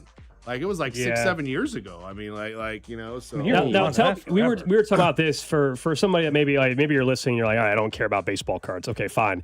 You guys probably care about Patrick Mahomes, and we heard Andy Reid talking about his rehab and everything earlier in the show, which was interesting. You know, talking about the trainer. She grinds on him. And what Mahomes is doing. He's in there cranking away. And so that was Andy earlier. Still can't believe it. Tell me about this. There's a Mahomes product for cards that came out. Yes. $25,000 a box? Wow. Yes. What is this from Panini, right? And he only signs in Panini. He does not sign for Topps. Yep. So the first off the line already came out. It actually sold out at $25,000. It is an 8-card product. 8 cards. 3 of the cards are Mahomes autographs. 2 of the cards are on-card autographs. So he actually, which for people that aren't familiar with collecting, on-card just means the athlete had the card in their hand. Yeah. A sticker, they just get a roll of stickers. They get sent to them. They put it on a card. It's not as exciting. So, there's also 3 game-used cards in the box. It'll say, like, from the Super Bowl or from a game he played in. It's a very expensive set. Would people pay in for a break for something like that, even though there's only 8? Yes, probably. That'd be an expensive break. I think I'm glad you guys brought this up because there's kind of 2 different ways this market's going right now. There's a super high-end buyers, and they're really driving a lot of these investments and the big, stuff like the card that went for $16 million the other night, for example. I mean, stuff like that. Yeah, how about the Pokemon? $16 million. $16.8 million that card sold for, which is an all-time record. So, just real quick, if you want to show it on your Facebook as well. Yeah. A rookie card. This guy was popular during the postseason. This is a player-worn memorabilia. Cam Schlittler. Gotta be careful how we say that. Schlittler for the Yankees. 1991 Topps baseball relic card. Relic meaning it's got, in this case, a player-worn memorabilia. I'll hand that over to. Yeah. We had it. I remember last year, every box had a JSN in it, so I had to be careful. Cam Schlittler. All right. You did say Schlittler. Come on, Will. Sorry, Schlittler. He was saying a name. It's all right. Schlittler. Be nice to us. You didn't say any Shohei Ohtani. Tyler Freeman. We haven't seen. Oh, who is this guy? Kelvin Sampson. So you said, like, when it comes to players like Shohei, even if it's just base, right? Yeah. These have value? Yes. Just Ohtani because is it is Shohei Ohtani? Yes. You cannot get his cards. There's a nice Vinnie. I guess, what is the value on him? So, like, big ticket player, Shohei Ohtani, there's just a base card. Base that Topps? card probably sold for $10. Really? Okay, Yeah, so that's still better than, like, if you bought into a break and you were saying, hey, this is a game for me. It's all about collecting, but I'm also trying to, like, win and turn stuff around and make money so I can buy the stuff I want, right? Maybe you just collect a certain team or player. I think that's couple people. Go ahead, Will. Sorry. I think that's the part some people will forget, Cody, is they just buy. You got to do some selling and trading and stuff on grading and things on the other end to get your value back and your money. Yeah, Gold's got some stuff out right now that he's PSA's taking forever. He knows what he's doing. Yeah, he's you got to always be making moves. It's just like anything else. You just try to stay ahead of the game a little bit. Grading is one of the best ways to make money on cards right now. And change the value big time if you get the right grade. It's also one of the best ways to get frustrated. Oh, yeah. Let's just put it this way. There's a company which they are, to me, they are the best, right? PSA. But right now it'll take you 75 plus days to get your card back at least. I got another auto. Okay. 1991. I get you all the good packs. Brady House. Third baseman for the Nationals. That's not bad number. Blue. Okay. Natty. Go on. We got about 7 minutes left till we hand it off to Royals baseball for spring training So right here. Fly through now. Yep. Also got a Yu Darvish glitter. 113 and 150. Yu Darvish. Nice. Someone says, is Gold still trying to sell his Spencer Rattler rookies? You know what? The minute I sensed that Tyler Shuck was about to, I sold them very cheap on eBay. He pivoted on that one. I remember. Unloaded. I will say my best move during the football season from quote unquote investing was I should have bought more. Drake May in August. I bought multiple Drake May cards. That was my best flip of the fall. Got a numbered Jose Barrios, 133 out of 150. When Victor Wembanyama came out, I bought all his cards. I took 6 vacations from cards that I bought from Victor Wembanyama. Wow. So okay. If you see players like him that are just generational talents, just hold their cards. My buddy did one better. He has every product that he was in for his rookie years, a case of everything. So he's just holding. He's just holding. All those have gone up 30-40% already. So CJ Abrams City Connect. Washington Nationals are getting quite a few cards in here. Yeah, we got another Jonah Tonga. Some people are asking on the text line if they want to go take a listen to or see where cards are at and everything. There's local card shows in town all the time, right? Yeah, local card shows in town. There's a couple good card shops. My buddy Jake runs a shop called Albatross. I definitely suggest going and see him. And he also does disc golf as well, so it's kind of a partial baseball card disc golf shop. But that's a great place to go locally if you're. But yeah, there's a show every weekend in Kansas City now. It seems like so. Come to the show. You'll be glad you did. Still think it's funny Drew pulled an auto and it's of a guy with a 7 ERA. That's the risk. What are the? I'm glad that it's yours, though, Cody. I'm glad ask, that it's yours. I am glad you. You know what? It feels right. I'm hoping to find one more numbered. I told you I found the Jose Barrios numbered out of 150. Gold, have you found your auto out of that one? Alex, did you see that there was a Roman Anthony that came out of this set last week, and it looks just like a base card, but it says first card on the bottom right. Yeah, like the actual first card. It sold for $15,000. That's out of one of crazy. these boxes. So someone needs to check our work in case. Don't worry. In case we'll missed something that said first card, and I didn't realize they're easy to miss. Some of these. What do you? We know Will's heading up to Omaha for a card show. Drew, Cody, what are you guys doing this weekend? We're about to hand things off for the weekend. It's cold. I'm going to be bunkered inside. My kid's got a dance showcase on Saturday, so that'll eat up at least a decent chunk of Saturday, I guess. The kid's got tennis. Other than that, for the first weekend, I think in a very long time, I have no true obligations tonight and no true obligations on Sunday. So I don't know, lay low, I guess. Gold, you got something different going on? Nothing really, man. Tomorrow, I just got another radio show I do on the weekends, but nothing going on tonight as of right now. Laying low. There we go.